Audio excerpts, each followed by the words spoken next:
Hi cuties, my name is Amy, and get ready to dive into the drama that is my life, a real-life soap opera that even Shakespeare would have loved to write. But first, hit the like and subscribe button. Now we can start. You know those apparently perfect families where the father is a smiling, rich businessman, and the mom is a lovely housewife who does everything for her two blonde, pink-cheeked, perfect-teeth children?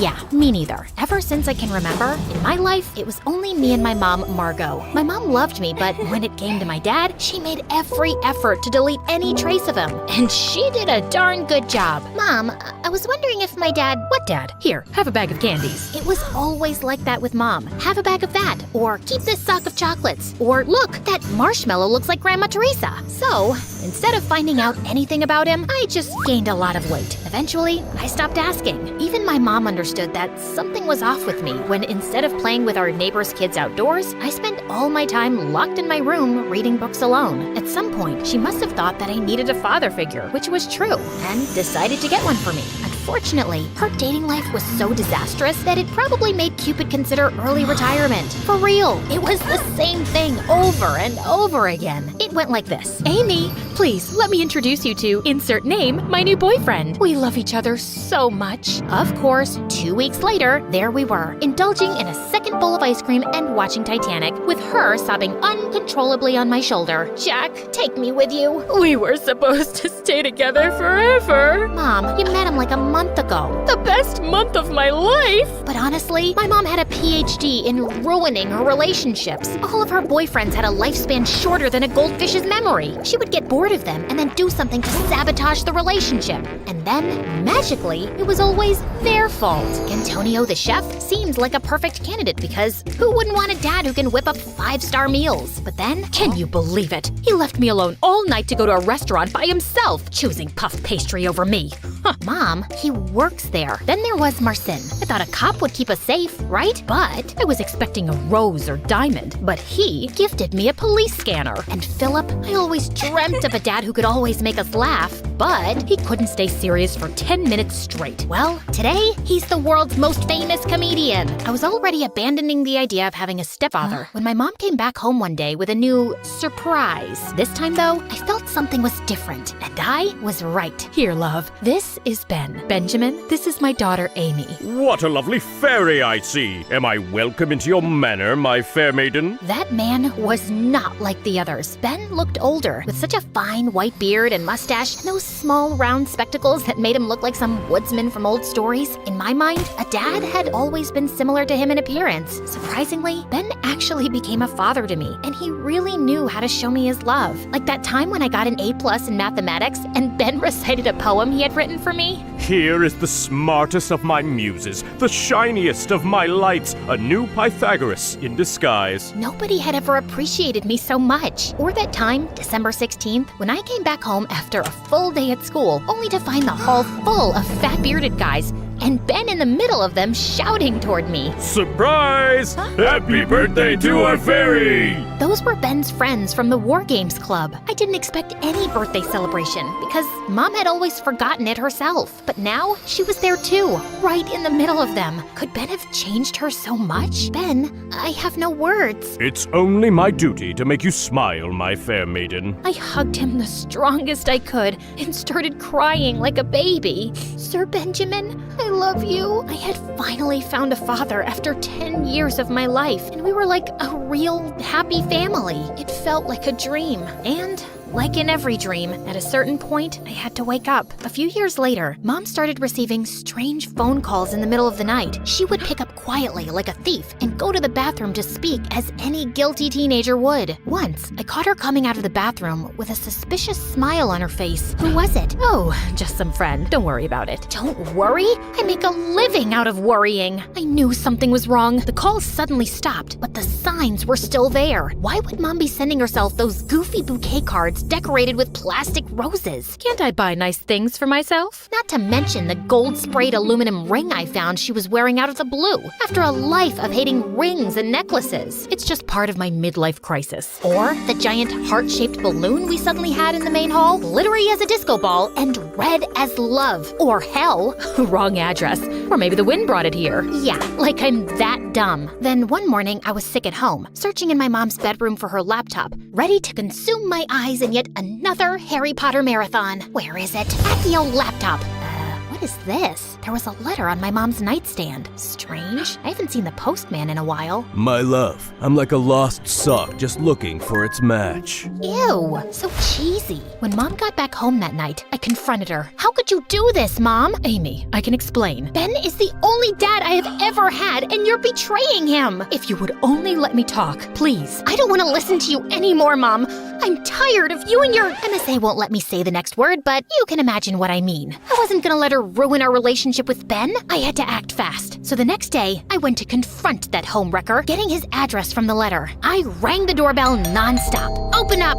What the? The man was about to blow up, but when he saw me, surprise filled his eyes. Ah, please, come in. That mysterious man looked like a retired rock star or an extra from Pirates of the Caribbean. He invited me inside his great villa, which was full of instruments. Look, whoever you are, my mom's with someone else. Just leave us alone. Don't mess up our lives. I've barely found my dad, and you? What if I told you I'm your real dad? His words hit me like a mute button. I was eager to meet you again, but your mom thought you weren't ready. Of course, he could have been lying, but somehow I knew he wasn't. My father disappeared when I was a child. Amy, I'm really sorry. Things got messed up between your mom and me back then, but I'm here now, and I want to be part of your life. I was left completely speechless. My mom soon joined us. Mom looked truly happy after all those years. She told me she hadn't connected with anyone else because she wasn't over Dad and only wished for him to stay with us. Of course, I was thrilled about having my real dad with me again. But then, a sudden doubt fell upon me like a spaceship out of fuel. But Ben, He already knows everything, and he still wants to be a part of your life. We can be a big family. so,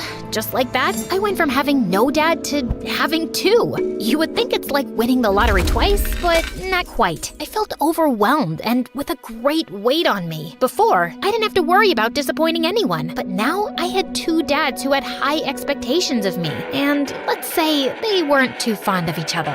Luke, lower the volume. Amy's studying. Oh, just jamming out, man. Rockstar practice, you know? Oh, wow. But I thought rock and roll had been dead for a long time. Good music never dies. Besides, aren't you obsessed with knights and things from hundreds of years ago? Oh, absolutely. But unlike your music, knights never go out of style. Come on, guys, if you really think about it, rock stars and knights have a lot in common. Like, both loved leather and dying young. But while some wore armor and swords, the others used guitars and a lot of hairspray. That made a lot more sense in my head. Soon, things went even further south. One day, they forgot to pick me up, and I had to walk home in the middle of a storm. When Ben saw me, he went mental. Luke, you were supposed to pick her up. I asked you to do one thing as I had an urgent appointment. Oops, I totally lost track of time making these cookies to surprise her. Come try one, honey. As I reached for a cookie, Ben sprang into action like a movie hero, dove over the couch in slow motion, snapped it from my hand, and sent the whole tray flying. These have peanuts. Amy's your own daughter and you don't even know she's allergic to peanuts, or you just don't care. I don't even want to remember the fight that followed. Can you imagine two gunslingers in front of each other, ready to open fire at the slightest movement? Well, it was kind of like that. The constant fighting became a part of my life. I realized that this was affecting them as well. Ben looked more deteriorated and tired than ever, and my dad seemed constantly anxious, as if he was hiding a big secret. On my first Christmas with my new family, they dove into a full gift duel. The prize of it wasn't a juicy bounty, but my love. Dear, I got you, Ozzy, your new puppy. Are you serious? I got her Lady Godiva, the most majestic kitten in town. Aw, thank you guys. I love them both so much. Of course, getting double presents was quite fun, but soon my new pets were casualties of the parents' war. Lady Godiva was given away to our neighbor's children by my dad after he definitely saw me sneezing with her nearby. It was mid-December, by the way. A few days later, someone shaved Ozzy completely, making him a pink bear with a black nose. Oh, that's horrible. Nobody ever found the mysterious culprit. Then it came, December 16th, my birthday again. My dad must have known what Ben did on my last birthday and decided it was a good idea to outdo him at his own game. So he called all of his musician friends to blast a birthday party rock serenade for me. To my beloved daughter, you all, the people of the world, rock! this song is for you! But then, right before the concert started, another group of people appeared. Vikings? Romans? Celts? Who knows? They were an army of guys dressed for a historic recreation, waving toy spears. What is all this, Ben? There is a time for peace and a time for war, Luke. Men, be ready! Someone sounded a war horn, and my birthday soon became like the final battle of Avengers Endgame. But instead of aliens and superheroes fighting, I had cosplaying history nerds versus elderly musicians incapable of accepting the passage of time. A clash for the century! After watching the battle for a bit, I went home all set to blow out the candles and dive into the cake. But I found my so-called perfect family in the middle of a loud argument. What are you even doing here, man? Amy's with her real parents. She doesn't need you anymore. This whole uncle situation is bizarre. That's true. Explaining it to people is a real pickle. Say what you want, but I've been her father longer than you. Well, he has a point about that. Her father? A history nerd with a Willy Wonka mustache? You must be joking. I don't think Willy Wonka has a mustache. My mother's mediation skills are truly out of this world. Why don't we let her decide then? Oh no. Yeah, she's old enough to decide who should be her dad. No, I am not! Mom, you are my last hope. Please stop this madness. Maybe that's for the best. Thanks for nothing, Mom. So, that's how it is. You're piling your responsibilities onto me? Why can't you guys understand? I want both of you in my life. But if you can't handle that, I'd rather have neither than choose between you two. I was ready to storm out, but then my dad said something really strange. Are you happy, Ben? This was your master plan? First you found me, then you invited me to your cosplay parties and made me realize that I should get back with Margot. Why did you do all that if you didn't want me here? Everybody's eyes went on Ben at those words. Mine too. What was all that about? You're absolutely right, Luke. I shouldn't be here at all. I'm really sorry, Amy. Then Ben darted away, leaving things abruptly. What the hell is going on? I ran after Ben, just in time to catch him while he was already at the park, gasping. He doesn't look too good. He fainted the very next moment. Ben, what is going on? Are you okay? Ben! We rushed him to the hospital, and a few hours later, he woke up. I guess my plan didn't run as smoothly as it did in my mind. Why did you do all this, Ben? My heart is breaking, Amy. Literally. The only thing keeping it together is you.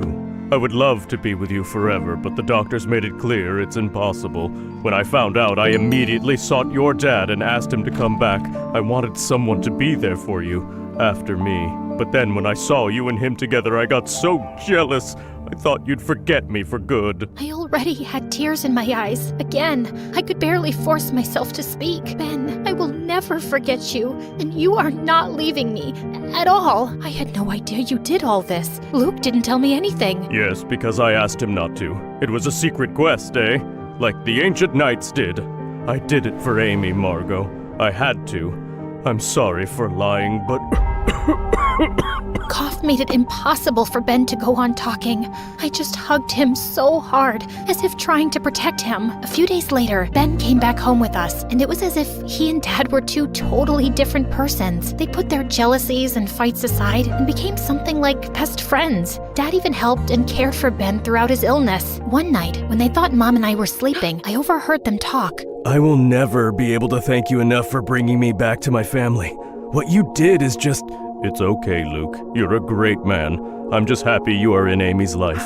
You both deserve each other. They hugged before wishing each other goodnight. I went to sleep with the biggest smile I had ever worn in my entire life. Now, a lot of time has passed, and a lot of things have changed. I'm not a child anymore, and my groom is in front of me, waiting for my yes, I do. Mom and Dad are by my side, happily together and smiling at me. And even if I can't see you in the same way, Ben, I know you are here too, sitting silently between the seats of this splendid church and looking at me with your peaceful gray eyes. You are as real as the photo of you I have inside of the pearl-shaped necklace I always keep by my heart. As I have promised you, I never forgot you, Ben. All that you did for me, from your silly poems to the way you tied my shoes, you will always live with me. You'll always be my guardian angel, and I, Amy, your fair maiden.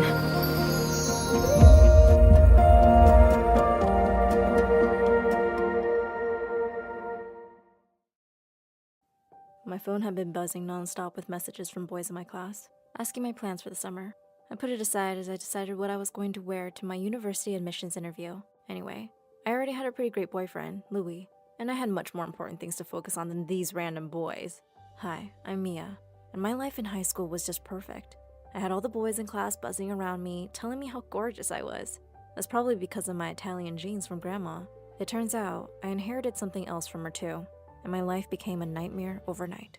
The day of my interview, as I waited outside the dean's office, I felt excited and anxious. It was time. I saw 2 men coming out of the office and walking in my direction. I looked at their faces, and suddenly I felt terror grip me. They had the faces of demons, and they were staring right at me. I panicked and got out of that office as fast as I could. I heard one of them laughing, saying, "I told you that beard makes you look scary. Look what you've done to the poor girl." Scared out of my wits, I ran home to tell Mom. When I walked into the living room, I cried out, "Mom, you won't believe what happened." Just then, I noticed a devil woman sitting next to her on the sofa. Mom asked me to say hello to her new friend, and I just went crazy. I screamed, "Mom, get away from her! She's going to hurt you!" Mom looked horrified and angry. "Mia, what is wrong with you? Go to your room. I'll deal with you later. Go now!" After a while, she came to my room where I was hiding under the sheets, and I told her about the interview and what I'd seen. She sat down slowly on the bed, her face pale. She said, "This is impossible. They said it's 1 case in millions." Completely confused, I asked, "What are you talking about, Mom?" She told me that my problem was called prosopophobia, which means fear of new faces. The what phobia? Mom explained that Grandma suffered from the same condition. She saw monsters and demons in the faces of strangers. I had just always assumed she was senile. Her symptoms started to appear when she was older. That's why she lives in a special care home, and only people she recognizes can visit her. My head was spinning. Would I become a prisoner just like grandmother? All I could think about was Louis. So I called him and told him about what had happened to me. He came over straight away, and I burst into tears when I saw him. "I can't believe this is happening! What am I going to do, Louis?" He held me close and said he would help me get over this. Maybe it was just my nerves? I always feel relaxed at the park. I need to be around people so I can feel normal again. He promised that he would go with me every day. The first day was straight from hell. Each time I looked up, I saw bloodthirsty faces. I could hardly bear it. But Louis stayed close to me the whole time. One day, Louis told me to sit tight while he got us some ice cream. And suddenly I heard a familiar voice. He said, "Hey, gorgeous. Fancy bumping into you here. Want some company?" It was so good to see someone who didn't look like a monster, even if it was this annoying guy from school. Laughing, I said, "How many times do I have to tell you I have a boyfriend?" He said, "Well, you look like the kind of girl who could have 2. Ew, so sleazy. Just then he said, "Oh hey, meet my cousin." And before I could say anything, a strange guy popped up in front of me. He said, "Oh, you're the girl he's always talking about. Ciao, Bella." "Demon!" I screamed. "Get away from me, you hideous ogre!" He said, "What are you, crazy? I literally have hundreds of girls watching my Insta stories every day just to see me brush my hair." Louis came running back and took me away quickly. I was really shaken and refused to go anywhere for a couple of weeks. Louis came by to see me a few times, but he seemed distant. I couldn't help thinking that maybe he was getting tired of my condition. One day I texted him that I'd like to try going to the park again, and he came to pick me up. While we were sitting on a bench, a woman called out his name. Louis told me not to look around as there were many people there, and he said he'd be right back. But he kept me waiting for a really long time. By now, my curiosity was getting the better of me. I squinted my eyes so I couldn't see anyone too clearly, and turned around. There was Louis, sitting on a bench not too far away, with some leggy blonde in a red dress. When he finally came back, I asked him who she was. "Oh, just my elderly neighbor. She only wanted to say hello." I felt really angry, but stayed quiet on the drive home. That was definitely not the voice or the legs of an old woman. When I went back home, I saw Dad's car parked outside. I walked into the living room and he hugged me tight, saying he'd been out of town and had come to see me as soon as he could. He said, "Honey, why don't you come stay with me for a while? Maybe the change will do you some good." Dad lived on the opposite side of town, and I was pretty sure Louis wouldn't come and see me there. And I really wanted to find out if he was cheating on me. The next day, I just decided to confront him. I asked Mom to drive me to his place. Just when we were a couple of houses away, Mom and I saw him exchanging a long kiss with that blonde girl from the park. And then they both got in his car and drove away. Mom was beyond furious. How dare he! Never in a million years will he be so lucky as to find someone as beautiful and smart as my bambina. If he ever comes around our place again, I'm going to box his ears. I was hurt and shocked. But more than that, I was angry. I wasn't going to spend any time being miserable over this jerk who was making a fool out of me. When we got home, I packed my bags and told Dad to come pick me up. I needed to get away for a while. Louis kept calling and texting me the next day, and I finally picked up his call. I said, "What?" He said, "Whoa, who woke up on the wrong side of the bed today?" You wanna try going to the mall, babe? I said, can't. I've moved to Dad's for a while. Why don't you ask that old neighbor you were kissing outside your house yesterday? There was a shocked silence on the phone, and then he started laughing. He said, looks like your condition is getting worse, babe. Are you hallucinating now? I said, Louis, you're a horrible, cheating liar, and we are done. He said, oh yeah? I'm kinda tired of your whole attention-seeking drama anyway. Good luck. Hope you get rid of your imaginary friends soon. Maybe then we'll talk. I hung up and threw the phone on the bed. How had I not known all along that he was such a child? I tried to keep myself busy, but it was hard with me stuck at home with 0 friends. And I'd also missed my shot at going to university that year. Dad said I had to focus on getting better. I could always try again later. But I had no clue how I'd ever be able to live a normal life again. Mom called me one day to check up on me, and suddenly asked if I remembered Mike from my last school. Of course I did. He was probably my first ever crush. I had journals with Mike and hearts scribbled all over. Mom said she'd bumped into him the other day and he'd asked about me, and she'd told him all about my condition. He said he wants to connect with you, so I gave him your number. I was kind of excited to hear from him. Sure enough, a day later, he sent me a message. Hey, it's Mike. I hope you're doing okay. It's been so long since we've seen each other. And from then on, we started talking every day. My heart would skip a beat every time I got a message from him. I was totally falling for Mike. When it was time for me to leave Dad's place and go back to Mom's, Mike said he'd love to come and see me. There was nothing I wanted more than to see him, but I was so afraid I'd see him as a monster, and it would ruin everything between us. The next evening before his visit, I was pacing the living room nervously when the doorbell rang. Mom smiled at me and went to open the door. My heart was pounding and I thought I was about to faint. What would I see instead of Mike's face? I closed my eyes as soon as I heard him enter the room. I felt him gently take my hand. His grasp was strong and warm, and he smelled so good. He said, "Hey Mia, open your eyes. There's nothing to be afraid of." I did, and jumped back a little when I saw his face was covered with a mask and his eyes with sunglasses. He said, "I thought if you get to know me better, it'll be easier for you to see my face as it really is. Until then, I'll keep the mask and glasses on." We started dating, and I'd never been happier. We would go to the park or for a walk by the beach, and even though I still couldn't look up at anyone directly, I felt less afraid with Mike. One day, Mom was really tired and needed groceries for dinner, so I offered to go by myself. She refused, but I insisted that I'd been feeling so much better lately, and I wanted to face my fears.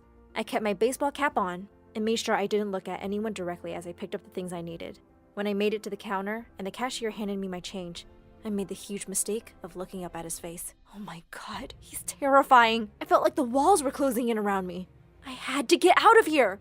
I left my grocery bags at the counter and dashed out of the store. I couldn't stop crying and was trying to catch my breath. I leaned against the wall and with shaking hands, I started to dial Mom's number. Just then, a familiar voice called out to me. "Long time no see, Bellissima. What's wrong?" "Louis." He tried to hug me, but I pushed him away.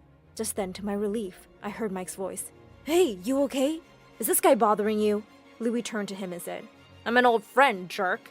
"Mia, what's this freak in a mask?" I took Mike's hand and said, "He's my boyfriend, Louis." Suddenly, Louis started cackling. "Seriously? This guy? Babe, you deserve to be on the arm of someone who's as pretty as you are. Hit me up when you dump this loser." I didn't want to stand there listening to him for another minute. I took Mike's hand and walked away. He said he'd drop by to see me, and when Mom told him I'd gone out alone, he followed me to check up on me. As we walked back home, he said, "Mia, what did the doctors say when you told them about your condition?" I said, "I never went to see a doctor. I already know I have the same phobia as my grandma, and there's no cure." He looked shocked and said he couldn't believe I never asked for help, and that we should go see a specialist as soon as possible. Soon enough, he made an appointment with a doctor, and he and my parents came along with me for the appointment. Once we told the doctor everything, he said that my condition was probably triggered by stress. He said that even though it was a very rare condition, he'd read cases of patients overcoming the phobia. "The condition is not really as scary as what you're experiencing. You're letting the fear take over and your mind is exaggerating everything. You have to train yourself to believe that this is not the reality." When we left the doctor's office, I started to feel hopeful that one day, if I kept trying, I would be normal again. Mike squeezed my hand and said he would do everything he could to help. The next day, I got a message from a friend at school, inviting me to a reunion at her place. I decided I'd go. I'd already know everyone there, and there would be no new faces for me to be scared of. Mike was more than happy to go with me, and couldn't stop telling me how gorgeous I looked. I felt like my old confident self tonight. I knew everyone, and it felt so good not to be freaked out by people. They all looked at Mike weirdly, though. I was by the table getting some food when Louis walked over. He said, "Wow, is it just me, or are you just getting more beautiful by the day? I've missed you." And before I knew it, his hand was sliding down my waist, and he was pulling me in for a kiss. I pushed him away with all the force I had, and he landed on the table and knocked all the food over. I screamed, "What is the matter with you? Stay away from me!" Everybody was staring at us in stunned silence. Louis looked humiliated and furious as his friends helped him up. I grabbed Mike's hand and we left the party. I was still really worked up when we got home. Mike held my hand and tried to calm me down, and I felt a bit better. I was about to get out of the car, but he didn't let go of my hand. He said softly, "You look so beautiful tonight. I really want to kiss you." My heart was racing. I said, "Mike, I want that too, but I'm not ready to see your face yet." He said, "Well, maybe you are. You won't know till you try. The doctor said you're letting your fear exaggerate things." I pulled my hand away angrily. All my anger and frustration bubbled over. "You think I'm making this up too, don't you? Just like Louis. Nobody really understands what I'm going through. Just leave me alone." I burst into tears and ran inside. The next day, I felt terrible for what I'd said to Mike. I knew I'd been unfair, and he had done nothing but support me. I called him a couple times, but he didn't pick up. While I was crying and watching a video on my favorite YouTube channel, My Story Animated, about a girl who kept mixing up faces, the bell rang. No one was home, and I ran downstairs, hoping it was Mike. It was Louis. I shouted, "Seriously? What do I have to do to get rid of you?" He said, "Listen, I just came to apologize for last night. I have a surprise for you." And before I could even react, 4 girls came in right behind him. I screamed when I saw their faces. They looked like banshees straight out of a horror movie. I cried and curled up into a ball with my eyes shut when I heard the door bang open. Mike shouted, "What do you think you're doing, you lunatic?" I couldn't help it. I looked up. "I'm getting a restraining order against you. Don't ever let me catch you near Mia again." Louis scrambled away like a scared rabbit while Mike came to me and hugged me. I held on to him, crying. Mike said, "I'm sorry, Mia. I shouldn't have tried to force you to do anything you weren't ready for. I only want to help you get better, as long as it takes." I said, "I don't know if I can overcome this. I feel like it's going to control my life forever." Mike said, "People aren't all bad like Louis. The world is full of good people, like me and you. Look at the good side of people. No one wants to hurt you, Mia." His words were so reassuring. I instantly felt better. Mike told me when I was ready, he'd take me to the amusement park. "We'll have great fun. Think about it. I know you can do this." "Yes, I'll do it. Sitting here and not doing anything scares me more than seeing monsters." The next day, Mike took me to the amusement park. As we entered the park, hand in hand, I felt a marvelous strength in me. I raised my head, believing from deep inside me that I'd overcome my fear. I looked around me. Everyone's faces still seemed distorted, but this time, it was different. I was still a little scared, but the fear wasn't controlling me. I could control it. As we sat on the Ferris wheel, I looked over at Mike and felt like the luckiest girl in the world to have someone like him by my side. I whispered, "Hey Mike, I think I'm ready to see your face." With a deep breath, he took his mask and glasses off. I gasped. I'd never seen a guy with such beautiful green eyes and that gorgeous dimpled face. I started crying. "I can see you! I don't see a monster! I see your face, Mike!" He said, "I knew you would!" He pulled me close, and we had the most magical kiss, high up in the sky. Hi, I'm Laureen, and for as long as I can remember, I have wanted to be famous. But I didn't want to be famous for just anything. I always envisioned myself as a rock star, screaming into a microphone in front of millions of adoring fans, like my idol.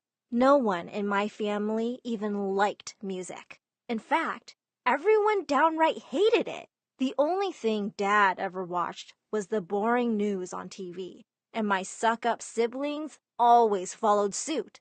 So every time I turned on music, my dad would yell at me, "Go to your room and put earphones on. I can't believe any of my children could be such a bum." So I would do that and get so lost in the music that I would start to sing out loud. The only problem was every time I really let go and sang my heart out, someone in my family would come bang on my door. "Be quiet in there. You're so annoying."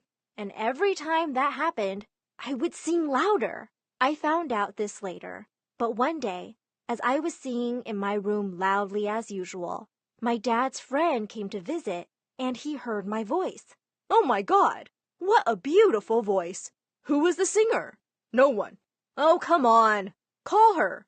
You know I have some connections with someone who can make her a famous singer. Oh yeah?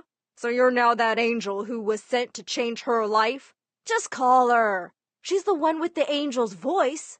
All I knew was that I was minding my own business when Dad banged on my door screaming, I said no singing! My friend got so annoyed and he left. So shut it now. A while later, my whole family came in. My sister said, "It's like hearing nails on a chalkboard." My brother said, It's like listening to an alley cat. My mom just burst into tears and said, Music and singing is rotting your brain. I just couldn't take it anymore. And I yelled back, "No, it's not. You guys are. One day, I'm going to be a famous singer, and all of you are going to beg to come to my concerts." Dad looked shocked to hear me answer back and said, Oh, so you'll answer back now? Looks like we're taking away your music. Before I could stop them, they took everything. My stereo, my iPod, my CDs, and my computer. And Dad smashed everything. That's it! You've messed with the wrong person. You can't keep me from what I love. If they thought throwing away my stuff would stop from listening to music, boy, were they wrong. The next day at school, I ran to my best friend and dumped all my savings in front of her. "We're going to a rock concert. Can you arrange the tickets?" "What? Are you crazy? Your parents will legit kill you." "I don't care. They don't own me." Seeing how determined I was, she said her brother could probably arrange them. "How will you get out so late, though?" I just laughed and winked at her. I have my ways. The night of the concert, I went to my sister. "You have to sleep in my bed." "Lol, you wish, pest. You go out and I'm telling Dad. It'll be fun." "Great. I guess that's a good time to tell him you invite your boyfriend to your room every night." "Oh my God, are you blackmailing me? He'd never believe you." I grinned and waved my phone in her face. "He'll believe the picture I have." She gave in. Easy peasy. I almost felt bad about blackmailing her, but it wasn't my fault she was so dumb that she didn't even check my phone. I didn't really have any pictures. And before I knew it, I was walking into a crowd of hundreds of thousands of people. Excited as I was, I had no idea my life was about to change forever. All screaming and shouting with excitement for what we were about to see. Everywhere I looked, people were singing and dancing and laughing. And the music finally started. And that's when I caught my first real glimpse of the person I knew I was destined to become. A larger-than-life, guitar-wielding, stage-diving, hair-thrashing rock star. Suddenly, the stage burst into flames. The lights flashed everywhere, and the crowd went wild. Everyone screamed as the rock star came onto the stage, and she started singing one of my favorite songs. She was a goddess, and I sang it along with her as loud as I could. I knew every word. That's when my friend grabbed my hand and began pulling me closer to the stage. We pushed our way through to get as close as we could. And when the song ended, someone handed me a bouquet of flowers and told me to throw it on stage. I did, and the rock star picked it up, and she looked right at me, and, I kid you not, she winked. Then the music stopped, and she bowed her head, and she took a long moment before she grabbed her microphone and said the craziest thing I could ever imagine hearing. "Now, I want to invite a special someone on stage to come and sing my next song for me." The crowd was wild. I couldn't even hear myself think. I shouted louder than I ever had in my life, and I couldn't believe it when she looked right at me and said, "You, who threw the flowers, get up here." I didn't even have to climb up to the stage because I was literally hoisted up in the air by all the people around me and then thrown onto the stage. The rock star looked at her band, threw up her hand and said, "And a 1 and a 2." And she handed me the microphone, and the band started the next song. I was paralyzed with fear when I turned around and saw thousands of people screaming with excitement. And to this day, I have no idea how, but I opened my mouth and I began to sing. It's so crazy, my night's so hazy. I'm rocking this stage, I'm breaking the cage tonight. I'm free, we'll rock this stage tonight. We stand and we fight, we shine in this light.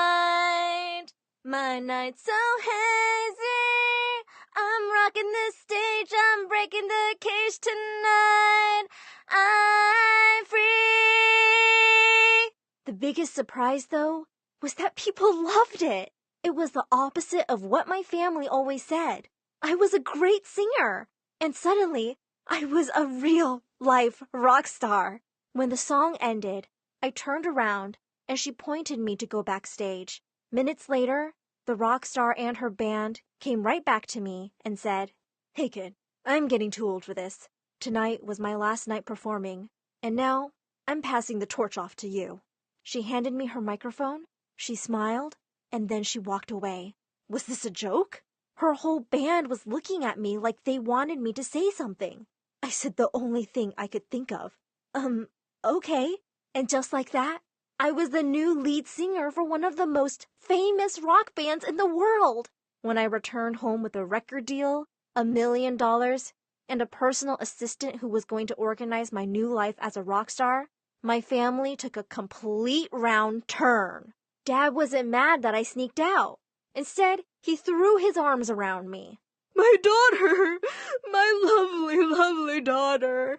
You make your dad proud and rich. Before any of us could blink, I suddenly had agents and managers and a stylist.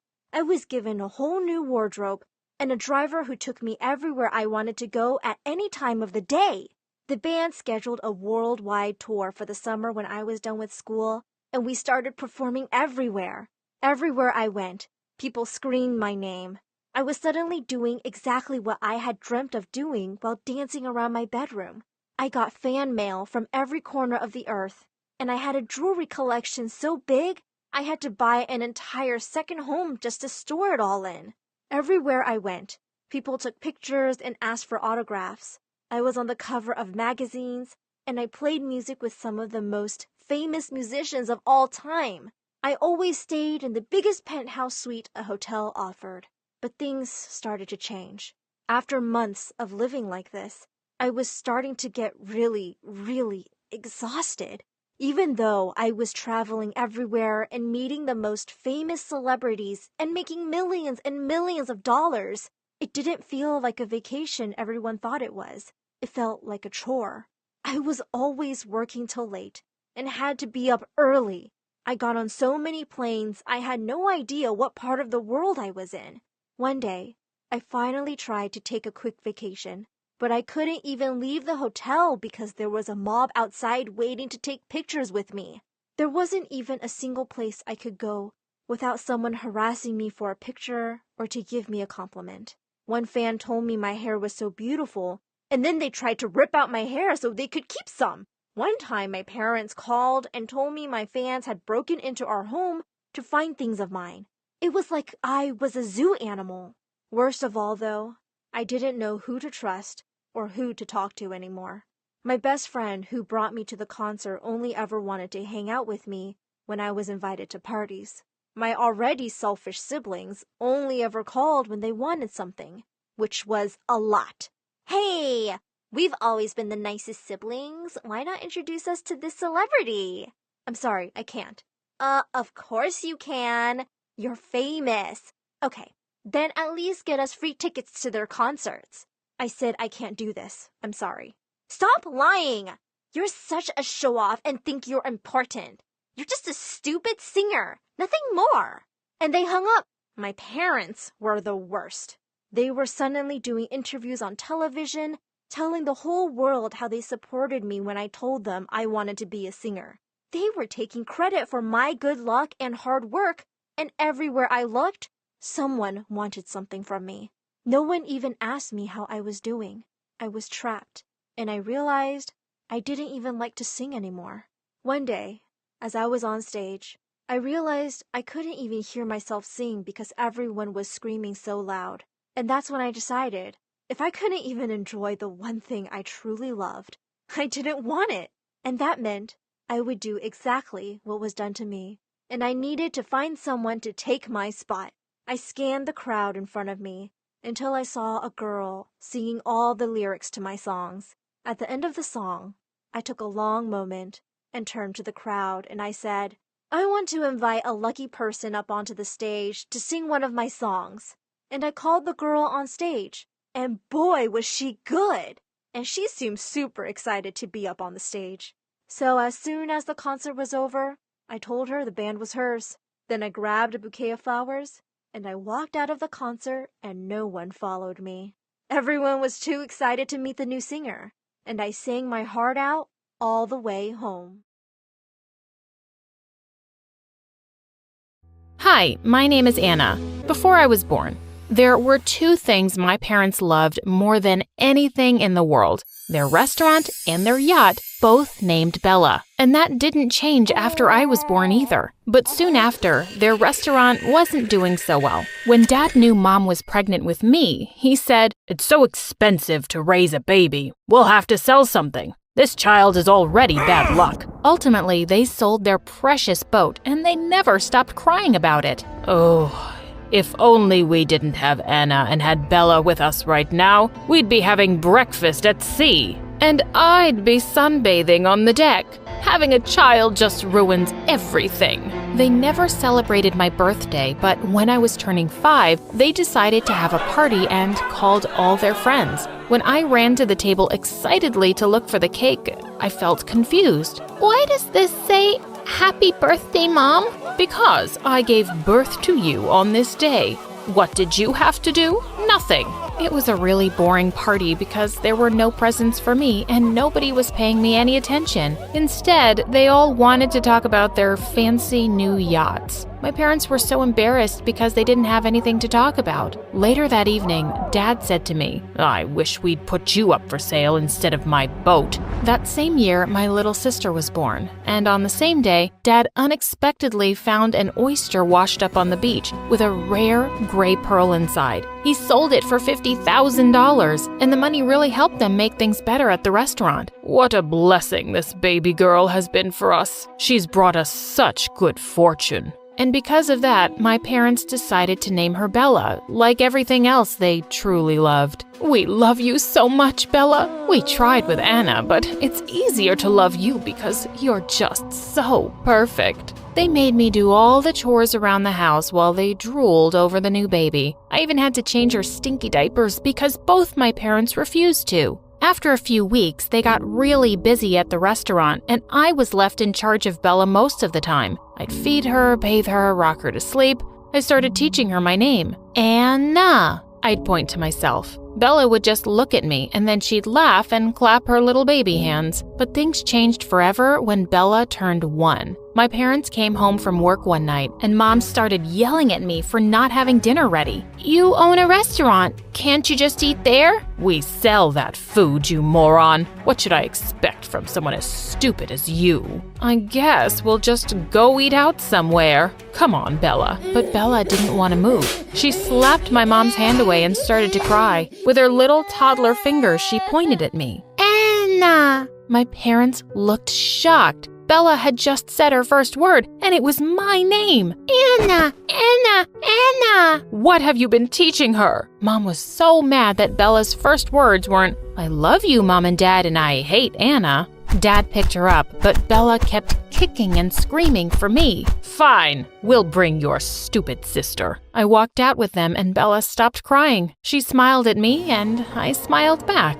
After that, Bella always had my back and I always had hers. When I was in the 3rd grade, my parents took Bella to a boat show. They left me behind to clean the house, of course. When they got home, Bella ran to me and gave me a present. I was so touched. "I love you, Anna." It was a little red toy boat. I hugged her tight. When Bella turned 4, she had a phase where she wouldn't eat anything except hot dogs and ketchup. Her favorite part was when I squirted ketchup all over the hot dogs. Ready, Bella? Ketchup party! The funny fart noise the bottle made always made her laugh like crazy. When summer break was over and I went back to school, my parents had to hire a babysitter for Bella. One day when I got back, I could hear screams from one of the rooms. Just then, Bella came running out, holding a ketchup bottle and squirting it everywhere. Ketchup party! Behind her, the babysitter came out drenched in ketchup from head to toe. That's it! I quit! Just as she was storming off, my parents walked in looking horrified at the mess. What on earth is Bella doing? Did you teach her this? No, I did not teach her to spray ketchup all over the house. Mom caught Bella and snatched the bottle from her, glaring at me. I don't know how, but this is all your fault. Clean this up right now and stop poisoning our little Bella's mind. Just as she was dragging Bella to the bathroom, she slipped on some ketchup and fell on the floor. Angry as I was that I had to clean up everything, that made me feel a little bit better. When I was old enough, my parents made me work at their restaurant. I thought it would actually be fun waiting on tables and meeting new people. But what was I thinking? They just handed me an apron and rubber gloves. You'll be washing the dishes. When I asked them to pay me, Dad glared at me. We already pay you by giving you a bed at night and a roof over your head. Don't be so greedy. To make matters worse, they'd make me pay for any food I ate there. But I became friends with the head chef, and I'd eat the food he gave me secretly in the back alley. One time, he came out to hand me a bowl of mac and cheese, and just then, we heard someone coming and he dove behind the garbage can. It was Dad. Where did you get that, Anna? I took it out from the garbage. Do you want some? He looked absolutely disgusted and was about to walk off when he spotted the chef. I knew it was you. Thief, you're fired. Of course, a few years later, when Bella started working at the restaurant, Mom and Dad got her the cutest uniform and let her greet the guests as they walked in. The restaurant is named after her. She should be the face of it. No, you named her after the restaurant and your stupid boat. Oh, my boat. Every time I look at you, I miss that boat. Now get back to work. Of course, Bella could order anything off the menu, but she still always had my back and she'd sneak me half her meal. One night when I was eating lasagna at the back of the kitchen, Dad suddenly walked in and he accused me of stealing. As he snatched my plate away, Bella came running in. I gave it to her, Dad. She works hard and she deserves it. No, she doesn't, Bella.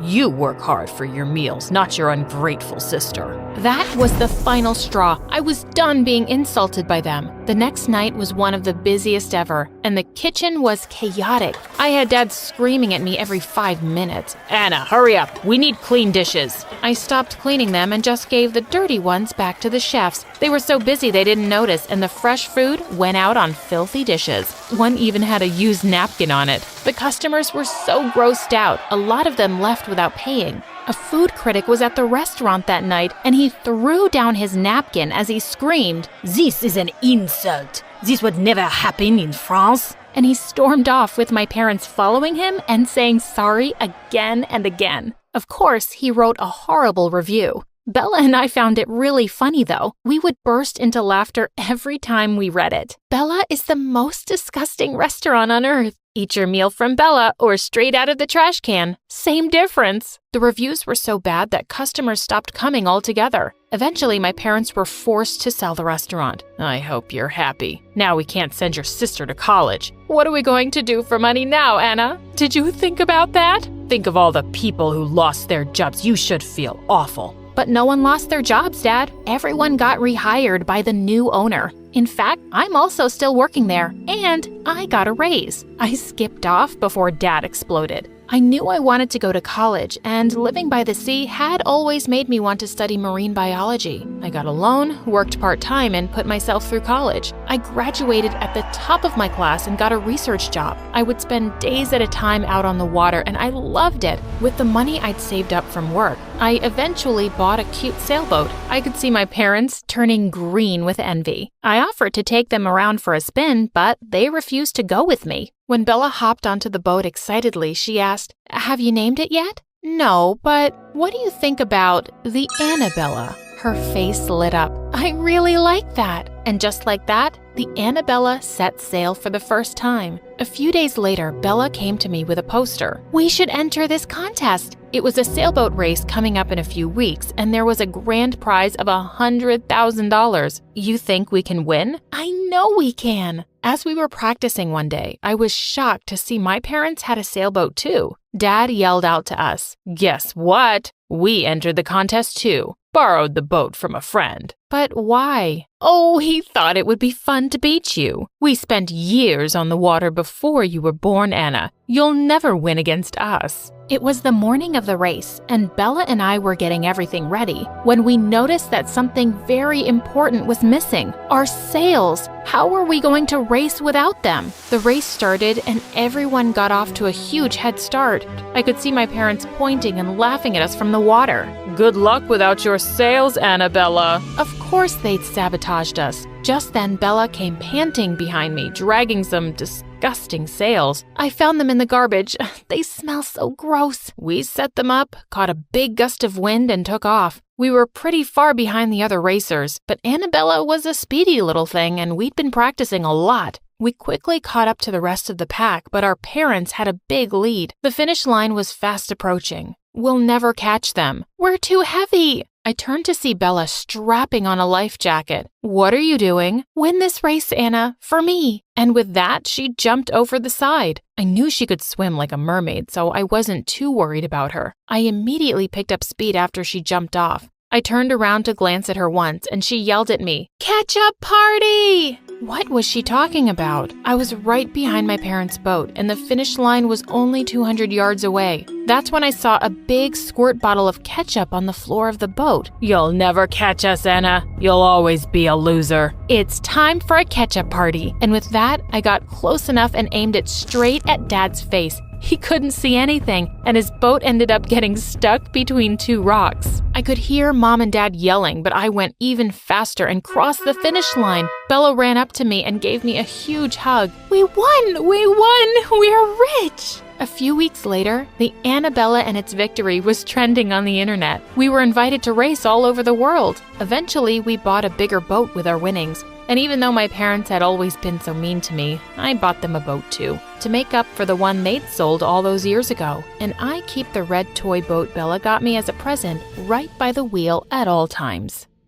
Hi, I'm Natalia from Spain. Please like and subscribe to 4Eve. My twin sister Chloe and I were raised by a single dad who was a Formula One racer. Our mom fell in love with her gym trainer and ran away with him a year after we were born. After that, Dad threw himself into racing and parties, so we were mostly raised by nannies. But Dad spoiled us rotten with the most expensive gifts. Chloe and I wore designer clothes, even as toddlers, and our toy room looked more like a toy store. Dad, my friend got this doll from Japan. I wish I had that too. Dad booked the next flight to Tokyo and bought 365 of those, one for each day of the year. And when Chloe saw them, she wanted the same dolls too. So Dad had to make another trip to Tokyo. Even though we lived a life of luxury, I sometimes really missed having a mom, especially when I'd see other kids at school with their moms. Once in the 2nd grade, I participated in a speech competition at school. I'd always been very confident on stage, but when I saw my topic, I froze. Natalia, come on, I know you can do it. Moms are great. All my friends have moms who do their hair and take them to the park. I wish I had a mom too who would paint my nails and have tea parties with Chloe and me, but... Just then, my voice choked up and tears started running down my cheeks. My teacher jumped on the stage and said my performance was the best. The audience agreed by cheering me on, and Chloe was the loudest. Chloe and I were always close, but sometimes I felt she loved me too much. She wanted us to do everything together. She also wanted to dress like me, order whatever I was eating at any restaurant, and she followed me like a puppy in school. Chloe, why don't you go play with your friends? But you're my friend, and you're my twin sister, so I want to be with you. Yeah, but we don't always have to like the same things and stick together like glue. Fine, I won't stick to you then. It was our 10th birthday soon, and Dad threw us a grand joint birthday party. But for the first time, Chloe wasn't wearing the exact same dress as me, and she'd even insisted on having her separate birthday cake. And even a couple of hours into the party, not a single friend of hers had shown up. Sweetie, are you sure you told them the right day? Yes, I did. It's just hard to make friends 2 days before the party, you know? Chloe, forget those kids. Let's just cut our cake together like we always do. No, thank you. You want us to do our own thing, right? You got it, sis. I don't even want to look like you. And suddenly, Chloe grabbed a pair of scissors and chopped her waist-long hair. The party was kinda ruined after that, and everyone left early. Later at night, I went to Chloe's room and found her crying. Chloe, I'm sorry I hurt your feelings. It's not that. My hair, my beautiful hair. I look so stupid. It'll grow back before you know it. Come on, there's still 2 hours before our birthday ends, and I want to spend it with my favorite person. We're eating cake and dancing a lot. Life was good, but then it all came crashing down in 10th grade when Dad met with an accident on the racing track and he slipped into a coma. Chloe and I were still in shock when we got to know that our mom's sister was coming to stay with us. Aunt Mona sent us birthday cards every year, but we'd never talked to her or met her before. And 2 days later, she arrived and pulled us both into a hug. My poor darlings, I'm so sorry for what you're going through. Really?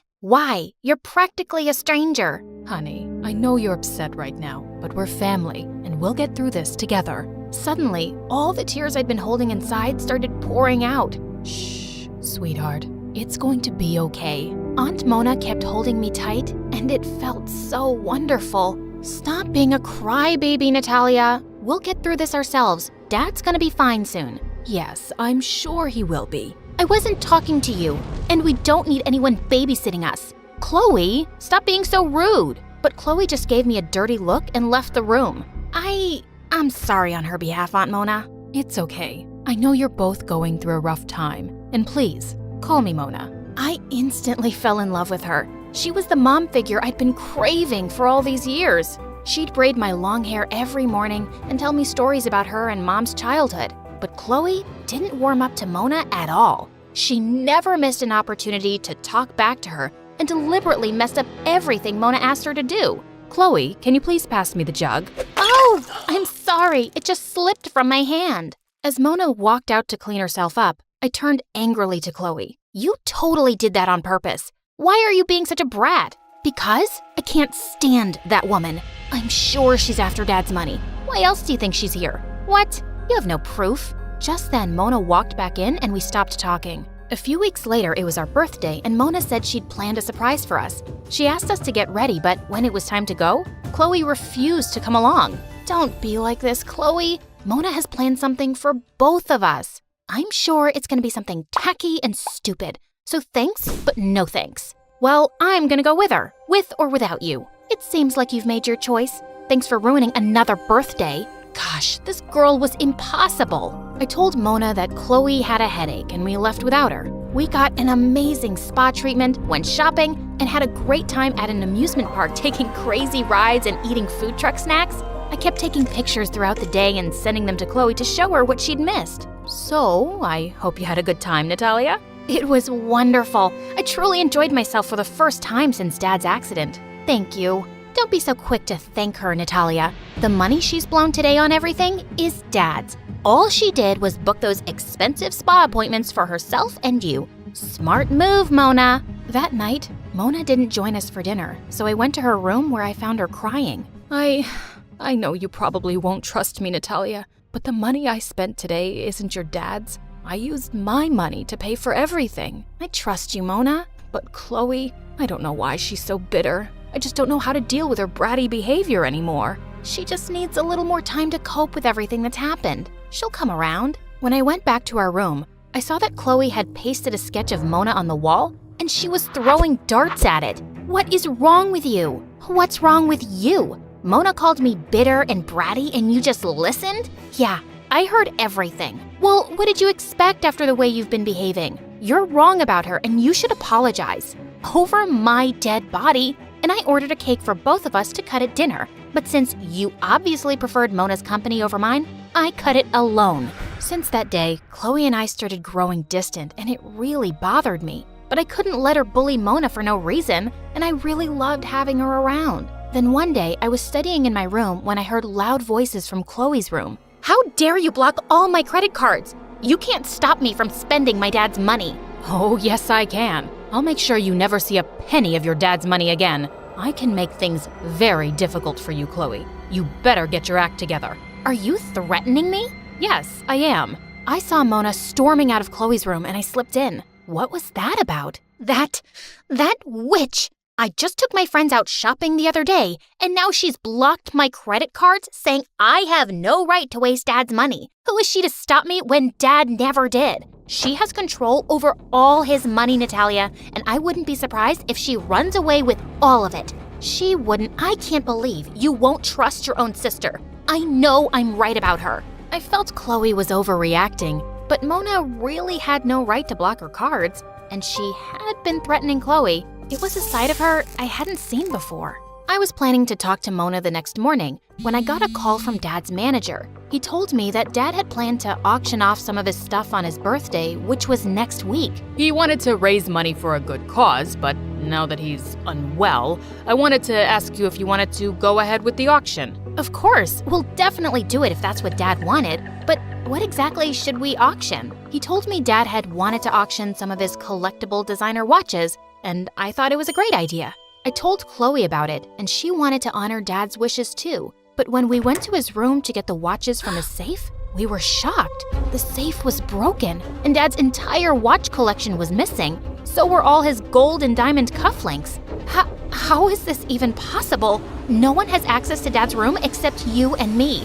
And Mona. I felt ashamed of myself for thinking she could be a thief, and I wanted to get rid of any doubts. So that day when Mona was out, we searched her entire room. We didn't find anything in the drawers or cupboards, but suddenly, I looked under the bed and found her suitcase, and it was full of documents and all of Dad's stolen stuff. What are you two doing in my room? I guess it's our turn to ask questions. What's all this stuff doing in your suitcase? What's this? Whose watches are these? I've never seen them before. Mona, just stop. The proof is right before our eyes. I can't believe you'd turn out to be such a lying witch. Chloe was right all along, but I refused to believe my own sister because I was such a fool. Natalia, I'm not lying. I don't know how. Save your arguments for the police. Soon enough, the authorities came and arrested Mona. It broke my heart to see her being taken away like this. I'm sorry, Natalia. I know you guys were close. I'm sorry for not believing you. Chloe and I grew closer again, and life went on.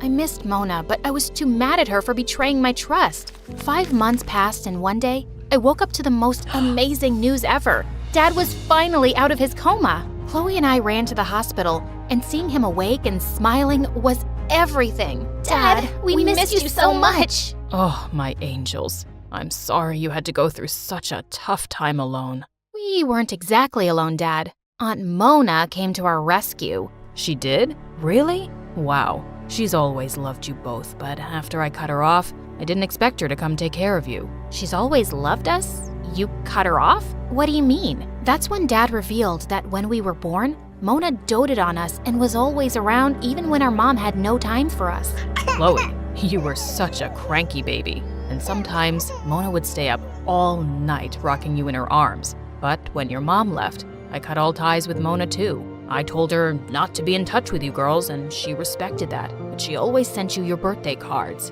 But Dad, Mona stole all your watches and cufflinks. What? Are you sure? I mean, that makes no sense. She runs a successful company in the US and is really rich herself. She's definitely richer than me. That left me stunned. Suddenly, I noticed Chloe's face went white. I told Dad to rest and signaled her to come outside. Chloe, spit it out. Okay, I framed Mona. I paid Dad's manager so that he would call you about the auction, and I also paid a servant to hide all that stuff in Mona's suitcase. What? How could you do that, Chloe? How could you send an innocent woman to jail? Because I hated Mona. The day she walked in and hugged you, I felt myself go crazy with jealousy. With Dad in the hospital, all I had was you. But then she came along and you started loving her more than me. Tell me the truth about the credit cards too. Why did she block them? Because I spent a lot of money. I blew $50,000 and she got an alert on her phone and tracked me down to a club. And she found me smoking with some friends. I can't believe this. No wonder she was so mad at you. You're a horrible person, Chloe. Mona left her life for us, and you got her arrested for a crime she didn't even commit. I told Dad everything, and we rushed to the police station to withdraw our complaint. Mona looked angry to see us, but when I told her the truth and apologized, she started crying and hugged me. Mona, I am so sorry about all of this. If you want to take action against Chloe, I understand. No, I don't. This family has been through enough, and I won't put Chloe through more. I forgive her. Chloe was really ashamed and apologized a lot, but we still had trouble trusting her so soon, and Dad insisted she get into therapy. You need this, Chloe. Your insecurities drove you to do some really crazy things. But just trust that you're not alone and you have a family that loves you. And you're my twin. No one could ever replace you. Mona stayed with us for a few more weeks till Dad recovered completely. And then he announced that he was taking all 4 of us to a vacation in Switzerland. One day, Chloe and I were out shopping, and when we returned, we found Mona and Dad kissing. We saw nothing. You guys carry on. No, wait, come in. I proposed to Mona, and she said yes. Are you girls gonna be okay with that, Chloe? Chloe looked stunned, but then she hugged Mona. I joined them too, and in that moment, I knew that going forward, our lives would be perfect.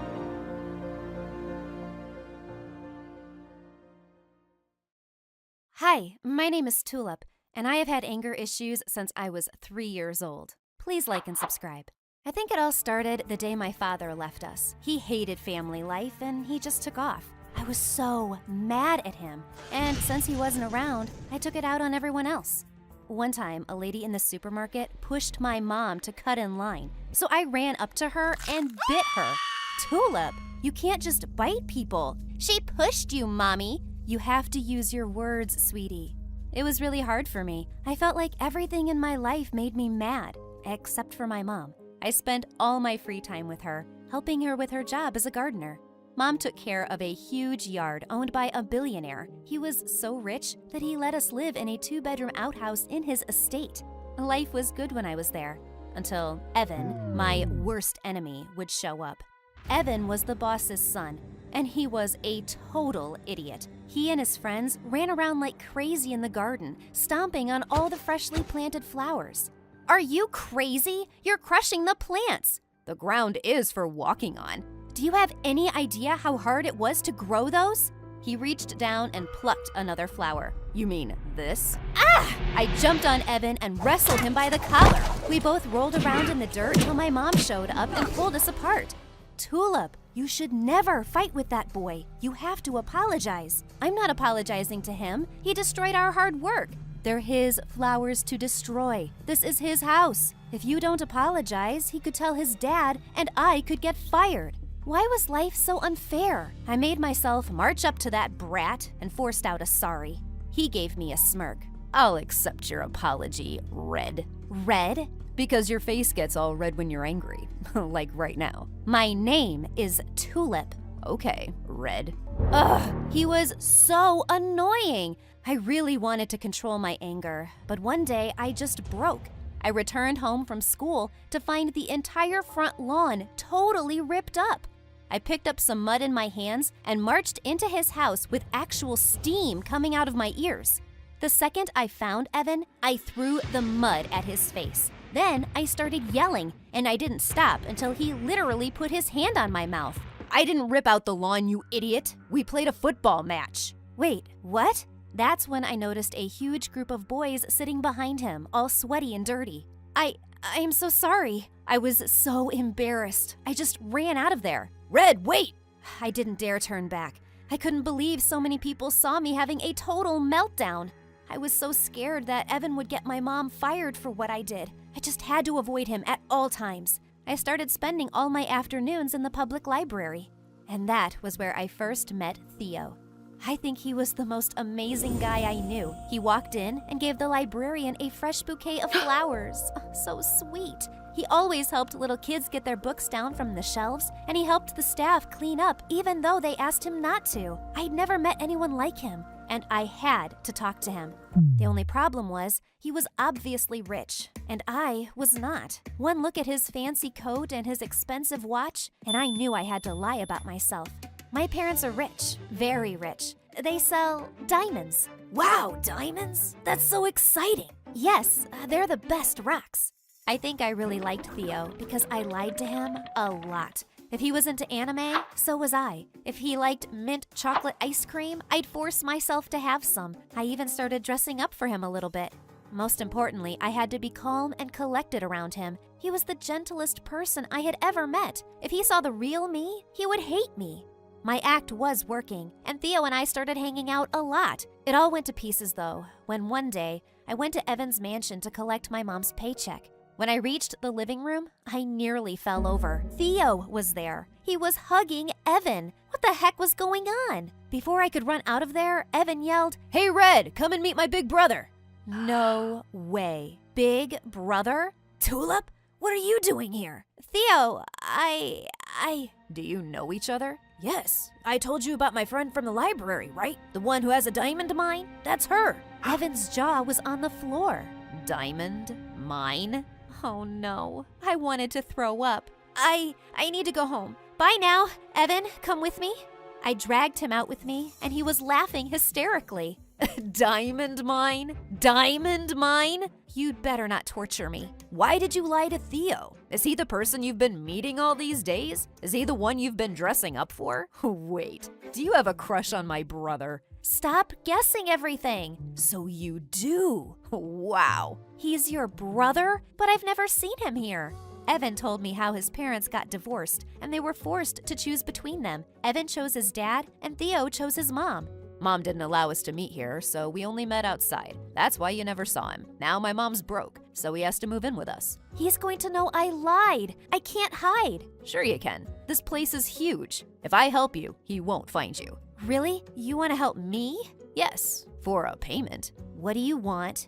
He wanted a lot. He made me get him fresh juice every morning and walk him to his fancy school. In the afternoons, he made me do half his homework, play games with him, and he even made me go shopping with him. I had to sit there while he tried on 100 outfits and give my opinion on each one. In return, Evan hid me from Theo carefully. He distracted him if he tried to go into the gardens while I was working. If I went out with Theo, Evan would meet me afterwards to help sneak me into the compound. One time, Evan was helping me get over the wall, and I slipped. I fell and landed with a soft thump right into Evan's arms. I was just about to get off when Theo showed up out of nowhere. Evan, Tulip, what are you doing? I instantly jumped out of Evan's arms and made up an excuse for being here. Theo did not look happy. I'll drop you home, Tulip. Come on. Oh no, I can go home by myself. You can't walk home alone. It's late. I'll take her, bro. Don't worry. Evan slapped him on the back and pulled me away. We waited for the right moment, and he sneaked me into the house. Phew, that was close. I was about to shut the door when I heard Theo's voice. Evan, we need to talk about Tulip. Yeah. What about her? Do you like her? You guys are together all the time. You were carrying her today. She just fell. Nothing's going on between us. Good, because I like her. I want to ask her out. Oh my God, he wanted to date me? I was gonna faint. You can date her. I don't care. Then stop hanging out with her all the time. Don't tell me what I should do. She's my friend. Well, she's gonna be my girlfriend, so I'm more important. Just back off. They stormed away, and I let out a guilty sigh. I didn't want to make two brothers fight. The next day, Evan called me out for a new set of tasks to do all day. I put my foot down. We can't hang out like this anymore. I don't want Theo to think there's something between us. You like him that much that you don't even want to see me? Why? What's so great about that jerk? He's kind and sweet, and he's not making fun of me all the time. He calls me Tulip, not some stupid nickname. At least I know everything about you and accept you as you are. Accept me? You forced me to be your maid. I just want to hang out with you, you idiot. Why are we fighting? It's not like you like me. Maybe I do. I literally froze. What did he just say? I'm happy when you're around. I laugh when you laugh. I'm sad when you're sad. I think about you all the time. That's gotta mean I like you. Before I could reply, Theo appeared out of nowhere. Did you just tell Tulip you like her? After I told you I wanted to be with her? You jerk! He jumped on Evan, and they started wrestling on the ground. I had to use all my strength to pull them apart. Stop it, both of you! Tulip, I like you more. I want you to date me, not Evan. Oh my God, this was not how I had pictured this moment. I wanted to say yes to Theo so badly. Instead, I blurted out the truth. Theo, I lied to you. I don't watch anime, I think mint chocolate ice cream tastes like toothpaste, and I don't have a diamond mine. You what? My mom is a gardener. She works here, for your dad. We live in your outhouse. No way. Evan's been helping me keep it a secret. I know it's dumb that I lied, but I really liked you. I still want to go out with you, but I can't lie anymore. So, you're poor. You're a servant. So what? She's still a nice person and a good friend. She's a liar. She acted like she was a princess. I can't believe I ever liked you.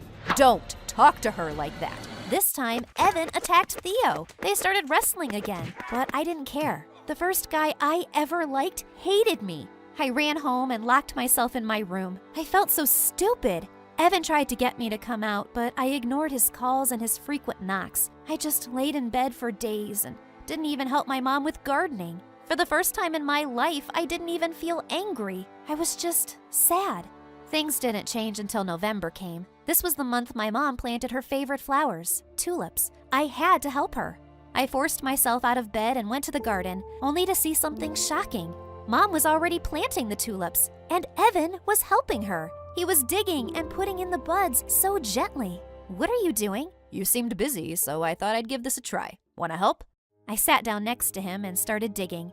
You were right, Red. Growing plants is tough. Sorry I gave you such a hard time about it all these years. That's okay. You weren't so bad. He had some mud on his face, and I wiped it off. He grabbed my hand before I could pull it away. I'm really sorry about what happened with Theo. You don't need to be. It's my fault for lying to him. I just wanted to be the perfect girl. You are perfect. You care about people. You're the funniest person I've ever met. He's an idiot if he doesn't see that. I don't want him to see me anymore. Like you said, he never liked me for me. You did. He turned red and let go of my hand. I felt a strange urge, and I leaned forward and gave him a kiss on his cheek. What was that for? I just wanted to see what it would be like. Then you should at least give me a proper kiss. He pulled me in and kissed me right on the lips. Oh, it was so amazing. When he pulled away, I was actually dizzy. I know you just got done with Theo, but I'd love to take you out for real. I'd love to go out with you too. Your face is red like a tomato. It's your fault for kissing me. Okay, I won't do it again. Shut up. I pulled him back to me and gave him a long, passionate kiss.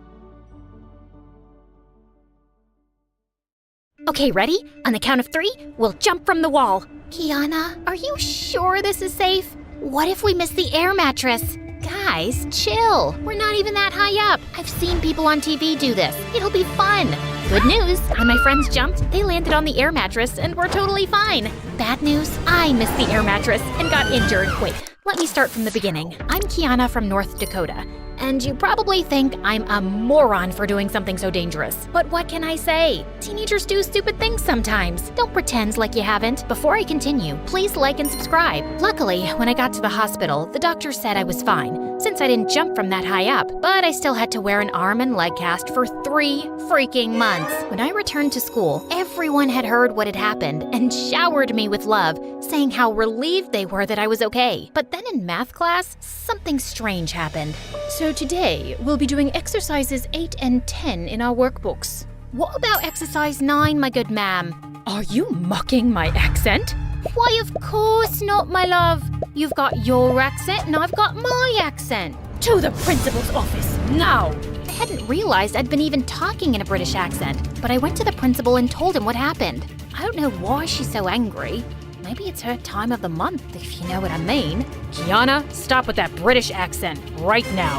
I'm not doing one. The principal and I fought back and forth for a while before he called my parents. Except I was still doing a British accent when they arrived without knowing it, and continued talking British for several days. Eventually, Mom and Dad took me to a doctor since I was acting so strangely. And to my shock, the doctor told me I'd developed a brain condition as a result of my injury. It was called foreign accent syndrome, which meant I would always talk like a foreigner now. So I started talking in a British accent all the time. It wasn't a huge deal, but kids at school were confused that I'd completely switched my way of speaking. Most of them thought I was messing around and it was annoying. And some British kids at school always felt I was making fun of them. As time passed, everyone started avoiding me because I made them uncomfortable. So I was stuck having no friends and wanting my normal accent back. One afternoon, I was doing homework in the schoolyard when suddenly someone held out a diamond ring in front of my face. Here, take my promise ring that I spent $10,000 on for my stupid girlfriend.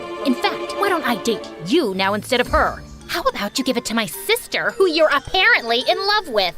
Ugh, not those two. Dean and Brielle were the hottest, most popular kids in school and had been dating on and off since 9th grade. Since they were known for always fighting, I didn't take Dean's offer seriously and walked away. But a week later, someone rang our doorbell one morning, and I was shocked to see Brielle standing there. Kiana, right? I need to talk to you about something important. Come in. My ex-boyfriend Dean is a monster. He cheated on me and made out with my sister. And now I want revenge, and I need your help. Why do you need my help? You and I have barely even spoken before. Look, I know a lot of kids at school think you're weird, but Dean's always found you very attractive. I always catch him staring at you during class, and if he hadn't been with me, he probably would have asked you out. So I was thinking, maybe you could get him to date you for a month. Then you can make a TikTok fake crying and telling everyone that he hurt you and took advantage of you. I don't think anyone would take it seriously if I did it, since we're always fighting about one thing or another. Can you please do this for me? My head was spinning. First of all, did she just say that the most popular guy at school thought I was pretty? Well, if he was a cheating jerk, then maybe it didn't matter. But still, wow. Brielle begged me to help her out and went on and on about how much fun we could have taking Dean down together. Was she implying that we could be friends? I hadn't had a friend in so long. And now I could be BFFs with the school queen bee, who could maybe help me make other friends. I just had to ruin the life of her awful ex-boyfriend. I'm in. That week, Brielle and I found an empty classroom during lunch to go over our mission. Step 1, flirt with Dean and let him know you're interested. Smile at him during class, give him a compliment, or do a classic dropping your school books to get his attention. I hadn't flirted with any boys since before my injury, but I was confident I still had game. So when I saw Dean, I walked close to him and threw my textbooks onto the floor. But unfortunately, one of them landed on his foot and he screamed. Ow! Ow! My foot is broken. I'm gonna lose a foot. I'm so sorry. Dang it, I was supposed to get you to ask me out, not murder you. Oh, it's you, Kiana, hot girl from history class who talks with a British accent, even though she's American. Yes, that's me. You poor thing, getting hit with a textbook and having your girlfriend dump you.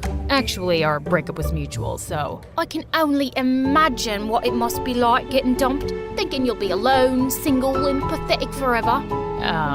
But lucky for you, I'm gonna let you take me out to dinner on a date. Really? You can even pick me up in a car and bring me flowers, especially white roses, please. They're my favorite. But it's my gift to you.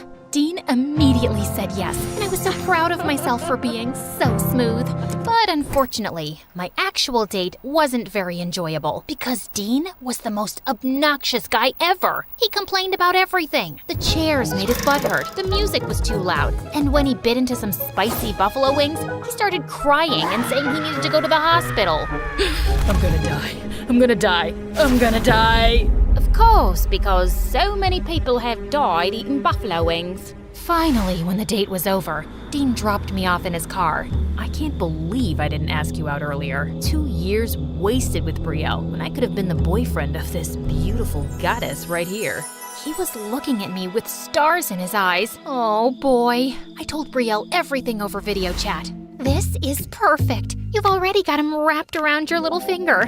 In a month, you're gonna tear his heart to shreds like he tore mine. I really did have him wrapped around my finger. Dean texted me as soon as he woke up the next day and sent me like 8 different heart emojis. How was he already so into me? When Dean saw me at school on Monday, he came up to me right away holding a stuffed tiger. Okay, babe, hear me out. So for our next date, how about we go to the carnival and you can witness my amazing skee ball skills. I'll win you a tiger just like this. I knew I'd made a deal with Brielle, but this guy was turning out to be super annoying. Still, I went on 3 3 more stupid dates with him, one of which consisted of us cosplaying as MSA characters. We literally went to a restaurant dressed as them, and Dean even suggested reenacting a romantic fight scene. It was so embarrassing. But there was one silver lining. Brielle and I were becoming really good friends. When we weren't scheming or talking about Dean, we hung out at the mall, had sleepovers, and painted each other's nails. One night, Brielle invited me to an exclusive party, but we had to go in separate cars because it would look suspicious if Dean's ex was hanging out with his current girlfriend. At one point during the party, I was hanging out with some of the popular girls near the refreshment table, and they were just going on and on about how lucky I was to be with Dean. He is quite lovely and very easy on the eyes, but between us, he's also a bit of a dork. He's obsessed with stuffed animals, cartoon movies, and even owns fuzzy slippers. Trust me, ladies, beneath that gorgeous physique lies the cringiest guy ever. Sorry that you think I'm so cringy. I turned around to see Dean standing behind me with a hurt look. Oh man, what was he doing here? Of course, this was a popular kids' party. He walked off and I felt a little guilty, so I followed him. Dean, I'm sorry. I didn't mean what I said. Well, alright, I did mean it, but you don't have to date me if you don't like me, Kiana. It's not a big deal. Just don't lead me on, because I actually like you. oh please. No, you don't. You're just looking for a rebound girlfriend since you broke up with Brielle. Why would a guy like you like an unpopular weirdo like me anyway? Maybe because I don't think you're a weirdo. Maybe because I think your fake accent's adorable, and even though we have different interests, I've had a lot of fun on our dates. That's very sweet. How about we start over? No more crazy, overly romantic dates. We'll just take it slow and get to know each other. Dean seemed to really like that idea, and after our talk, I sort of started enjoying spending time with him.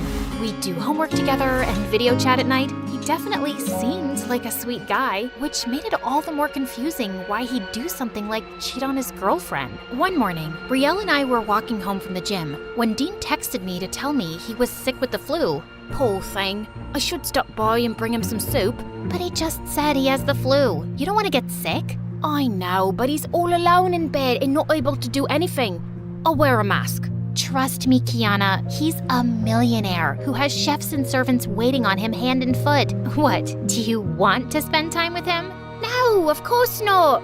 I just feel since I'm his pretend girlfriend, it's weird if I don't check up on him. I quickly went home and made Dean soup that I brought to him. But when Dean opened the door to his room, my heart did a giant thump. He was shirtless and had the abs of a freaking Roman god.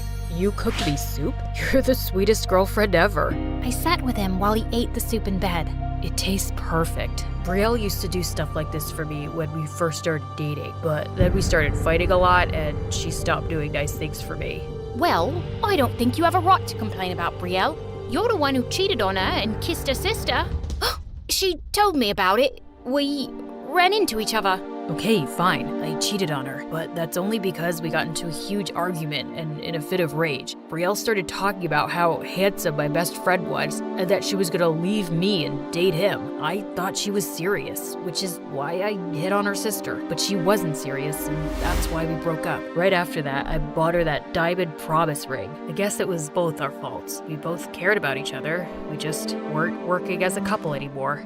I was speechless as Dean told me all of this, and suddenly, it didn't feel right following through on the plan anymore. And the whole day at school on Monday, I avoided Brielle. But finally, she caught me reading a book in the school garden and asked me what was going on. All right, fine. I needed a bit of space from you. Dean told me the truth about what happened. How you threatened to date his best friend and that there was a misunderstanding. I know that's no excuse for what he did, but your whole revenge plan is over the top, and I'm not following through with it. Okay, whatever. It was over the top and immature, I get it. So just break up with Dean now and don't talk to him anymore. What, I'm not allowed to talk to him now? Why would you want to? He's my ex-boyfriend. You don't have feelings for him or anything, right? I mean, I have spent a lot of time with him, so it'd be weird for us not to talk. But why do you care? Do you still have feelings for him? Brielle got really quiet, and that's when it hit me. Of course she still loved him. He'd been her freaking boyfriend for 2 years. And worst of all, I could feel myself developing feelings for Dean too. There was only one thing I could do: break up over text and never talk to the guy again. But as soon as I sent the message, Dean started calling and blowing up my phone. And 20 minutes later, I heard a knock at my bedroom window. 3 guesses who had climbed onto my balcony. Kiana, I don't understand this. Why are you breaking up with me suddenly? Because I was never supposed to date you. Before I could stop myself, I ended up telling Dean all about my plan with Brielle, and he was stunned. Okay, that is officially the most messed up thing Brielle has ever done.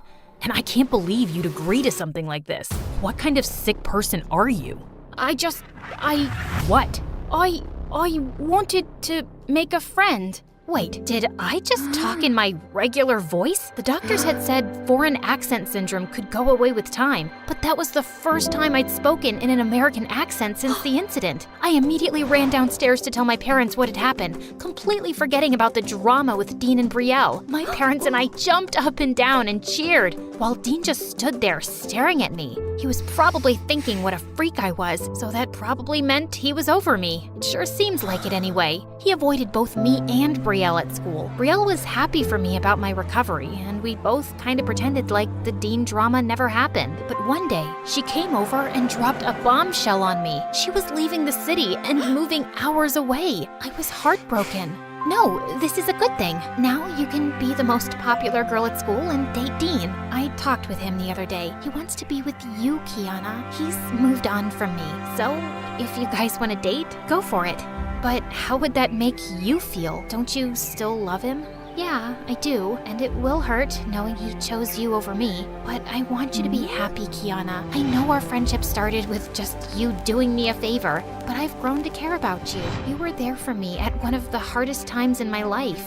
Suddenly, I saw a car pull up in the driveway, and it was Dean. He was coming to see me, probably to profess his love for me. He got out of the car, and he looked so handsome in the sunlight. I was ready to run into his arms and kiss him, but I didn't. I couldn't hurt my best friend like that. That's why I sent Dean home and told him I wasn't interested. Kiana, you don't have to do this. I'll get over my pain. You have my blessing to be with him. I know, and maybe I will one day when you are over him. But I care about you more than him. You were there for me during the hardest time of my life. Thank you. I'm gonna miss you so much, girl. I'm gonna miss you too. Good luck, Brielle.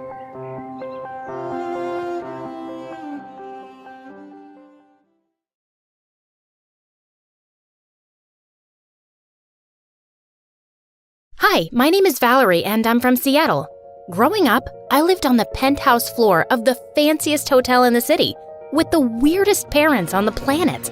My parents owned the hotel and about a dozen more around the world. They were millionaires, and everyone in town loved them. They'd wave and smile to the doormen and the guests as they walked into the hotel, but the moment we arrived in our penthouse, everything changed. They'd send me to my room and spend the rest of the night shouting into their cell phones. When I was 5, I asked my dad to read me a bedtime story. As usual, he was busy on the phone. Please, Daddy, it'll only take a second. I asked him again, and he snatched the book out of my hand and threw it out the window. Here's your story. Don't interrupt Daddy when he's on the phone. The end. Now go to your room. When I was 14, my history teacher, Miss Jackson, gave me an assignment to draw my family tree. I asked my mom and dad about it, and their faces turned white. We are your only family. That's all you need to know. What about grandparents or cousins? Do we have any pictures? I could use them for my project. The next day, my teacher was gone. She'd been reassigned to a new school. I was so upset. I knew my parents had something to do with it. When I came home, I confronted them about it, but they swore they didn't do anything. I could tell they were lying. Things at school weren't much better. I was shy and a teeny bit clumsy. And one day in the cafeteria, I tripped over my shoelace and spilled my lunch all over the most popular girl in school. Sorry.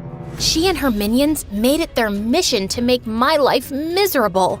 Hey, leave me alone or I'll... What, you'll tell your rich daddy and get us transferred like you did to Miss Jackson? After that, none of the kids in school wanted anything to do with me. My only friend in the world was the doorman's son, Peter. Why did the chicken cross the road? I don't know. Because the sun was in his eyes. Peter always found a way to make me smile. And on days when my parents were away on business, I'd sneak down to the lobby to hang out with Peter. We played chess, he helped me with my algebra homework, and even taught me how to play the harmonica. When I turned 16, things got even worse. My parents spent most of their time away on business, and Peter's dad wasn't working as much as he did before. So I spent most of my days alone in the penthouse. One day, I was wandering around the apartment looking for my calculator. I couldn't find mine, so I went to my parents' office to use theirs, and I saw a painting hanging lopsided on the wall. I walked over and adjusted the picture, and then I heard a clicking sound. What's that? The wall behind the painting wasn't a wall at all. It was a hidden door. I pulled it open and found a huge safe I'd never seen before. The safe had a combination lock. I tried a few numbers, but none of them worked. I started to walk away. This was my parents' secret safe. I wasn't supposed to be in here, but I couldn't resist. My parents were never good at remembering things, so they had to have written the code down somewhere. I searched through my parents' drawers and notebooks looking for clues, and then I found it. Stashed away in a secret compartment in my dad's drawer was a list of passwords and the code to the secret safe. I typed in the code, and the safe opened. Inside were a bunch of boring old documents and a photo album I'd never seen before. I opened the photo album and saw an old picture of my parents. They were much younger and didn't have any of their fancy clothes and flashy jewelry. They stood in front of a tiny old shack with a baby in their arms. But it wasn't me. Next to the photo was a birth certificate. I had a sister named Raina who was 16 years older than me. I was furious. My parents had lied to me my whole life. On the next few pages were letters from Raina begging my parents to come see her. Raina had a family of her own and wanted to meet me and reconnect with my parents. My fury turned to confusion. Why would my parents hide Raina from me? Why would they shut their own daughter out of their life? I needed answers, and I knew my parents would never give them to me. They'd only lie, or worse. My despicable parents might send Raina and her family away, and I'd never see them again. Raina's address was printed on one of the letters, and she only lived a few hours away. I could take the train and get there by morning. Without thinking, I packed a bag, grabbed some cash from the safe, and hopped on the train. A few hours later, I was on Raina's doorstep. Raina lived in a run-down apartment building. I knocked on her door. The door opened, and I gasped. It was like I was staring at my future self. Aside from her green eyes, we looked exactly alike. Valerie? Raina? Raina hugged me tight, and then a 5-year-old girl ran up and grabbed my leg. "This is your niece, Amanda." Raina invited me inside. She explained that she'd left my parents' house when she was in the 11th grade. "The last time I saw you, you were so small." "You knew about me?" "Of course. I used to sing you to sleep when you were a baby. I left the house a few weeks before your first birthday. Leaving you behind was my biggest regret. I'm sorry, I don't remember you." "It's not your fault. I know, it's our terrible parents. They're not terrible, they're just set in their ways.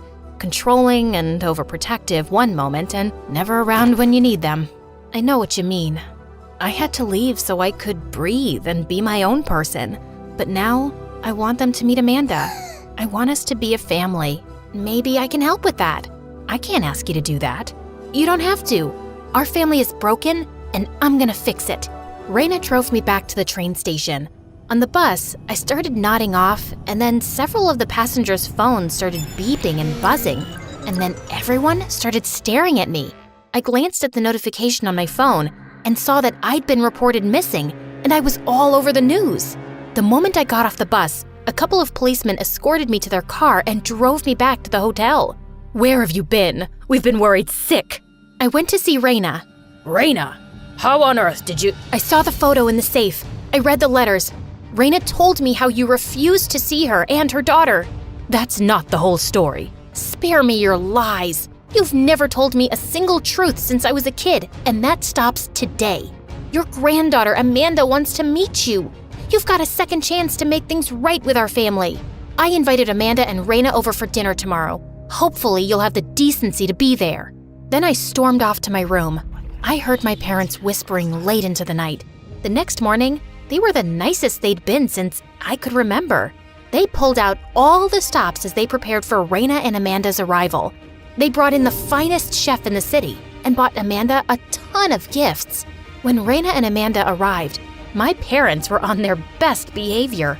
We sat around the dinner table eating and smiling, and for the first time, it felt like I had a real family. Raina and Amanda moved into the penthouse next door. Raina even took a special interest in my parents' company. My dad offered her a job working beside him, and I got to watch Amanda after school. I read Amanda's stories, took her to the zoo, and taught her to play chess. Amanda and I did everything I'd never had the chance to do with my parents when I was her age. Things were going better than I ever could have imagined. We were all so happy, but a few weeks later, Raina started staying out late.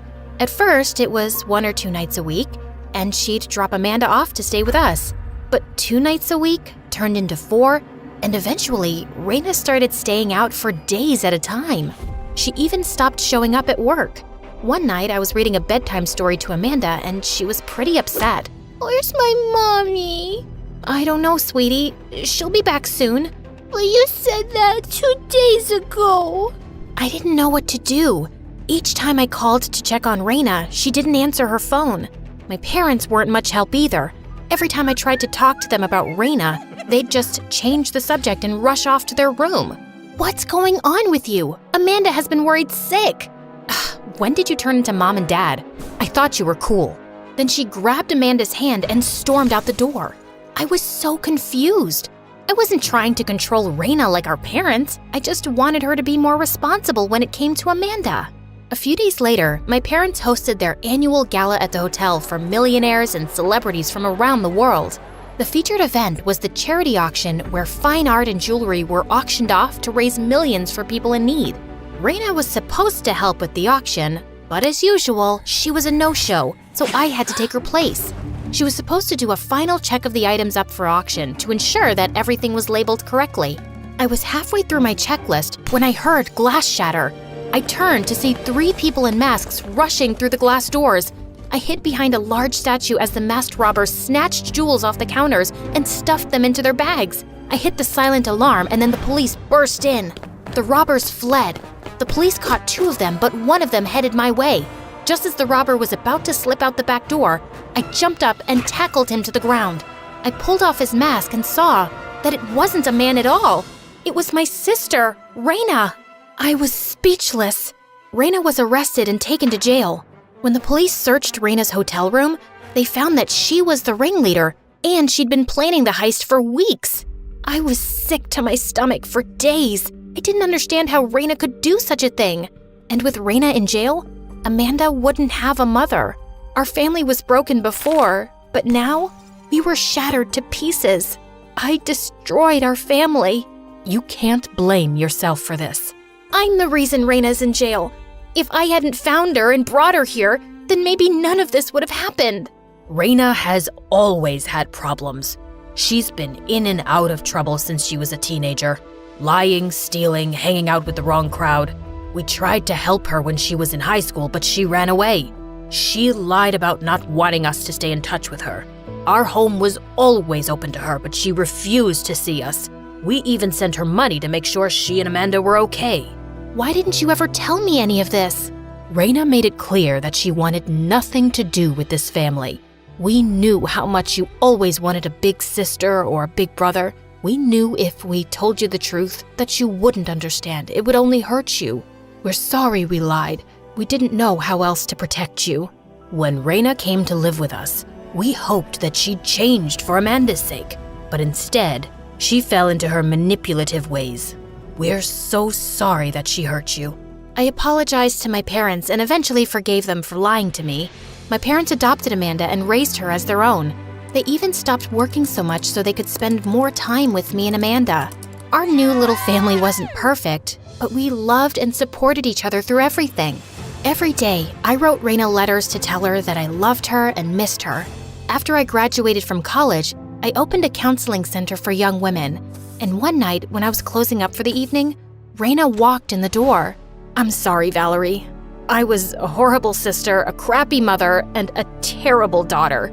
That may be true, but you're family and you're here. That's all that matters. Then I hugged my sister and she cried in my arms.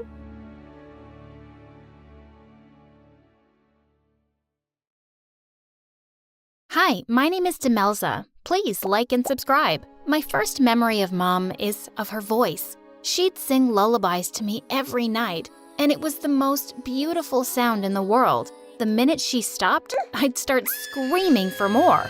By the time I was 1, I could hum every lullaby perfectly. Dad would play the grand piano, and I'd jump onto his lap and press the keys, delighted by the sounds I made. On Dad's 30th birthday, there was a grand celebration at our mansion. In the middle of it, I climbed onto the table and started singing the birthday song. Suddenly, a hush fell over the room.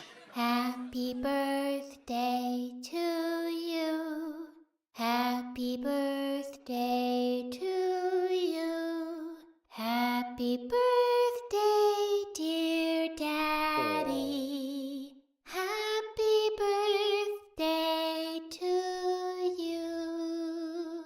When I was finished, I looked around in surprise to see grown men crying. Oh my God, she has the voice of an angel. I always had a feeling Demelza was gifted. I'm so proud of you, darling. My parents hired the best musicians and vocal coaches for me, and there was no stopping me after that. At every party, I'd put on a show for our guests, and I'd make them pay me too. My life was perfect until one day when everything changed. When I was in the 3rd grade, Dad had just returned from a business trip, and I stopped short when I saw a scrawny little girl get out of the car too. She was trying to hide behind Dad, but he gently pushed her forward. Demelza, this is Isabel. She's your sister, and she's going to live with us now. Will you take care of her? I looked into her scared, dark eyes and immediately took her hand. Always.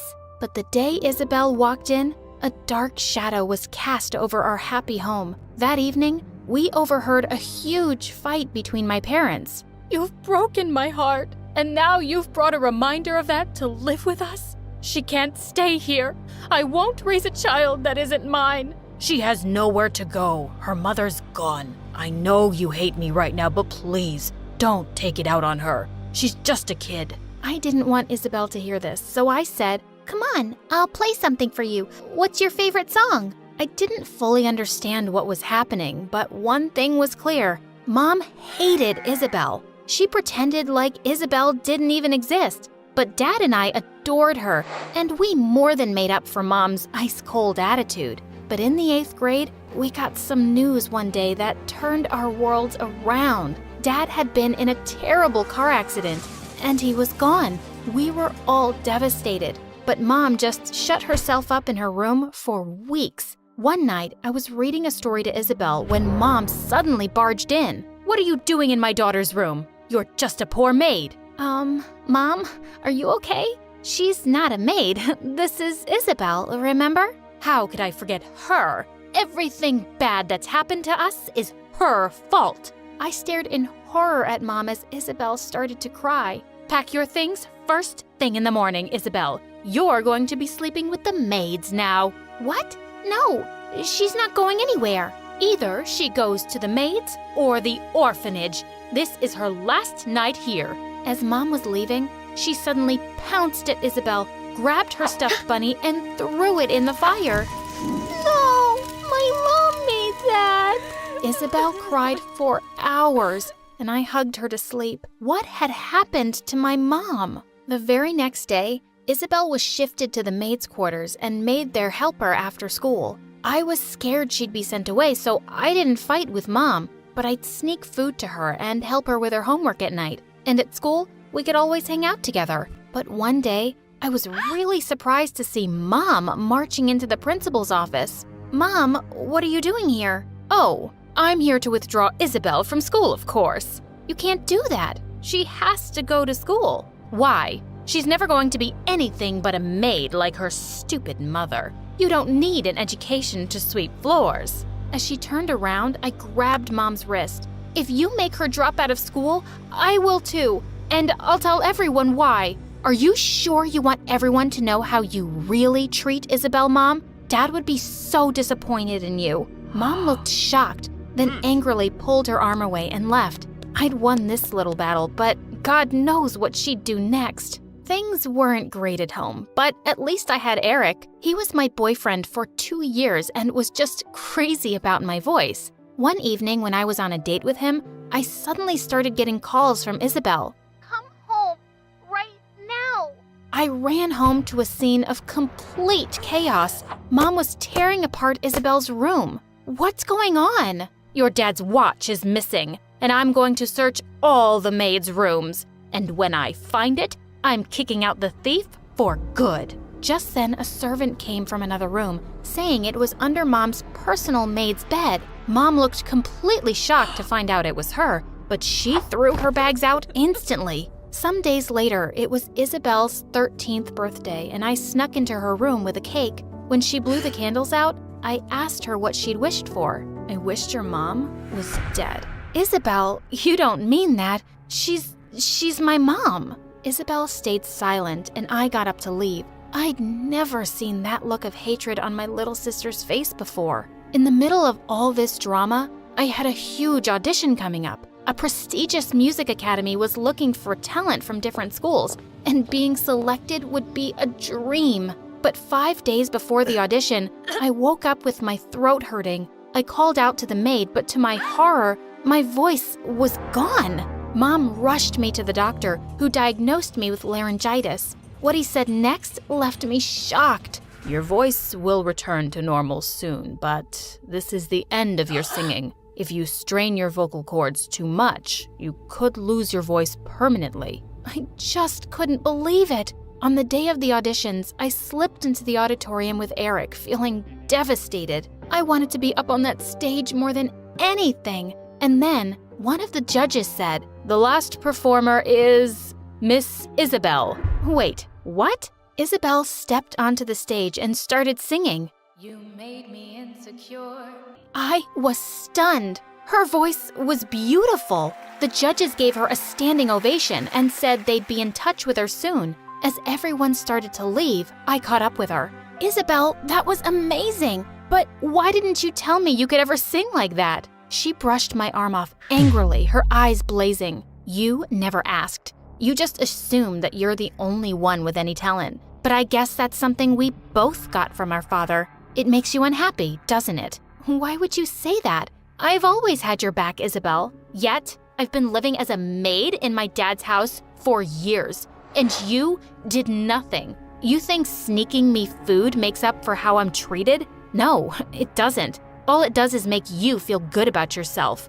Isabel, I tried. You should have tried harder. I hate you, Demelza. As she stormed off, I felt heartbroken. As Eric walked me back home that evening, suddenly a cyclist came charging straight at him. I pushed Eric out of the way just in time, but he landed on the pavement, hitting his head. I quickly called an ambulance, and after hours of waiting at the hospital, we were shocked to get the news. Eric was in a coma. The doctors were hopeful he'd wake up soon, but weeks turned into months, and before I knew it, a year had passed. I was almost done with high school, and Isabel was in her music academy on full scholarship, but we never spoke anymore. One day when I went to see Eric, I was shocked to see him sitting up in bed. "Oh my God, you're awake!" He gently pushed me away. "I'm sorry, who are you?" "Eric, it's me, Demelza, your girlfriend." "Can you sing?" "Yes, well, I used to, but then I got sick and had to stop, remember?" "No, I just know that my girlfriend sings beautifully. I couldn't move or see all these months, but she'd talk and sing to me often, and I could hear her. I know her voice, and it's not you." Suddenly, my blood ran cold when I heard someone behind me. "Babe, that was me. You could hear me?" "Isabel?" Yes, it's you." She ran forward and hugged him, and then they kissed. Suddenly, I just lost it. I pulled Isabel by her hair. "Are you completely crazy? You've been visiting my boyfriend and singing to him? Tell him you're lying." "I am not. He's mine. Let me go, witch." And suddenly, she pushed me viciously and I went flying into a trolley. I attacked her and we went crashing straight into the machines. And the next thing we knew, we were both thrown out of the hospital. I turned furiously to Isabel. "We're done. For good. You've become a hateful monster. I don't even know who you are anymore. but you're definitely not my sister. Finally. And with that, she left. I went on a very long walk to clear my head, and by the time I got home, Isabel was gone. The next morning, Mom discovered a lot of things were gone too, including Dad's watch. I'm going to report her to the police. I'm going to... Mom, just stop it. She's gone. That's what you wanted since you first saw her, right? And so what if she took Dad's stuff? It's hers too. Let it freaking go. A year later, I went off to university to study music. If I couldn't sing anymore, I could still play. In my final year, I was leaving the campus one day when I stepped on a newspaper. It had Eric and Isabel's face on the front page with the headline, "Billionaire to tie knot in 2 weeks." Well, good for them. But just a few days later, I walked into a coffee shop, and to my shock, I saw Eric there. And he was kissing a blonde girl that definitely wasn't Isabel. I just walked away. It wasn't my problem, but I couldn't stop thinking about it. And when her wedding day arrived, I just couldn't not do anything. Even if she hated me, she was my frickin' little sister. And that's how I found myself bursting into the church and running like crazy down the aisle. Hold it! This wedding can't happen! As Isabel turned to look at me in horror, I ran straight at her and hugged her. I held onto her tight as she squirmed and shrieked. OMG, you psycho, get off me. I love you, Isabel. I'm not going anywhere till you listen to me. As Eric looked super mad and everyone stared at us, she dragged me off to a small room. What do you think you're doing, Demelza? Isabel, you can't marry Eric. He's a cheater. I saw him kissing a girl the other day. I swear, I'm not lying. You think I don't know about that? Well, I do, and it doesn't matter. I stole your man, and he'll take care of me. At least I got rid of you and your psycho mom, so just buzz off. Isabel, listen to me. You're just angry right now. I'm so sorry about everything. Mom was unbelievably cruel to you, and I should have fought harder. You deserved so much better, and you still do. Don't marry this jerk, please. Why do you care? Because you're my little sister, and I miss you so much. I had 2 things that I loved the most, my voice and you. I lost my voice for good, and I don't want to lose you too. Please forgive me and come with me. Oh, Demelza, I'm so sorry for all the horrible things I did to you. I thought I wanted to marry Eric to tease you, but I now realize that everything I've been doing in my life was to not end up alone. I just wanted to belong to someone. You belong to me. You're my family. I made a promise to Dad to take care of you, and I will, always. And with that, we hugged each other and walked back to our home. Family always comes first.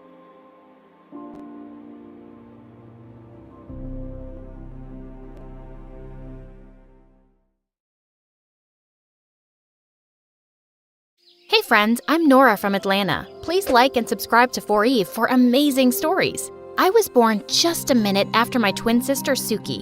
She was my twin, but we were nothing alike. We didn't even look like we were sisters at all. Suki, with her long golden locks and blue eyes, seemed like a Barbie doll. As for me, I might have looked like a Cabbage Patch doll. There's a saying that families are like fudge, mostly sweet, but with a few nuts. In our family, that nut was Suki. The girl was crazy. All she ever wanted to do was have fun, and she was born with a really short fuse. Like one time, Mom and Dad took us to a restaurant, and Suki thought it would be fun to squeeze the ketchup bottle at people. Thank God I was safe, but not for long. I'm not with them. Hey Nora, would you like some ketchup? Saying that, Suki squeezed the bottle so hard that the ketchup landed on not just me, but on the waiter as well. Instead of being angry, my parents were laughing. Suki, you sure know how to have fun. Yes, you are so naughty, but Mama loves you. I wasn't surprised when the waiter tried to stop her. She went ballistic, and eventually we were kicked out of the place and banned from ever coming back. Even when we would have exams, Suki would never take studies seriously, but still somehow managed to pass. But that wasn't for long. When we reached 10th grade, she failed and had to repeat the class. I wasn't happy that she flunked, but I wasn't sad either. I got to enter 11th grade without Suki, and it was awesome. I was finally my own person and no longer the sister of the most gorgeous and hot-tempered girl at school. I focused really hard on studies and aced every exam, and soon was top of my class. I had my life goals set. I needed to be the best and get that one scholarship to my fave university that was offered to our school. While my parents were happy that I was excelling in my studies, they were even prouder that Suki joined the cheerleading squad. Mom went so insane that she threw a full-fledged party for Suki, wearing her cheerleading uniform from ages ago. Oh, my love, you keep making us proud, following your mom's footsteps. Seeing how everyone was just hovering all around Suki, something inside me flipped. Like seriously, celebrating she joined the cheerleading squad? In case you guys haven't noticed, I aced my 9th standard exams. Okay, fine, I might have overreacted, but I did have a point. Mom and Dad just rolled their eyes and went on to enjoy the party, while I felt like I'd get a headache, so I went outside in the garden to catch some air. Feeling frustrated, I kicked the dirt, and that's when I saw a guy. You idiot. You stupid idiot. Huh? What the heck? Hey, watch your mouth. You're standing in my garden calling me an idiot and stupid? How dare— The guy raised his hand, and when he removed his phone from his ear, I felt my cheeks turn red. He wasn't talking to me. Beautiful, gorgeous. That's what I'd call you, not idiot and stupid. It was just my friend on the phone, who decided to let his pet fish swim in the bigger sea by flushing it down the toilet. Let's just say the fish is in heaven now. Who was he? He did look familiar, and then it hit me. It was Dad's friend's son, Ian. Our family used to be super close, but Ian and his family moved to England like 8 years ago. It's you, Ian, the guy who always stole my ice creams. Yep, it is I. The guy who heard you tell your mom on a beach picnic how bad you needed to scratch your butt because of the sand. Oh gosh, why did he have to remember that? Once summer vacation ended, I found Ian in my class. Perfect, as if having Suki in high school wasn't enough.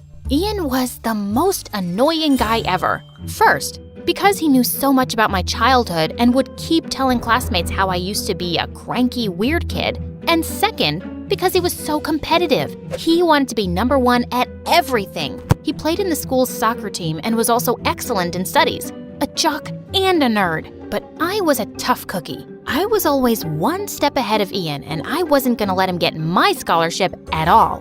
One day, I was in the library preparing for this really tough advanced math quiz. Just as I was trying to figure out a very difficult equation, someone snatched my notebook. It was Ian. You're welcome. I was standing behind you and I just couldn't bear it anymore. If you had paid attention to the prime number theorem, you wouldn't have to find a workaround for this question. OMG, how dare he? But I did forget to use it. I would have figured it out, but yeah. This way it does seem easy. Well, I guess thanks are in order. I already said you're welcome. Saying that, Ian sat next to me and we both started practicing together. After that day, Ian sort of grew on me and I started to like him. Soon we became really good friends. We always studied together and made our assignments together. We both wanted the same scholarship and hoped the best one would get it. One fine day as we were sitting in the cafeteria, Suki came out of nowhere and tried to be a little too sweet with Ian. Thank God he ignored her, but once we were at home, Suki had a full-blown meltdown about it. Are you just hanging out with him to make me jealous? Like, he is so cool? How can he even talk to you? How dare he ignore me? I don't know. Maybe because he knows I know what the cube of 2 is, while I guess you don't. Plus, haven't you noticed? He isn't into you. Nerd. Fine, he is cute, but not that cute. Saying that, she left in anger. If Ian had chosen me, she had to accept it. But had he chosen me? He was always so charming around me. I would often catch him looking at me and he'd give me just the cutest smile ever. We'd always sit together and study together in the library. He even walked me home every day after school, too. Every time he'd touch my hand, I felt as if my heart flipped, but we were just friends, nothing more. One day, Ian and I had to meet in the library to discuss an assignment, but he didn't show up. When I went looking for him, I saw him with Suki in the empty hallway. He was holding her hand and they were super close. I felt gutted, and I ran home and locked myself in my bedroom. Mom and Dad tried to talk to me, but I didn't let anyone in. Later that night, I felt hungry and went to get dinner. That's when I heard Suki talking to one of her friends. I almost ignored it, But the moment she said Ian's name, I lost it and barged into her room. I know what you're doing, witch. Stay away from Ian, got it? Is that him on the phone? How could you, Suki? What the heck? Get out of my room, Nora! Stop being a nosy jerk! Saying that, Suki pushed me out of her room, and the entire night, I felt so angry. It was my fault. I had been too scared to tell Ian how I felt. I needed to fix this. So the next day, the moment I saw Ian, I dragged him into the library and confronted him about Suki. What are you even talking about? Nora, I don't know. She was fine 1 minute and then she fell and I just gave her a hand to help her up. That's all. Oh, okay. I might have overreacted. No biggie. Really? And here, I was happy that you might have felt at least a bit jealous, because I feel like that when you talk to another guy. Oh, you do? And why is that? Because maybe I'm falling for you. Me too. Saying that, Ian leaned in and kissed me. It was beautiful. The following week, it seemed as if Ian and I were inseparable. I felt like I was on cloud 9. But Suki, gosh, every time she'd see Ian and me together, her face would turn red as a tomato, as if I cared. One night I was in my room, ready to sleep, when Suki knocked on the door. Hey, I was wondering, can we talk about, whatever it is, make it fast. Nora, I know I'm the perfect sister, and I guess I steal the spotlight from you a lot of times, but still, I am your sister, and I want to tell you that Ian, well, he isn't exactly the guy you think he is. He sort of hit on me, and he's using you, Nora. He is... Oh God, this was a new low for Suki. I knew me being with Ian made her feel jealous, but this was way too much. Without even thinking, I grabbed her arm and shoved her out of the room. Suki, you are not the sun. The world doesn't revolve around you. For once, it's about me. Stay back. I was fuming with anger. The next day, I woke up a little late for school, and when I reached there, I realized something was off. All eyes were on me. A girl told me to go to the gym room, and when I got there, I saw Suki yelling at Ian, and he had a bruise on his eye. Nora, thank God you're here. Your sister? She is crazy. She asked me to date her instead of you, and when I said no, she punched me. She actually came at me. Everyone saw it. I was inches away, and she attacked me. I would have also kicked you. Nora, this jerk, you know what? Before Nora could say anything more, I gave her a tight slap. I was so sick of her. What is wrong with you? Why can't you be happy for me? I hate you, Suki. Don't ever talk to me again. Before things could escalate, the teachers took Suki to the principal's office, and she got a much-deserved suspension for the stunt she pulled. And finally, for once, at home, Mom and Dad grounded her. Though Suki tried to talk to me many times, I totally shut her out. When she returned to school, she was dropped from the cheerleading squad and was always so quiet. The whole stress of Suki and Ian had me so distracted that I wasn't even doing well in studies. I knew I didn't do well in the exams, and I was certain that I'd have to kiss that scholarship goodbye. But when the results for the 12th grade came in, I was stunned to see I had failed. This can't be happening. But how? There must have been some mistake. I went straight to the school. I was going to get my assignments and exam answer sheets tested, but when the teacher informed me that I had not submitted a couple of very important assignments, I felt the earth beneath me shatter. And to my shock, Ian was there, with a grin on his face. Oh my God, the look on your face? It's epic. Totally epic. Wait, let me take a picture and show you. Ugh, how fun it was. Nora, you were so easy to fool. I guess all girls are so easy to fool. Give them a bit of attention and they'll lose focus. And you know what? Your sister was onto me. She saw me throw your sorry excuse of an assignment in the bin instead of submitting it. But I played it so well that you didn't believe her. I felt my ears burn. I was so going to get this butthead. But before I could lunge at him, someone jumped at Ian. It was Suki. Oh gosh, my sister had Ian in a chokehold. You jerk! My sister deserved that scholarship. You won't go far in life by stepping on others. Karma will bite you in the butt, Ian. I'm gonna tell the world what you did. Good luck proving that. I had to stop Suki. She had already gotten one suspension because of Ian. Another meant expulsion. Suki, leave it. He's not worth it. He's just a blood-sucking worm. Come on. Hearing my voice, she did let go of Ian and came running to hug me. I hugged her too and rubbed her back to calm her. I was sad for weeks. No, months. I felt so depressed and just wanted to stay in my room all the time. The pang of betrayal was falling hard on me. Seeing how homebound I was, Mom and Dad took us to a restaurant, the same one we had been banned from. Just as I was going to take a bite from my burger, Suki squeezed the ketchup bottle and a load of ketchup landed on my face. Suki, you idiot! Wait, I'll get you. As if you can. Come on, let's see your aim. Saying that, I did the same. And in no time, our family was acting like the crazy they were. We were.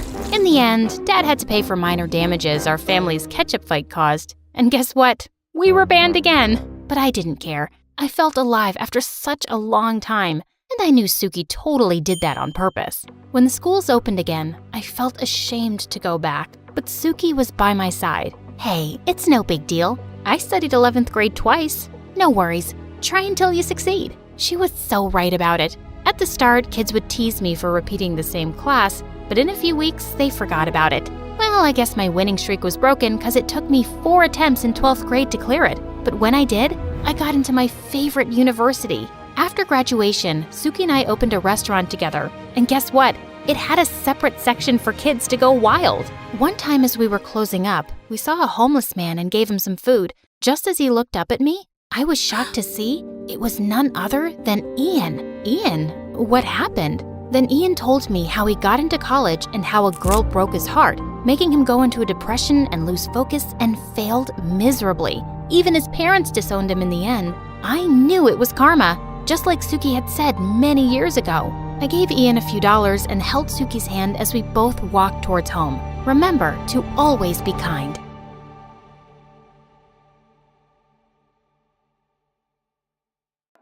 Hello, I'm Jessica Harlenborough, and I belong to a family of great detectives. My father was James Harlenborough, whose father was Hardy Harlenborough Jackson Jr., whose mother was Janet Harlenborough, who was the first one in our family to hold the badge and wear the uniform. The legend goes that she once defeated a whole family of bandits on her own with nothing but an empty revolver. And since then, she has inspired my father's father, and me to grow and become the seekers of justice. And soon, the day arrived when I got to use my true skills. One day, on my way back from the bathroom, I saw James Heartthrob in the hallway, the guy my friend Lily Larkins had a huge crush on. He walked secretly to his locker with a suspicious brown package in his hands, which he placed inside after making sure no one was around him. After that, he walked away. But as a responsible citizen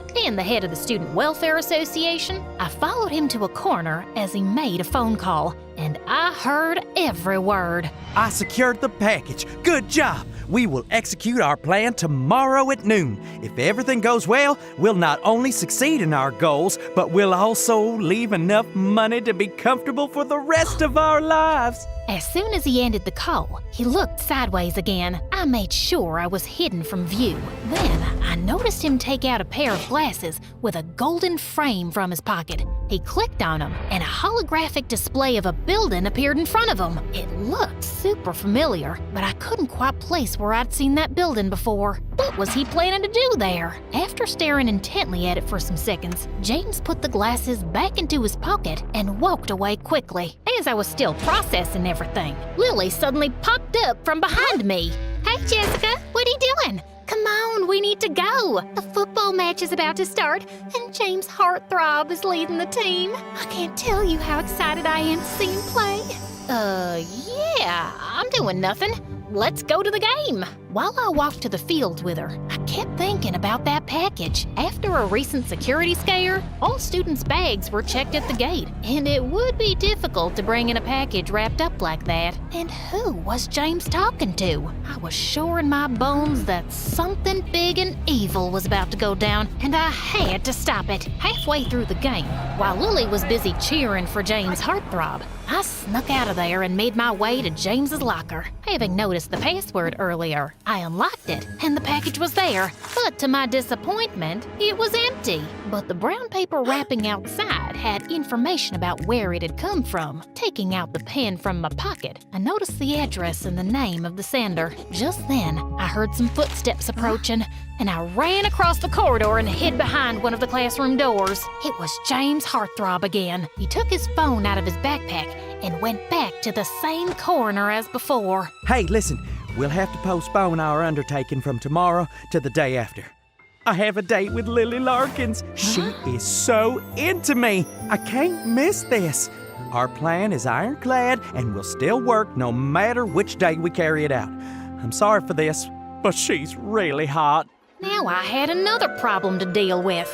My best friend from childhood was about to fall prey to a possible criminal. I couldn't let that happen. And apparently, now his evil plan had been postponed by a day. But to stop him and save my friend, I needed to find out more information, and I could use some help. Later that night, I asked Lily to come over to my place with a phone book so I could try looking for the address and name I'd noted earlier. Of course, I told her we were just making prank calls. She wouldn't believe me if I told her all my suspicions just yet. We sat at my study table with the telephone near me. Lily kept telling me the cell phone numbers, and I kept pranking them in a manly voice. Hello? Yes. Is this Jack Trades? I'm Heartthrob.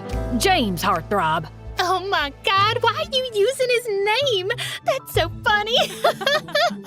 Most of the calls just led to dead ends, but when I made the final call... Hey, James, what happened to your voice, man? You getting sick or something? No, just some allergies. I'm still your man, a man with a plan. You know, that evil plan we were gonna pull off the day after tomorrow? Yeah, but what's so evil about it? Are you sure you're fine? Or have you lost your mind already because of that girl you were going on about? How hot is she? You stay away from her! No, just nothing. See you day after tomorrow, man. Peace out. I hung up the phone to find Lily staring at my face. What the heck are you going on about? Nothing that makes sense. That's why it's a prank, silly. I bet this guy's as confused as you are, and we'll be thinking about it all night. Okay. Anyway, I don't care, because the only thing I can think about is my date with James Heartthrob tomorrow. How will I wait until then? Oh my God, it's killing me. Yeah, you've only mentioned it about 10 times already, but are you sure about this? I mean, you barely know the guy. That's the point of the date? We get to know each other? Yeah, but is it worth the effort? James Heartthrob is very good looking, but guys like that are usually quite dumb. Do you think he'll be emotionally and mentally mature? It's too big a step. What are you going on about?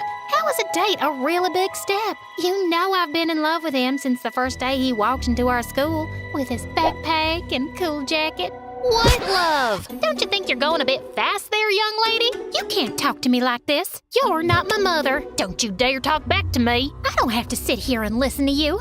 I'm going home. Fine, go away. And then she picked up her phone book and stormed out of there, slamming the door shut. Ugh, teenagers. I probably wasn't gonna learn much about his evil plan by crashing their date, but I just didn't feel comfortable leaving him alone with Lily. So the next evening, I went to the restaurant where they were supposed to meet and entered through the back exit into the kitchen. I found a storage room with extra uniforms and quickly changed into a waitress's outfit. Then, I discreetly walked out into the restaurant area, scanning the room like a hawk till I spotted my targets. I was skilled at disguises. I was sure they wouldn't recognize me. I was walking over to them when suddenly some customers at a table stopped me. Hey miss, we've been waiting for someone to take our order for a while.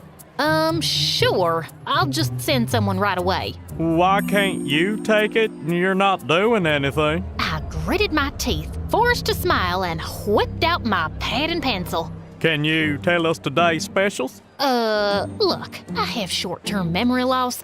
I can't remember any of this stuff. Just, select something from the menu. How are you even a waitress? Fine. How about this side salad? Is it good? It's amazing. Great choice. What's it served on the side of? I guess on the side of your plate. Are we done here? My family hasn't even ordered yet. Get us another waitress. You're useless. I told you that 5 minutes ago. I walked off and went back to my mission, annoyed that I'd lost precious time. As I got close to Lily and that heartthrob, I pretended to be working when I felt someone tug at my skirt. It was the annoying customer's kid. You didn't take my order? Not now, kid. Go away. I'm hungry, you witch. I want a piece of chocolate cake. Just buzz off, will ya? I pulled my skirt away from him, and he suddenly dropped onto the floor and started bawling loudly. She pushed me. She pushed me so hard.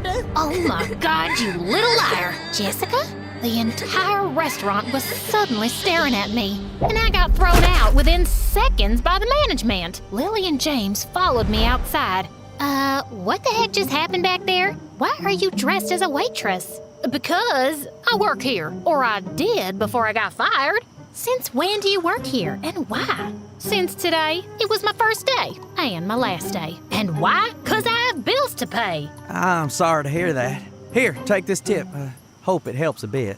And then he handed me $100, just like that. I hadn't even waited on him. I guess he had plenty of money from all his evil ventures. And now that I was face to face with him, maybe I could make him give away something about his plans. Wow, that's very generous. Thank you. You must be rich. And I guess you'll be very rich soon if your trades go well, eh? You know what I mean, huh? I really don't. Oh, come on. Are you really saying you're a jack of all trades and a master of none? What does that even mean?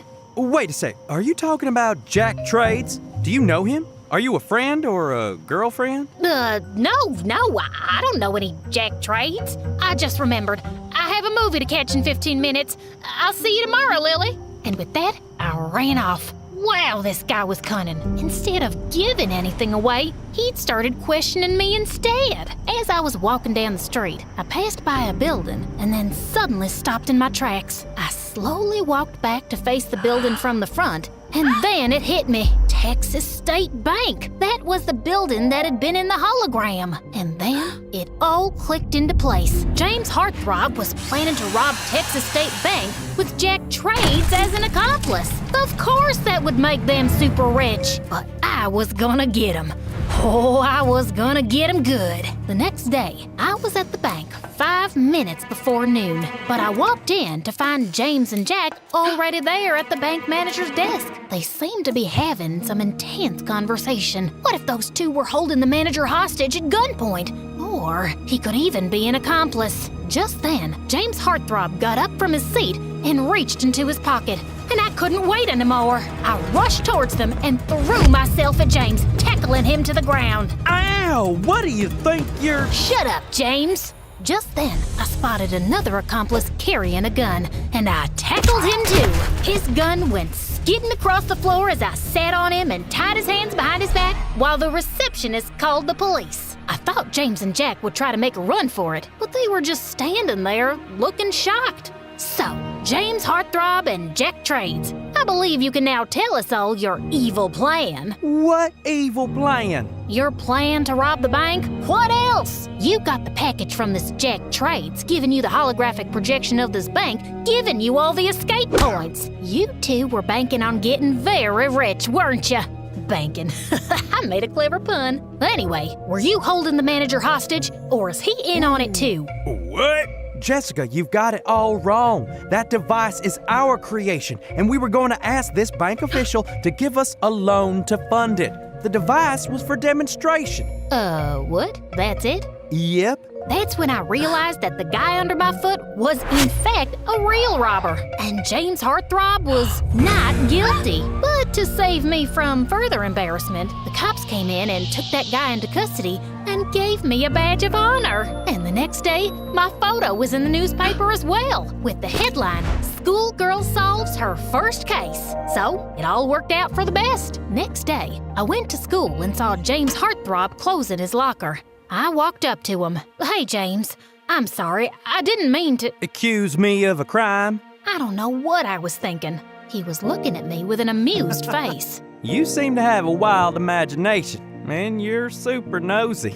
But tackling a guy with a gun was pretty brave, actually. You're interesting, Jessica Harlenborough, and you're forgiven. Well, thank you.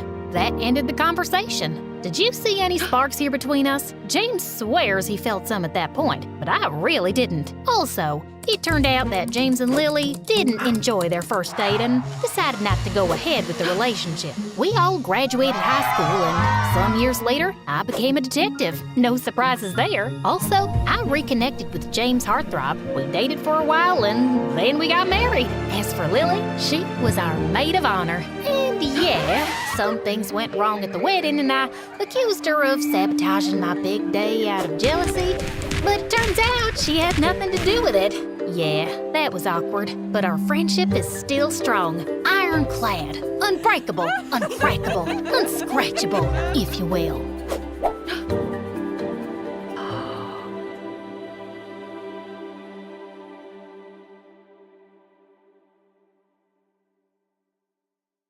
I was almost done with my shift at the cafe when a customer started screaming at Mom for getting the order wrong. You won't die if you have to have hot chocolate instead of coffee one day. I'm allergic to chocolate, you stupid woman!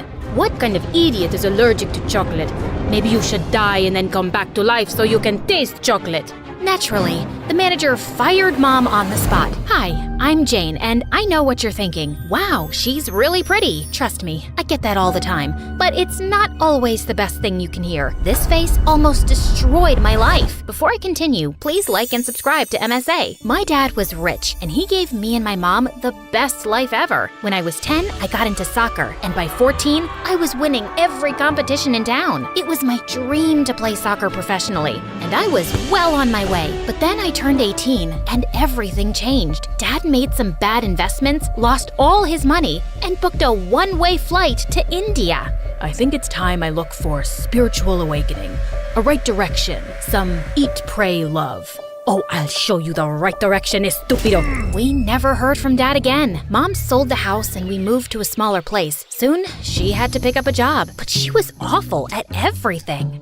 She tried teaching some kids Spanish, but told them they were morons in the second day. Tried babysitting and slept on the job. Tried waitressing, which clearly didn't work out either. Then Mom joined as a sales girl at a makeup store, but on her first day, she slipped on a lipstick and broke her hip. Mom was put on bed rest for months, so I pulled out of soccer classes in school and picked up double shifts at the cafe. I was working late one night when this boy walked in. Sorry, sir, we're closed. No reply. Are you lost? Nothing. Okay, listen, you creep. If you're here to kidnap me, let me tell you that I'm really broke. I am 1 step away from being homeless and 2 steps away from being a street rat. Has anyone told you that you're pretty? 'Cause you're really pretty. I'm Tyler. What's your name? It's Angel, right? No, wait. Goddess? Miracle? Will you go out on a date with me? What? No! Tyler kept asking me out, but I threw coffee in his face and kicked him out. But then he started stopping by the cafe every day. He'd stay there for hours trying to get my attention. He'd keep ordering the most expensive coffee and then leave a fat tip. He was really getting on my nerves. What's your deal? Are you trying to win me over with money? Jane, I genuinely like you. Please, just take a chance on me and go out on one date. If you still don't like me, I won't trouble you again. Before I could respond, Mom popped out of nowhere. Oh, mija, he's so cute. Say yes. Mom, why are you here? You're my daughter. You came out of my womb. I feel a pull towards you like a piece of metal to a magnet. Can't I come and see you when my heart says so? What are you really doing here? Okay, you weren't picking up your phone. I just wanted you to get me my favorite sandwich. Now say yes to this boy, or I will. I'm kidding. Do you have a single dad? Older brother? Even a butler would do. Okay, that's enough. And Tyler, fine. Let's meet for dinner tomorrow. 1 date. Tyler and I ended up having a great time. He was cute, fun, and really rich. He loved pampering me with all things good. And honestly, it felt nice to be taken care of. Before I knew it, we started dating. And then he surprised me with the best news ever. I spoke to my dad, and he's agreed to put in a good word for you with my school principal. If things go right, we might go to the same school. But I can't afford the fees. Just impress the soccer coach, and they'll let you in on a sports scholarship. I hugged Tyler, and we shared our first kiss that night. A week later, I was called in for the soccer trial, and I nailed it. 1 week before joining the school, Tyler invited me and Mom to his place for Thanksgiving dinner, which was a mansion, and his parents looked like royalty. I was just introducing myself to his dad when a girl on a broomstick came sliding down the stairs and knocked right into me. I fell back on a tall shelf, and a bunch of stuff fell down. Tyler's mom looked horrified. "Oh my god, my ultimate collection of unicorn figurines! What have you done?" "I'm so sorry, I didn't mean to." I started picking up the pieces when the same weird girl pushed me away. You don't have to do that. High time these ugly things broke. What's wrong with you, Kiki? You could have seriously hurt Jane. She's not made of glass, and I was trying to see if the broom thing works for everyone, or if it's just for Harry Potter. Wait, I have an idea. Maybe your mom can give it a shot, Tyler, since she's an actual witch. Kiki, that's enough. Kiki just grinned, and we all sat down for dinner. Tyler's parents were extremely sweet, and they really seemed to love him. Tyler's a star, and I'm so lucky to have him. He's really smart and helps me handle the business so well. Look at that handsome face. So handsome. He's a dork. What did you just say? I need a fork to eat noodles. But we got this turkey made especially for you, Kiki. I know how you like it. Shush! Okay, I'll eat it. Your fake sweet voice gives me nightmares. I mean migraines. You know what? Let's play a game. Let's all tell one thing we're grateful for. I'll start. I'm grateful for nothing. Thanks to you, stepmama. You broke my family, turned my dad's brain into mush, and your son looks like a toad and he gets all the attention. Oh wait, I have the perfect Thanksgiving song for y'all. With that, Kiki jumped on the table and started singing in the worst voice ever. Hey yo, it's a day to be happy, but I'm always so snappy because my stepmom's a witch and her son's kinda crappy and my dad is dumber than a baby in a nappy. Kiki's dad got up furiously and pulled Kiki out of the room, and that was our cue to leave. That was one horribly awkward dinner. The next day at school, Tyler apologized for Kiki's behavior. Her mom ran away with the milkman when Kiki was only 5. She came back, but then she ran away with the postman a few years later. Kiki still thinks her mom will come back, so when her dad decided to marry my mom, she hated the idea. She just can't accept us as a family and keeps acting like a spoiled brat. Just be careful. She might take her anger out on you too. And sure enough, Kiki made my life at school miserable. I found my soccer jersey soaked in grease, and another time she spray painted all over my books. The last straw was when one day during practice, I was doing some stretches and I heard Kiki giggling behind with her camera focused on my butt. Hey guys, Tyler's new girlfriend wears Barbie underpants. Look. For more content, like and subscribe to my channel. Everybody hates Tyler. Get that thing away from me. I tried to stop her from filming, but she wouldn't, and then I pushed her. She fell, her camera broke, and both of us fought like wildcats before the coach separated us. Tyler's right about you. You're a crazy, spoiled brat. And you're just a pretty stupid girl. And I mean pretty stupid, like a whole lot of stupid, not like pretty and stupid. Wait, that's not good enough trash talk. Can we try this again? I can do better. But I just ignored Kiki and walked away. While school was a mess, at home, Mom kept pestering me about my relationship with Tyler. Change that shirt, you smell like a wet puppy. Get a manicure. Your fingers need to be perfect when Tyler puts a ring on it. Oh my God, Mom, we're not getting married, and money isn't everything. That's a lie poor people made up. Yeah, that was another problem. Mom was just so excited about me and Tyler, but lately, I was beginning to have second thoughts. The more I hung out with him, the more I realized that we were poles apart. He would take me to these fancy parties and dinners when all I really wanted was some quiet time together watching TV and eating pizza. Then one evening, Tyler invited me to an art exhibition with his parents and Kiki. As always, Tyler's dad kept praising him in front of the guests, and Kiki looked upset. The whole situation was uncomfortable, so I excused myself and was admiring an art piece when a boy came and stood next to me. Admiring my work, I see. Oh, it's by you? It's amazing. You're so talented. Oui, merci beaucoup, pretty bella. The artist leaned in to kiss me, but I stepped back. He then pulled me by the arm, but I turned around and punched him in his face. He screamed, and soon a crowd gathered around us. And Tyler angrily pulled me outside. What were you thinking, Jane? He was forcefully trying to kiss me. What else was I supposed to do? That's how French people say thank you. This is so embarrassing to my parents. Go apologize to them now. Are you for real? You should be making that artist apologize to me. Why should I say sorry to your parents? Because they've done so much for you. You know my dad had to bribe the principal to get you into this school? What? I never asked you to do that. Exactly. A lot of girls would kill to be in your place. Oh, really? Then choose one of those girls and date them. With that, I turned around and left. I tried finding a cab, but there was none around, and I started walking. Just a few blocks down, I suddenly realized that 2 homeless guys were following me. I panicked and ran, and just as I turned a corner, I crashed into someone. Kiki. Ow! You blind bat! Wait, who are these monkeys? Your worst nightmare. Now give me all the cash you have. Huh, not so fast. Kiki lunged at one guy and bit him. He howled in pain, and the other one was about to jump at Kiki, but she turned around and kicked him in the stomach and brought him to his knees. Then she took a tweezer out from her pocket and pulled hair out of his nostrils. The guy started sneezing like crazy, and Kiki and I ran for our lives. We finally stopped at a cafe and threw ourselves on some seats. Thanks for saving my... But sure. But first, I need food. Waiter? Yes, hi. Get me 2 full hamburgers, 2 sides of fries, 2 strawberry milkshakes, and 3 scoops of ice cream each. Oh no, wait, I'm on a diet.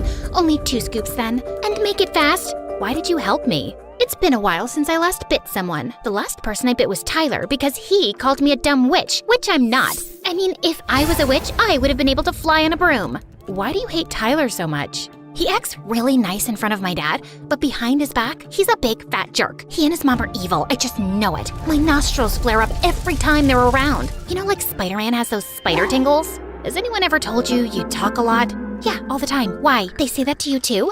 That's such a coincidence. And Kiki went on and on till the food came, and she finally shut up. That night, I realized that Kiki wasn't that bad. She was just an ignored kid looking for love, and it kind of reminded me of the time when Dad left us. And Tyler had been such a jerk today. Kiki dropped me off at home in her car, and when she left, I noticed something stuck to my coat. It was a weird necklace that I'd seen Kiki wearing at the museum. It must have gotten stuck on me during that fight with those homeless guys. So the next day, I went to her place to return it. When I saw her arguing with Tyler's mom, I hid behind one of the cars to avoid getting spotted. You spoiled brat. You destroyed my entire Prada collection. Do you have any idea what that's worth? Nope. Do you? How would you know since my dad paid for it, you filthy peasants? The only peasant here is you. It's only a matter of time before your dad hands over the business to me. And once I have control, you'll have to beg me for money. You and your evil mother will eat rat poop before that happens. That's it. I'm talking to your father and we're shipping you off to that boarding school. Don't think I can't make it happen. I've got him wrapped around my little finger. In your dreams.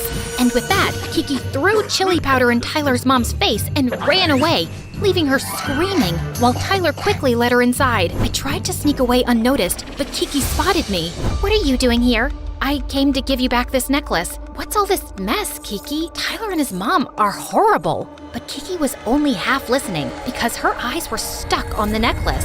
This was in your hand the entire time? Yeah. Why? What's so great about this rusty thing?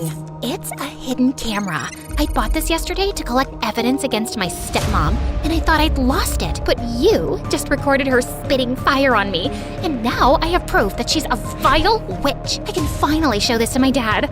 Oh, thank you so much. And hey, I'm sorry for calling you a pretty stupid girl. You're very smart and pretty.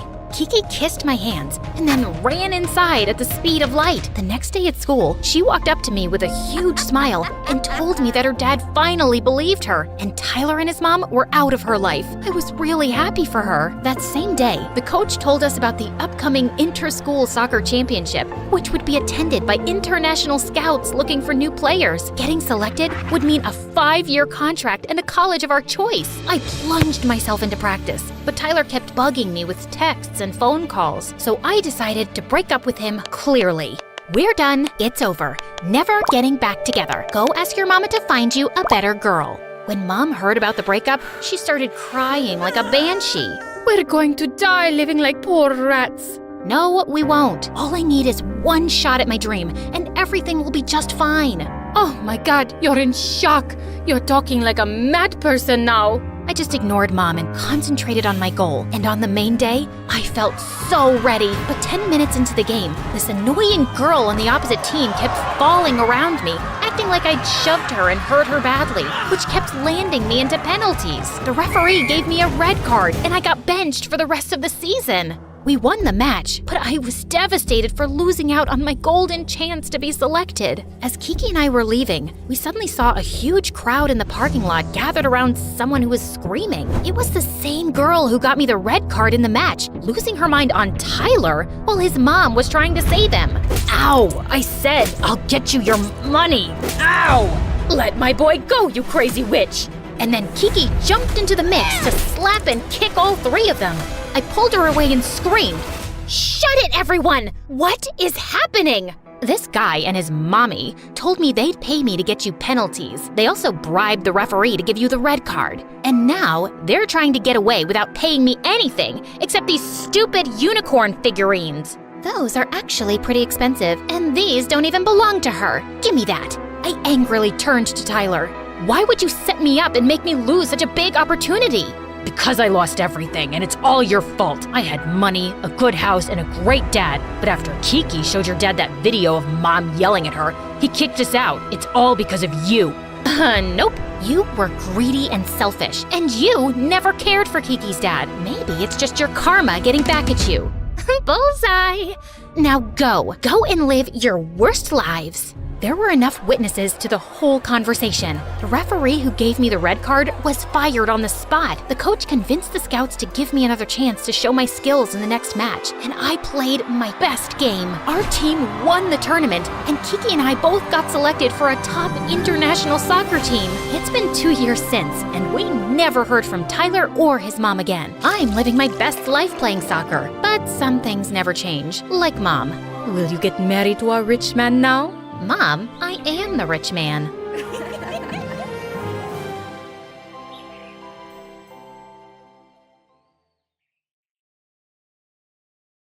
My best friend Kyle is an eccentric introvert. He doesn't know how to talk to people. He's unfriendly and says things that most people find offensive.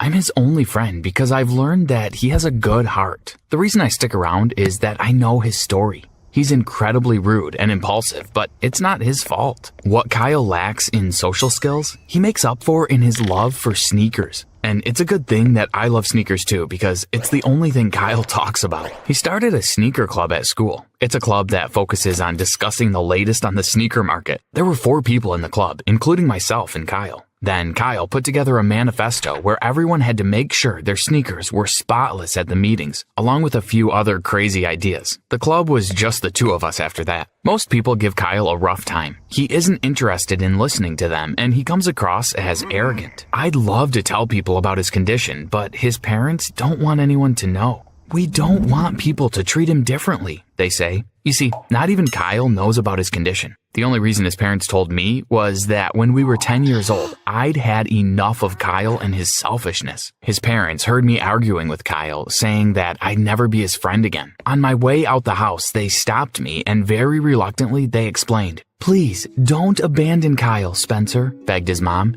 "You're his only friend. I know he's not always the nicest person, but there's a reason for it." They asked me to promise not to tell anyone. Kyle had an accident when he was very young. Ever since then, he's been different. It's as if the part of his brain responsible for understanding people stopped working. Please, don't abandon him. After that, I agreed to stay. I finally understood Kyle's mood swings and his selfishness. Kyle lived in a bubble, one that was only big enough for his parents and I. But what about his sneaker obsession? I asked. Where did that come from? His parents shrugged. The doctor we went to go see after Kyle's accident told us that sometimes when one part of the brain is damaged, another part of the brain kicks into overdrive. The part of his brain responsible for creativity is running fast, and its only focus is sneakers. Kyle's parents are not the type to interfere in his life. They didn't ask for much, and they always made sure that we had snacks and plenty to do. But when Kyle turned 16, they asked me for a big favor. The older we get, the more we worry about Kyle, said his dad. Once we go, who's going to look after him? I froze. They must have seen my expression because they started laughing. No, Spencer, we don't expect you to look after him. We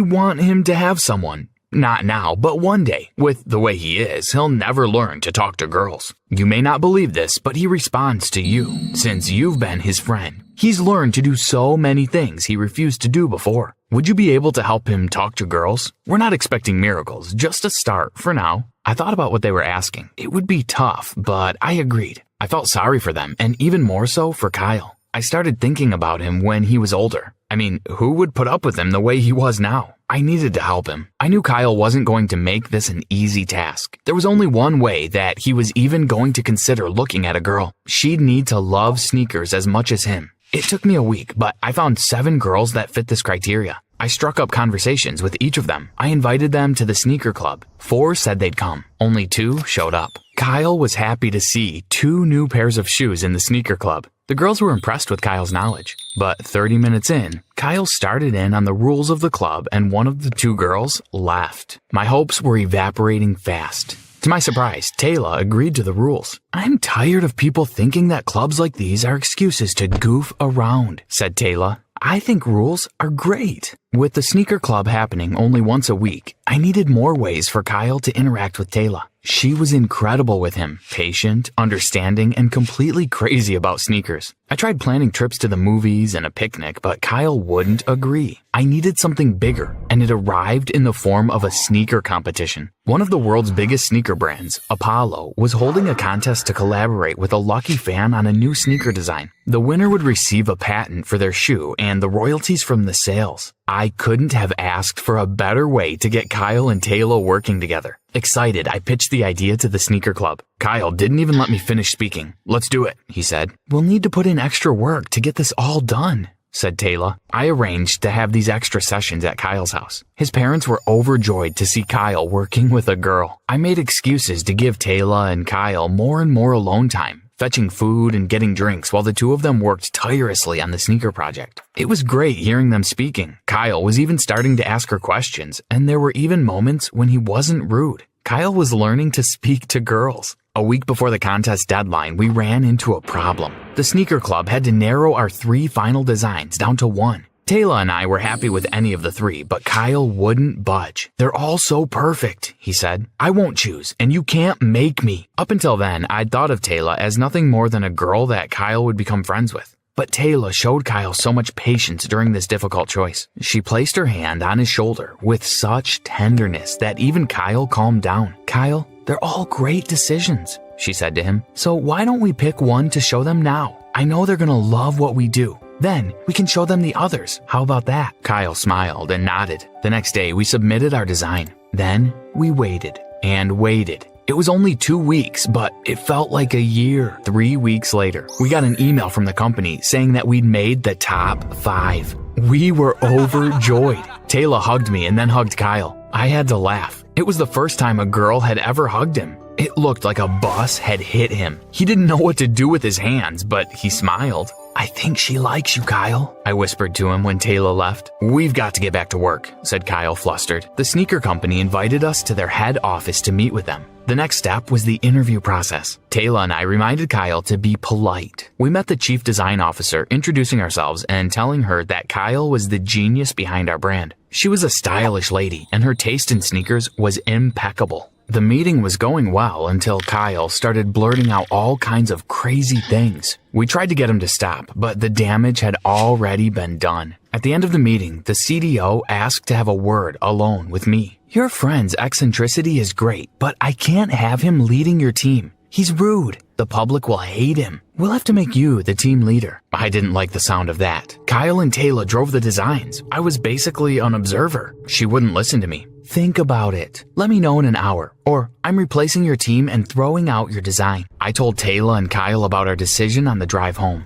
While I felt guilty about it, they didn't mind going along with the CDO's plan. As long as we win, I'm fine with that, said Kyle. I called the CDO and agreed to her terms. But I still felt guilty about it all. A week later, we were called into Apollo's production office and briefed on what would happen next. They had a recording crew follow us around. Their focus was me. It was a classic reality TV deal. It turns out they were about to turn it into a major show. For 2 weeks, these cameras followed us around and filmed our design process. Kyle was his normal self, but they edited him to seem kind of normal. Taylor loved the spotlight, and she was a natural. Remember, we're the Sneaker Club, she said at each recording, reminding all the viewers about our personal brand. The grand finale arrived and we won the contest. They made out a giant check with my name on it and gave it to us at the award ceremony. Taylor's smile withered at that. It didn't say the Sneaker Club. I couldn't help but feel guilty about that. If a check with my name on it was bad, things were about to get worse. 2 days later, I got an electronic message to say that $4 million had been deposited into my bank account. Immediately, I pulled the team together and hired lawyers to set up the Sneaker Club as a company. The money was split equally between us, along with an agreement on all future royalties. I thought I'd fixed everything, but that was just the tip of the iceberg. The real trouble was ahead of us.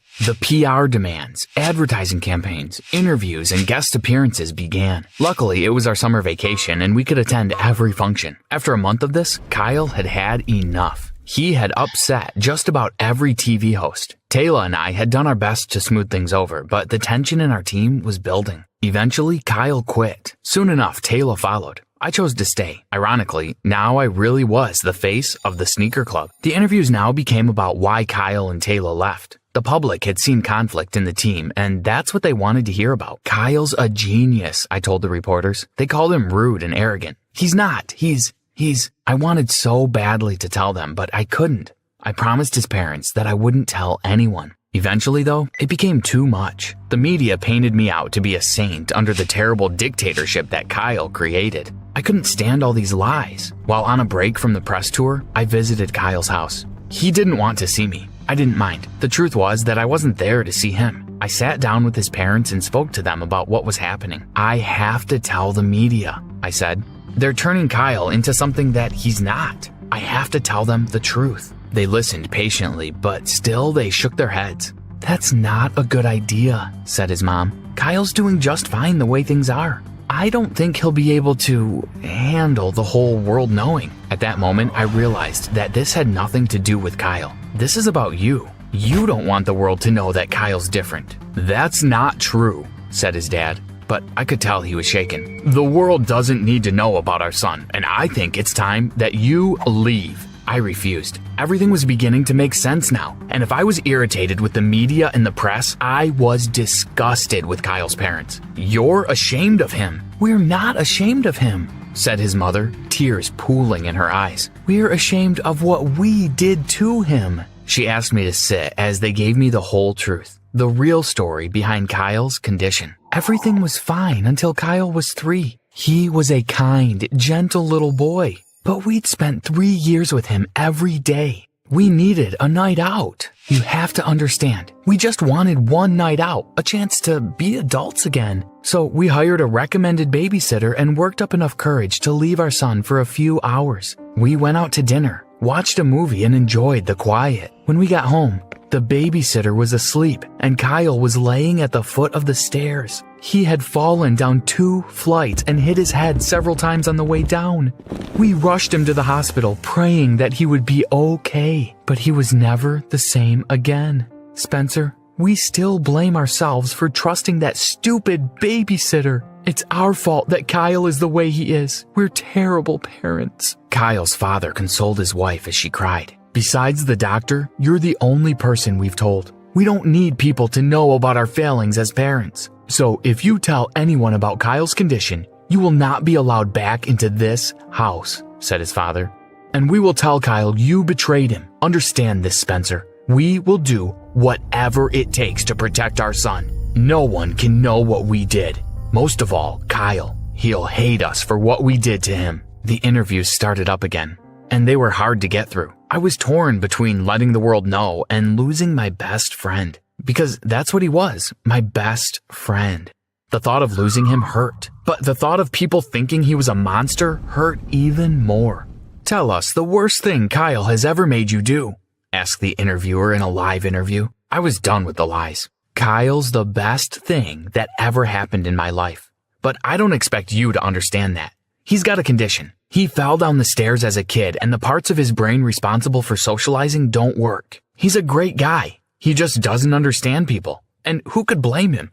Everyone's out to get him. He is loyal, trustworthy, and most of all, he's honest. The interviewer was speechless. But I couldn't stop. I told the interviewer all about Kyle and Taylor and how they were the driving force behind the sneaker club. It was a relief to tell the truth, but I knew that it would come at a cost. My phone beeped. It was a text from Kyle's parents. "You're no longer welcome in our home." I knew then that I'd never see my friend again, but I would have done it again in a heartbeat. A day later, there was a knock on my parents' door. It was Kyle and Taylor. They were smiling. "After watching your interview, my parents told me everything," said Kyle. "You know how long I've been beating myself up for being different?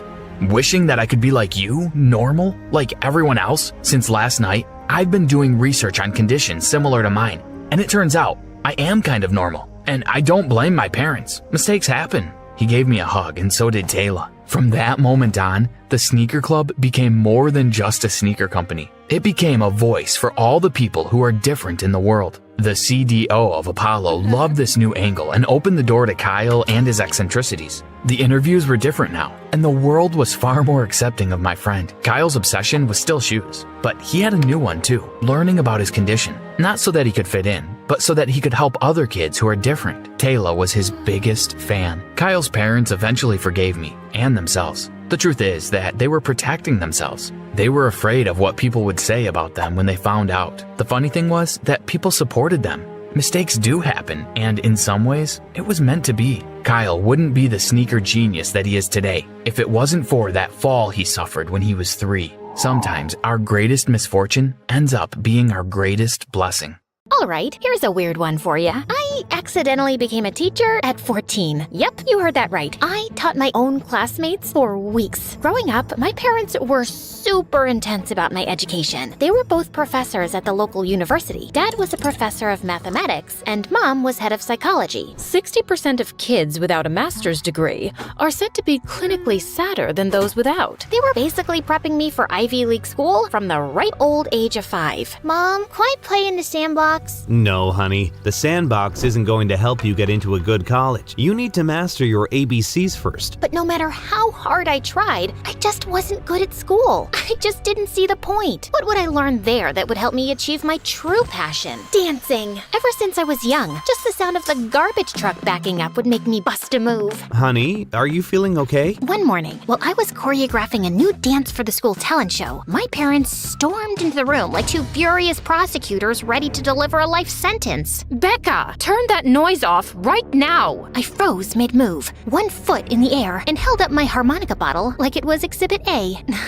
It's not music, it's my water bottle. Excuse me? Yeah, see? The bottle you guys gave me? It has a built-in harmonica cap, so technically I'm hydrating and being a musical genius at the same time, which honestly is pretty productive if you ask me. Wait, it does what? I took a deep breath and blew into the cap. A loud, shrill whistle-like note filled the room. Ta-da! Best present ever! Becca, put the bottle down. We're serious. I sighed, but placed it down. We're very disappointed. You flunked 3 classes and now you have to repeat the 8th grade. And as punishment, we're sorry, but you can't compete in the talent show. Oh, okay. Okay, that's it? You're not angry? Nah, I'm used to it. No good grades, no talent show, no future, no husband.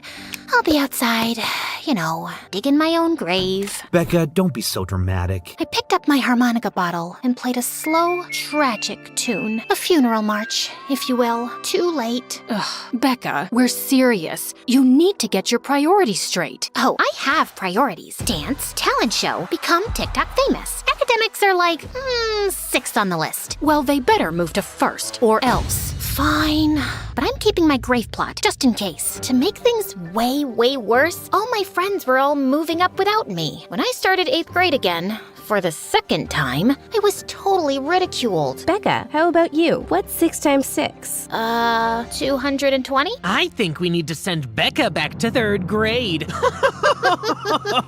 Ha, idiots. Laugh it up now. Just wait until I'm your teacher. First lesson, Advanced Apologies 101. Homework, begging for mercy. I was miserable, but as I was walking home from school, I heard my favorite song playing, like it had come from the heavens. I followed the noise to a brick building. When I looked through the window, I saw a group of teenagers my age with their own totally distinct styles, taking turns showing off their individual dance routines. They looked happy. I rushed home, ecstatic. Mom, Dad, I've seen the light. I found my calling. I need to join a modern dance class. Becca, sweetie, how about you find your calling in algebra first? Ugh, algebra doesn't call anyone, Mom. It's like a spam call. Modern dance is my destiny. And your grades? What about those? I'll get my grades up. Straight A's. I'll even tutor other kids. Just let me dance.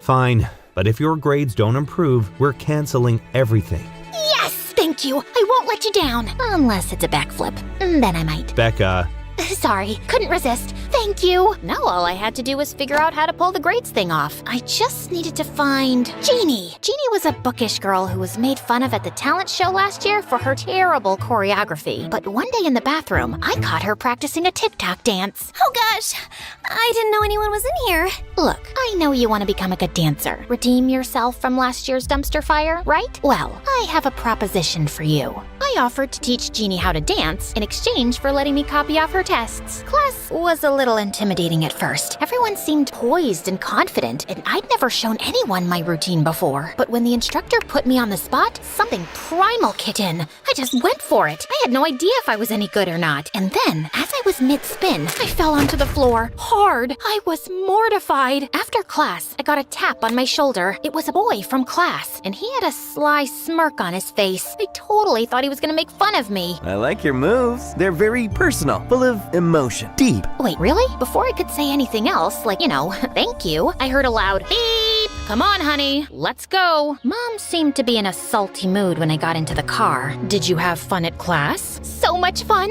Good, because it's your last class. You've been expelled. You're grounded for the summer. What? Your math teacher caught you peeking over at Jeannie's desk. She questioned Jeannie, and she told her everything. We're so disappointed in you. I don't know where we went wrong. Jeannie, that traitor. Remind me when I become her teacher to give her detention every time she gets a correct answer. Guess who's staying after school forever, Jeannie? When we got home, I locked myself in my room, crying. My dreams of dancing were crushed. That summer, I was so depressed, I couldn't even bring myself to practice dancing in my room. I had all but given up on my dreams when I bumped into none other than Freddie at a pizzeria, scarfing down my sadness with a full pie to the face. Hey, I know you. Hi. Dance class, right? You never came back. Yeah, it was a family emergency. Well, the next class starts in October. Hope to see you there. Now I had to transform into a good, studious learner, or my parents would never let me join the class. So the night before my first day at my new high school, I gave myself a little makeover. I grabbed a pair of scissors, chopped off my hair, replaced my contacts with glasses, and laid out my most scholarly outfit. The next morning, my parents' jaws dropped. Is that my daughter under those clothes? Yep. I've decided to take school seriously. You're right. It's important for my future. Oh my gosh, honey. We've been waiting 17 years for you to say that. But I've only been talking for 14 years. Oh, we know. You started talking later than the other kids, but better late than never. And I only took 2 steps inside the school before I heard the principal calling my name. Miss! Yes, sir? You must be Miss Rosen, the new teacher. I thought you didn't get any of our voicemails that we couldn't find a substitute for a month. So glad you made it work. Your CV is impressive, and we're excited to have you as the homeroom/English teacher for grade 9. Wow, I must have overdone the scholarly look, but the bell rang before I could respond. Sorry, gotta go. Don't want to be late for class. I walked into homeroom feeling intimidated, and now old. All the kids knew each other. They were talking about their crushes and summer jobs and all the usual stuff. But then I heard them talking about something that put a pit in my stomach. So did you get through the summer reading list? Yeah, duh. I'm not gonna be an idiot like my mom. I want to get into a good college and marry a successful doctor. Wait, are you taking algebra or calculus? Summer reading? Calculus? I was in way over my head. I hadn't prepared for any of this, and I only had 1 month to get my grades up before dance class enrollment. I took the only seat available, which was right next to them. Hi, I'm... Nice mom hair. Seriously, my grandma has more fashion sense than you. You look like you could be our teacher. I had to stay studious. Wait, Suddenly, I had an idea. If I looked so much like this teacher, I stood up and confidently strutted to the front of the classroom. That's because I am your teacher. Yep, Miss Rosen. Why not play into it, right? I was just doing a little social experiment to see how you kids act when the teacher isn't around. And I gotta say, I'm very disappointed with a few of you. The bullies' faces went pale. Now everyone, take your seats and pipe down while I take attendance. I shuffled through the desk, but I couldn't find the attendance list. Miss Rosen must have had it. You know what? Why don't you tell me your name so I don't pronounce them wrong? I had no idea what I was doing, but it occurred to me that I'd have better luck giving myself good grades if I was my own teacher, right? Plus, I'd have access to all the test answers. I only had to keep it up for a month. Couldn't be that hard. Okay, class. Today, I want you to think about your favorite book from the summer reading list and tell me what spoke to you about it. Be specific. I had the students opening up, talking about literature, and having a whole dialogue with each other. And all I had to do was sit back, ask some questions, and let the students take over. Exactly. I agree with Anne. I liked the plot. I just didn't connect with the main character. Why don't you think you connected with Holden Coford? Caulfield? Yep, that's the one. Because he's a spoiled, selfish weasel. You sure you're not talking about yourself, Jeff? That's extra homework for you, miss. Now, let's unpack why you feel the urge to insult Jeff. You suck at teaching. Okay, detention. Wow, it felt good to have power, and I actually felt like I was kind of good at this. Soon, I was borrowing my mom's clothes, kicking on the makeup, and saying things like, no running in the hallways. It was awesome. Don't worry about Becca's absence. I've already been in touch with her parents, and she'll be back to school in no time. I'm handling it. I brought straight B's back to my parents. Didn't want to be too suspicious and get A's. And when they called to confirm I was doing well and not cheating, I answered. She's a wonderful student, Miss Baker. She really applies herself, and she's improving every day. Oh, that's such a relief. You know, she always was a troubled student. Well, maybe if her parents... you're doing a wonderful job.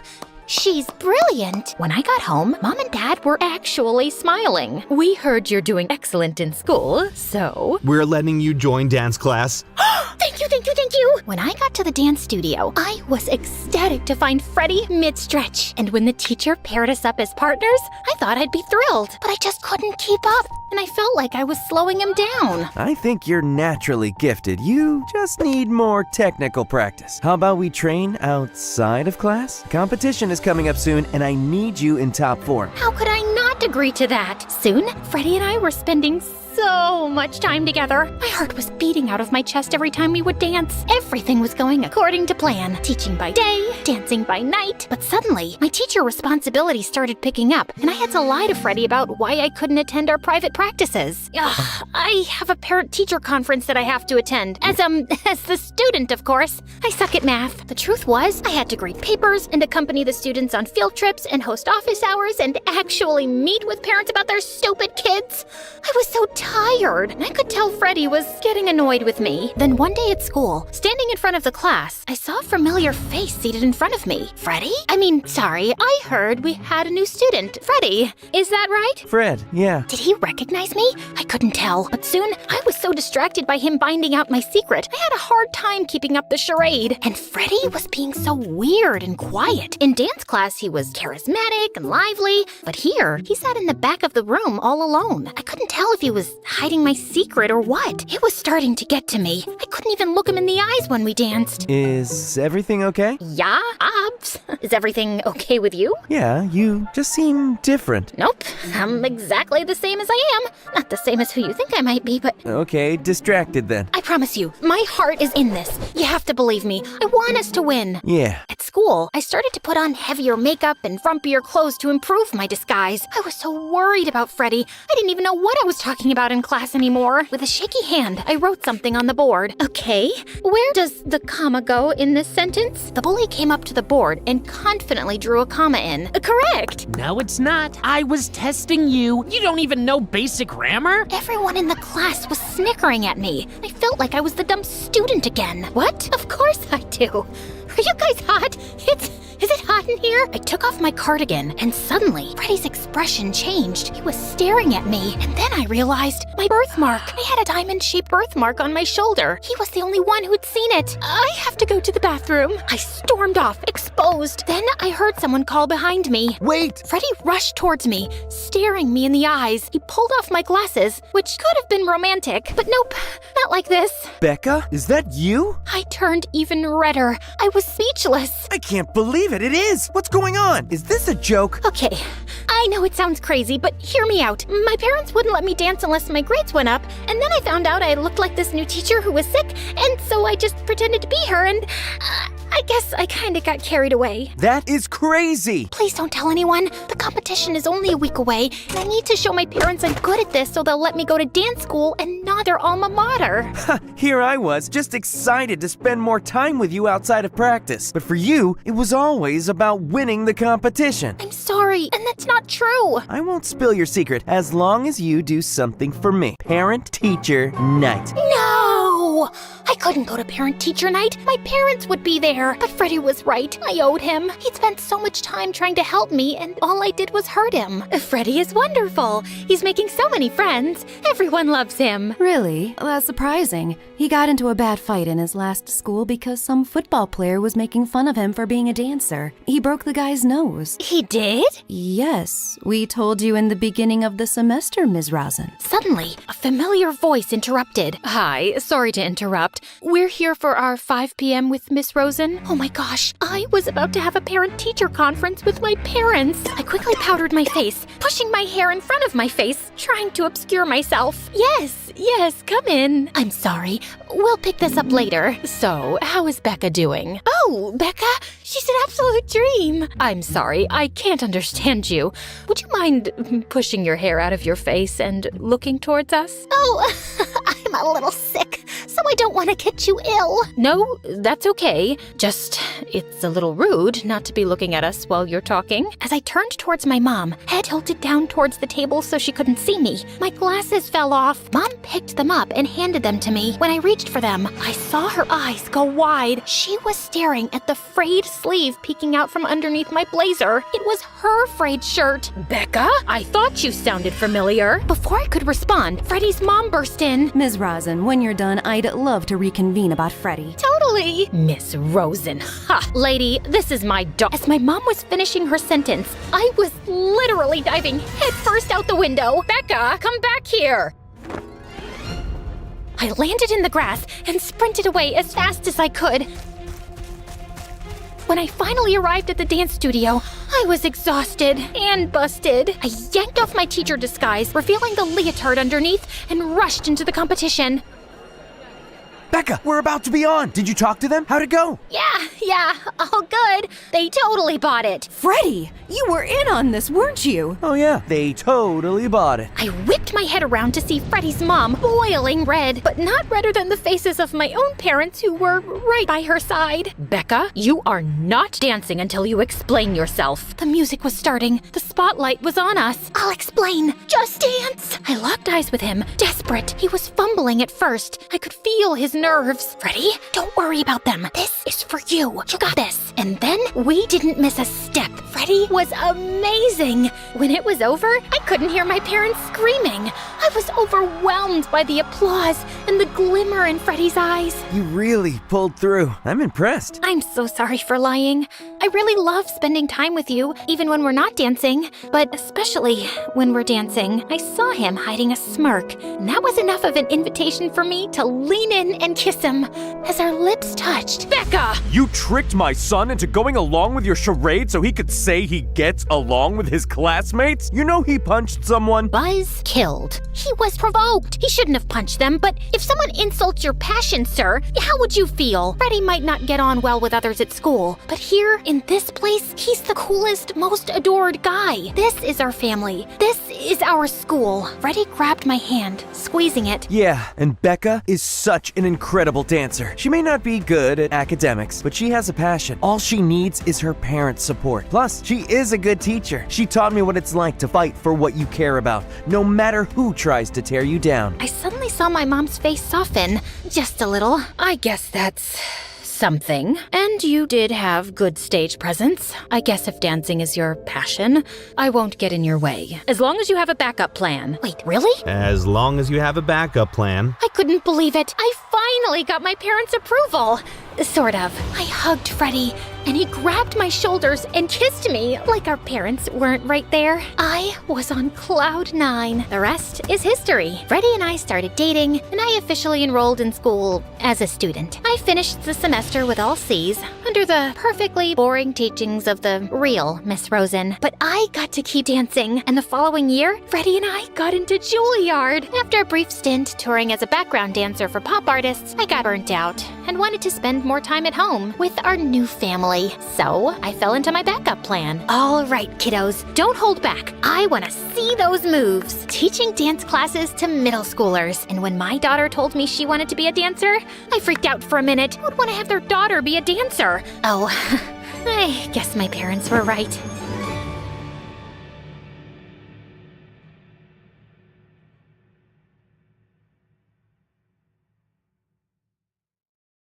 I woke up in a cold sweat as I heard a pack of wolves howling outside. Seconds later, the cackling hyenas joined in, and then I heard the blood-chilling roar of a lion. I was surrounded. I walked over to my window, opened it, and yelled, "Be quiet and let me sleep, you buffoons! Do you want me to look like a raccoon in the morning?" Wow, it actually worked. They don't always listen to me. And yeah, I said the whole waking up in a cold sweat thing for dramatic effect. I'm a melodramatic girl. You see, I am surrounded by wild animals, but they're all in cages. And I live inside a zoo. Now please go away. I'll tell you the rest of my story in the morning. And by the way, I'm Tina. And don't forget to like and subscribe, yada yada. Bye! So yeah, I really did grow up in a cottage inside the zoo, since my parents were the zookeepers. And I know I called the animals buffoons earlier, but I didn't mean it. It's like when you call your siblings morons, but you still love them, right? The animals were my first playmates, so naturally, I couldn't quit horsing around, even in school. Listen, I can howl like a wolf. Ow! Tina, can you stop making animal sounds? You're disturbing the whole class. At least I'm not putting them to sleep. I heard that, young lady. You're staying back in recess to reflect on your behavior. The only thing I reflected on was how to prank my teacher. So the next day, when she opened her desk drawer, a tarantula casually walked out and then jumped on her arm. She screamed and flapped her arms around like a rabid chicken, then tripped on her chair and fell on her butt. Needless to say, I ended up in detention. And that's where I first talked to the dreamboat in my class, aka Eric. Okay, yeah, he's only 11 here, but you could tell even then that this kid's gonna grow up to be a hunk, and he already had a bad boy reputation. I'd seen kids giving up their lunch money to him, carrying his bag, and even cleaning his shoes. Rumor had it that a kid who pissed off Eric woke up in a garbage dump the next day, and he had no memory of how he got there. But Eric seemed to be utterly fascinated by me, or maybe all the animals I could play with at the zoo. The point is, he was nice to me, and that was all I needed to consider him my first human friend. Can you really pet the crocodiles? Don't they bite? Nope, they love me. Well, the alligators do, but they're kind of the same, right? Potato, potato. Newsflash, they're not the same, but that's a discovery I made later. Can you sneak me in tomorrow? I want to play with them. I'll have to think about it. I can pay you. Deal. I was so excited to have Eric over, and even my parents were happy to see me with a two-legged creature for once. All right, kids, your mom and I have some things to do, but feel free to roam around the zoo and don't get into any trouble. You sure you don't want me to take you around? Dad, we don't need a babysitter. We'll be just fine. Be cool, man. Be cool. Once they left, Eric turned to me. Did you get the keys? Yep. My dad had keys to all the enclosures, and I'd taken the key for the crocodile one so Eric could see them up close and personal. Now all we have to do is not get caught by the cameras. Wait, there are cameras? Yep, but I know where they are. Come on, we just need to sneak past them using their blind spots. Do you do this often? Yeah, I love feeling like a spy. Okay. I was definitely impressing Eric a lot. I could already see it. Me and Eric, prom king and queen in high school. Soon, we were standing inside the enclosure, only a few feet away from the crocodiles. Up close, they looked a lot bigger than I thought. I told you, I've only played with alligators before. And wow, these creatures could swim fast. And they were coming right at us. They look hungry. Yeah, maybe we shouldn't pet them. Ah! Look at that one! He's gonna eat me! Eric screamed and started running frantically, and I was right behind him. Then he tripped over a twig, I crashed into him, and we both fell on our faces, and the crocodile was hot on her tail. Just then, I noticed a mirror on the ground next to Eric. I held it up and caught the sunlight, sending a blinding flash into the crocodile's eyes. It got confused for a bit as we scrambled to our feet and ran out. I locked the enclosure quickly, and Eric dropped to his knees. Oh God. That was the worst day of my life. It wasn't that bad. I mean, think of how I saved your life with my quick wit and fearless spirit. Why do you carry a mirror around, though? To see my beautiful face, which that crocodile would have destroyed in a second. You're horrible. What? I'm amazing! I'm your hero, Eric! But he just couldn't stop hyperventilating. My parents found us, and when they discovered what had happened, they dropped Eric at home, and I was forbidden from ever having friends over again. Eric's mom, the school principal, tried pressing charges, but since we'd avoided all those cameras, there was no proof I'd let him into the crocodile enclosure. But Eric did stop talking to me, which hurt. In case you haven't figured it out, I have a crush on this guy, okay? Don't ask me why. The heart wants what it wants. However, taking Eric to the zoo did give me a rather cool business idea. I had access to stuff most people didn't, and I could use that to make money. Here, a photo of the new lion cub. It's totally exclusive. The public hasn't seen it yet. And you ordered a skin from the rarest snake, right? It wasn't easy to get, so that'll be $200. As if I'd ever hurt my beautiful, slithery friends. No, this Tracy is some rich psycho who wants snakeskin bags, and I told her I'd get her the real deal. But this skin is as fake as her face. All right, she's actually very pretty naturally. Love that for her. My business went well for about a week, till it was cut short by the principal, who still hated me for putting her precious baby in danger.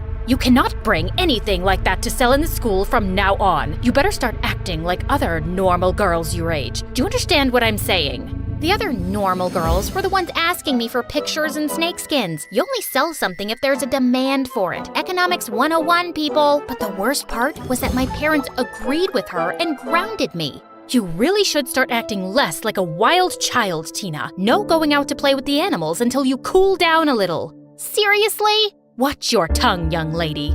Okay, gotcha.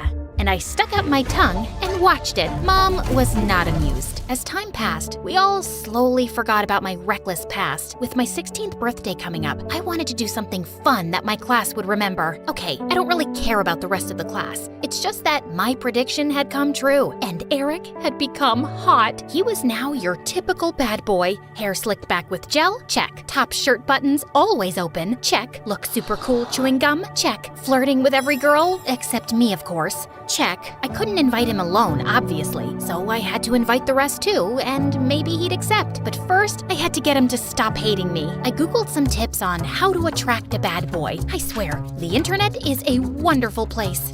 Number 1, make sure you stand out. Bad boys like girls who don't blend in. Well, that one was already covered. I stuck out like a sore thumb. No one else dressed in tiger-striped t-shirts or giraffe print leggings or laughed like a hyena. Number 2, say something brief that would catch the guy's attention, then smile mysteriously and walk away to keep him wondering what you were talking about. So one day, I joined Eric and his friends for lunch and sat right opposite him. Hi, Eric. Hi, Tina. I had a dream about you last night. Oh yeah? Were you feeding me to the crocodiles? I smiled mysteriously and then walked away. Wait a minute. I think that just made me look like a psychopath. Ugh. Number 3, don't let a bad boy know you're intimidated by him. Think of it like coming face to face with a bear. The second you show fear, you'll be destroyed. One day, I was putting stuff in my locker, and suddenly, I found Eric beside me. Hey, sorry I was snappy before. So, you want to tell me more about your dream? Well, you're not the boss of me. I'm not afraid of you. I'll dream about you if I like, and I'll tell you if I want to. Then I stomped on his foot and walked off. What the heck was I even doing? He was showing interest in you, you buffoon. The stupid internet has messed up my judgment. Okay, at least he'd tried talking to me himself. Maybe I'd just give him the birthday invitation, and he'd accept it now. But the next day, as I was taking the invitations out of my locker, I dropped a few and turned around to find Tracy picking one up. Yeah, that's Snakeskin Tracy. And yeah, she's even prettier now and has a huge Instagram following thanks to her pretty face. So happy for her. Oh, what's this? A birthday party at the zoo? Yeah, it's gonna be a banger. I know the zoo like the back of my hand, and I can show everyone the exclusive spots. And why would we hang out with you? You're the girl who nearly got my boyfriend killed. Huh? Who's your boyfriend? Eric, you dummy. How many boys have you nearly killed in the zoo? Ugh, I couldn't believe Tracy was dating Eric. I couldn't stand her. You know, a little birdie told me that you're obsessed with wolves, and one of them just had the cutest, fluffiest baby. Wouldn't you like to pet a wolf puppy, Tracy? Take a picture for Insta, maybe? Now we're talking, girl. Okay, deal. I'll come to your party, and you arrange the baby wolf meeting. Nuh-uh, not so fast. I'll make it happen if you break up with Eric and you pay me $100. What? But I love him. Can't help you then. Bye.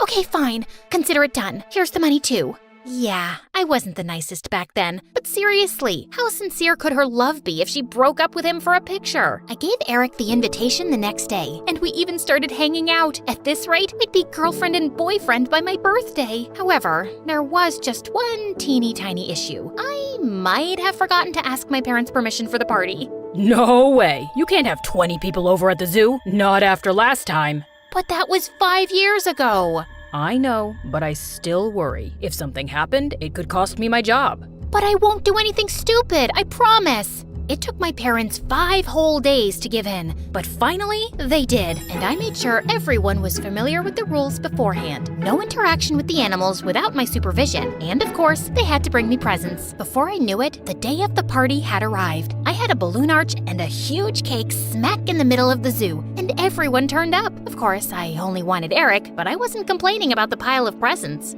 I'm so happy you guys could all make it. Because of what happened many years ago, we can't go inside any enclosures, but I'll be giving you a tour of the zoo once everyone's done eating. Now dig in! I was cutting up the biggest slice of cake for Eric when Tracy suddenly pinched my arm. When will I get my pictures with the wolf pup, Tina? Shh, don't announce it, then everyone will want pictures. I have the key to the enclosure right here in my pocket. I'll take you when I have time.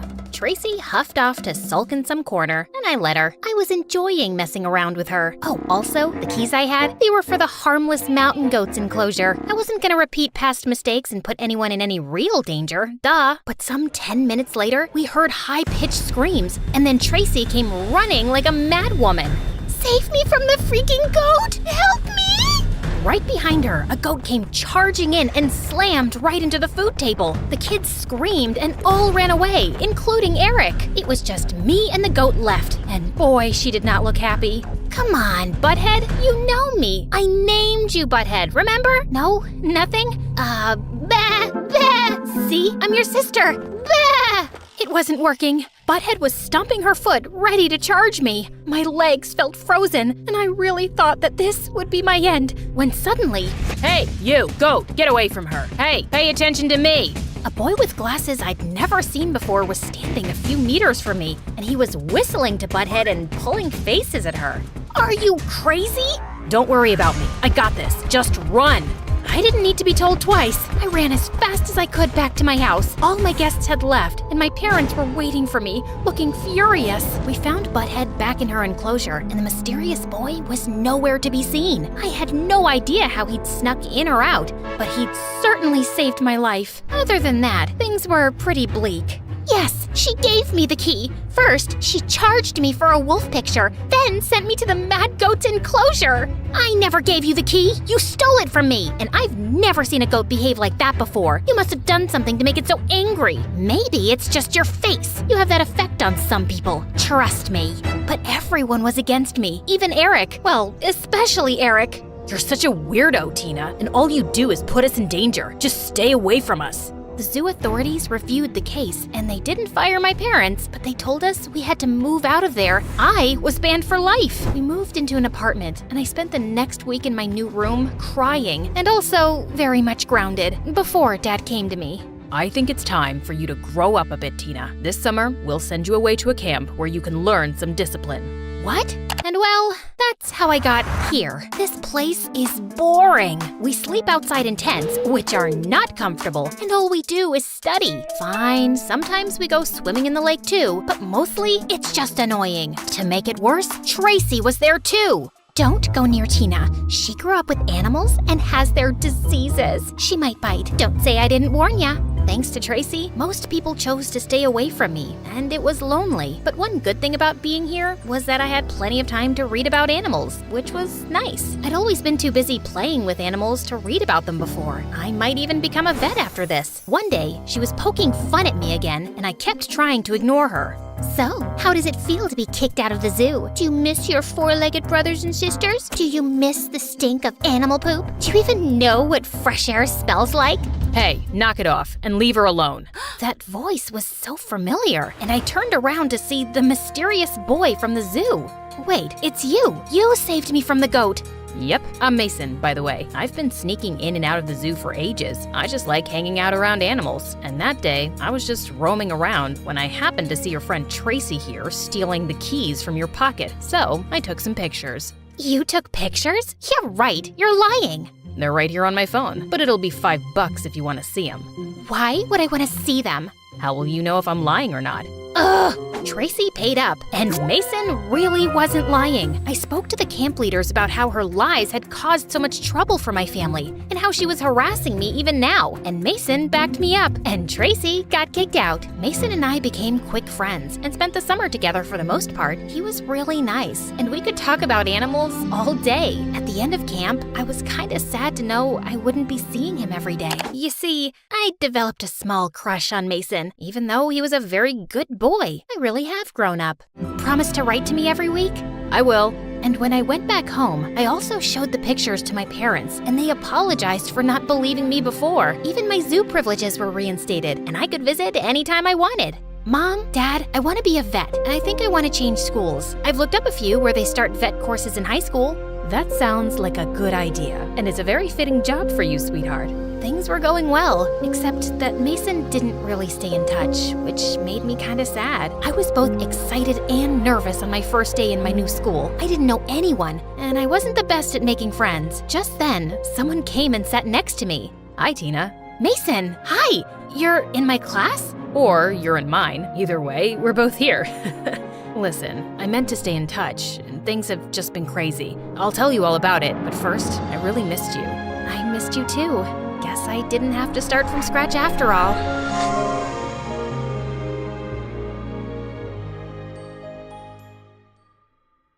On a hiking trail one day, I caught sight of a boy in the distance all by himself, and my heart stopped. Why was he so close to the edge of the cliff? It seemed like he would fall over any minute. I dashed forward and pulled him away. We both fell to the ground. Our eyes locked for a second, but I quickly backed away. What'd you do that for?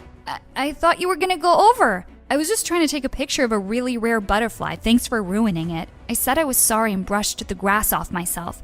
Just as I was about to walk away, he suddenly took my hand. Hey, getting to see your eyes up close was kind of worth it. I'm Jack, by the way. Oh, my heart. He let go of my hand abruptly, and I could see a girl coming over like a raging bull towards us. What do you think you're doing? Stay away from him. I couldn't forget that moment for a week. Hi, my name is Rubina, and it was my first day at my fancy new high school. My parents had moved from Pakistan a long time ago and now owned a restaurant. I wanted nothing more than to become a chef, but they wouldn't hear of it. I had to be a doctor. They didn't move all the way to America for me to be a cook. As I walked into class with Clara, I froze when I saw the boy from the trail and his annoyingly pretty girlfriend. No. He obviously didn't remember me, but maybe she did, because she hated me from the moment I came in. Elena was one of those perfect girls with perfect hair who knew all the answers and never got less than an A, and all she could talk about was how she was going to Harvard like her daddy and granddaddy. She also felt so threatened by the new smart kid in class. That's me. I could tell that she didn't like that I had guys flocking around me. A boy from class told me the other day that I looked so exotic. He wanted to know all about where I was from. Another one said he wished he could move to Pakistan if all the girls were as gorgeous as me. Geez, why don't you guys just all move there? I don't even know why you're jealous. The only boy I want is with you. Which leads us to my first ever B+ on a math test. It was hard to focus with Jack in class. My parents were furious. It was like I'd brought dishonor to our entire family. When I was your age, I walked 20 miles to school every day with a heavy backpack. You have everything you could want, princess. Getting good grades is the least you can do. And don't turn out like your sister. That girl has given us nothing but grief. I sighed. We didn't talk about Fariel much, unless it was to give an example of what not to do. She'd become a model and gone off with her loser boyfriend. I missed having her around though. It was cultural day at school and I was so excited to be wearing my traditional clothes and sharing some food from back home. I'd cooked up a secret family recipe. When I walked into class that day, I had girls gasping at how pretty my clothes were. Of course, Elena loudly announced that she thought I looked really weird. I think it's actually a pretty cute look, babe. You should try it out sometime. I'm sure Rubina would be happy to help. The vein on Elena's head looked like it was gonna pop. During recess, we joined tables in class and were about to share the food we'd brought. Suddenly, I found myself tripping and falling face forward. I stared around in horror. Everything was on the floor and I was a mess. Claire helped me up, but one look at Elena's smug face and I knew she was behind it. I was so furious and embarrassed, I just walked out. I grabbed my things from my locker and decided to go home. I just walked a block away from school when I heard someone call out to me, "Jack." "I'm so sorry for what happened, Rubina. I just wanted to make sure you were okay." He hugged me and I cried some angry tears into his shoulder. I pulled away, but he was still holding me by the waist. "You're the girl from the trail, right?" "Yes, yes, yes!" I knew it was you. I couldn't forget those green eyes, like deep pools covered with algae. You know, the green stuff. "Jack, you're really bad at this." He laughed too, and he leaned in to kiss me. The universe had conspired to make this moment happen. I gotta fix things with Elena first. I'll call you soon, okay? I almost skipped with joy on my way home. You know how rare it is to find your soulmate? This was fate. And then I got struck by lightning. I had no idea that most people survive being struck by lightning, and I was one of them. I opened my eyes and there were lots of lights and people talking around me, and a guy with a really worried face. I slipped away again. I woke up and had no idea where I was. This wasn't my room. Where were all my boy band posters? "Oh, thank God you're awake. How are you feeling?" Blank. "That's what I'm feeling, stranger. Who are you? And where am I?" He looked shocked, and he told me that lightning had struck me yesterday, and he explained that he was my boyfriend Jimmy, and I was at our apartment. Had this lunatic kidnapped me? I was beginning to freak out. I ran to the bathroom and locked myself in and told him I needed to see my parents. I heard him talking on the phone to someone. I turned to the mirror, and I screamed. Why did I look so much older? OMG, were those lines starting to show under my eyes? And what was that? A white hair? Just then, I heard a knock on the door and a familiar voice. "Open up, Rubina, it's Ferial." I opened the door and my sister hugged me tight. She also looked so much older than I remembered. What had happened to the hot model? She remembers you. She doesn't have any idea who I am. Okay, I was feeling sorry for this dude because he looked really hurt and he seemed nice, but what was going on? Rubina, what's the last thing you remember? I remember kissing Jack and going home from school. They took me to the doctor, and after much questioning, it turned out that I had lost all my memories for the last 10 years. I was stuck feeling like I was still 17 because I didn't remember anything from my life after that. But I was actually 27 now. The doctor said my amnesia could go away on its own, but they couldn't be sure. Ferial decided to take me to her place since I didn't feel comfortable with Jimmy.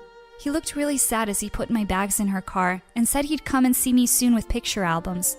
Maybe those would help jog my memory a bit? I had so many questions. Where were Mom and Dad? Ferial told me they'd gone out of business 2 years ago and had decided to move back to Pakistan. I was devastated by that news. I loved that restaurant. Ferial said she'd left her boyfriend many years ago and fixed things with Mom and Dad and moved back into our house. She was still living there after they'd left. Of course I remembered this place. This was home. The door was opened by a very silky 13-year-old girl. Ferial introduced her as her daughter, Sidra. "Mom, I know who she is. We meet like every weekend." "Yes, sweetie, but Auntie doesn't know who you are anymore. Her brain's gone a bit mushy." The next day was just as crazy as I tried to understand what had happened all these years. Apparently, I'd gone to med school and graduated with flying colors, and I had my own clinic now. That was so lame. I was supposed to be a chef. I talked to Mom and Dad on Skype, and they said they'd come and see me as soon as they could get a flight. By the way, Mom, do you remember me dating a guy called Jack in high school? "I don't remember, Baita." The word Baita means kid in my language. It's something Mom will probably keep calling me even when I'm a grandma. "Maybe you kept it a secret from me?" That was entirely possible. I said the connection was dropping and hung up. What had happened to me and Jack? Hadn't he broken up with Elena after that magical, life-changing kiss? Jimmy came by the next morning with a pile of photo albums. As he walked me through all the birthdays and trips, I could see him looking at my face, hoping I would remember something. He really had such warm, kind eyes. I felt awful disappointing him. "Why don't you leave these here and I'll look through them again?" He smiled sadly and said he'd come again later. "Oh, I almost forgot. Here's your phone. You forgot it the other day." "Yes, that's what I needed. And I found a Jack on my phone." My hands were shaking as I dialed the number. Turned out it was Jack the plumber, who'd fixed the pipes in our place last month, apparently. Great. I didn't have Claire's number either. I wanted to catch up with her, and if anyone knew what had happened between me and Jack, it would be her. I searched for both of them on Facebook, but they didn't seem to have accounts. No one uses Facebook that much anymore, Aunt Rubina. I've been telling you since forever to make an Insta account. Why was this 13-year-old weirdo calling me auntie? Then I remembered that I wasn't actually 17 and that she was my niece. Whatever. Fine, if you insist, set up this Insta account for me. She rolled her eyes and took my phone. A few minutes later, I had a profile on Instagram, and we found both Jack and Claire there. I sent them both invites and spent the whole day checking my phone. Thank God Cedra had shown me this awesome channel, My Story Animated. I laughed and cried over the stories all day while I waited. As I was about to go to sleep that night, I got a notification. Jack had accepted my invite. How is it possible that he was even cuter now? And I couldn't see any wife or girlfriend. I left him a message saying I'd like to meet. Almost instantly, I got a reply. Hey, never thought I'd hear from you again. I'd love to catch up. Meet me at the Starbucks on 5th Avenue? How was I going to sleep tonight? Just then, I got a WhatsApp message from Jimmy. Good night. I started going through all our previous conversations, and it seemed like he really loved me. It made me feel kind of warm and fuzzy inside, but I couldn't remember that feeling of loving him. I woke up feeling so excited about meeting up with Jack. I had to decide what to wear. Yuck. Why did being 27 mean that I only had boring clothes? Where were the ripped jeans and cute crop tops? I remembered Ferial saying that some of my old stuff was in the attic, so I went up hoping to find something there. And I did. This was perfect. It was the dress I was wearing the day Jack and I kissed. He'd loved it, and maybe I'd get lucky again. Okay, so I had to beg Cedra to zip me up while I held my breath, but I still looked good. My heart was racing as I walked into the coffee shop. He looked up and smiled, and I was spellbound again. He got up and kissed me on the cheek and said I hadn't changed at all. I really haven't, Jack. He asked why I'd wanted to reconnect after all this time, and I told him my whole crazy lightning story. I'm just trying to remember things. What happened between us? He looked really surprised that I'd forgotten everything. Well, I broke up with Elena and asked you out, and we dated for a year. It was really special. He said when I was going off to med school, we'd decided long distance was going to be too hard, so we went our own ways. I felt heartbroken. How could I have possibly let my soulmate get away? He took my hand and said he'd felt so good hearing from me. He wanted to see me again. And of course I said yes. Maybe this was fate's way of letting us have another chance. He walked me back home, and just as he was about to leave, he turned around. I've been wanting to do this again for so long. And he pulled me in for a long kiss, leaving my head spinning. As I snuggled up on the couch to become Jack's cyberstalker, I realized Claire still hadn't added me. I looked her up on Google and found out where she worked. She was a partner at some big law firm. I called her workplace, and the secretary put me through. A few seconds later, I instantly recognized Claire's voice as she asked who was speaking. Hi, Fancy Pants Claire, it's Rubina. Remember your best friend? Suddenly, there was complete silence, and then she just hung up. What on earth? The doorbell rang. Someone had sent a bouquet of white lilies for me. I'd always loved lilies. I read the note. Hey, would you like to come over to my place for dinner tonight? I'd like you to get to know me again. Let me know. Jimmy. Man, this was getting confusing. I mean, Jack had just kissed me and asked me out, and here was my real boyfriend, and he was just so sweet, and it was just dinner, right? I texted him and said I'd be there. When Jimmy opened the door, I couldn't help thinking he looked really cute all dressed up. And here I was in Cedra's t-shirt. We walked out to the balcony to have a candlelit dinner for two. This was definitely a date. When he placed the food on the table, I cried out in surprise. OMG, how did you know that's like my favorite thing in the world? Of course I know. I learned the recipe from your mom ages ago. Boy, did he know how to make his way into a Pakistani girl's heart. It was just really fun and easy talking to him. I didn't even realize how quickly the time had gone by. Want to dance? I don't know if you remember this, but you love dancing. I always have.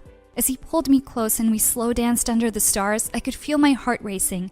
Why did he smell so nice? I kind of really wanted him to kiss me. Trying to distract myself, I said that it was really weird that my best friend Claire seemed to be avoiding me. He suddenly stopped short. You mean Claire from your high school? You've told me about her.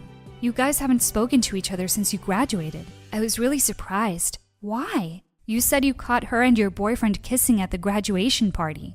I pulled back horrified. What? I told Jimmy I had to go and ran out of there before he could stop me. I cried all the way home. How could my best friend who knew everything do this? How could Jack? The next day, I stormed off to the car dealership he told me he owned. He looked really surprised to see me. Hey, babe, I thought we were meeting I slapped him hard on the cheek. You kissed my best friend and you tried to fool me because I couldn't remember stuff? Babe, listen, that was such a long time ago. Well, what about the ring on your finger now?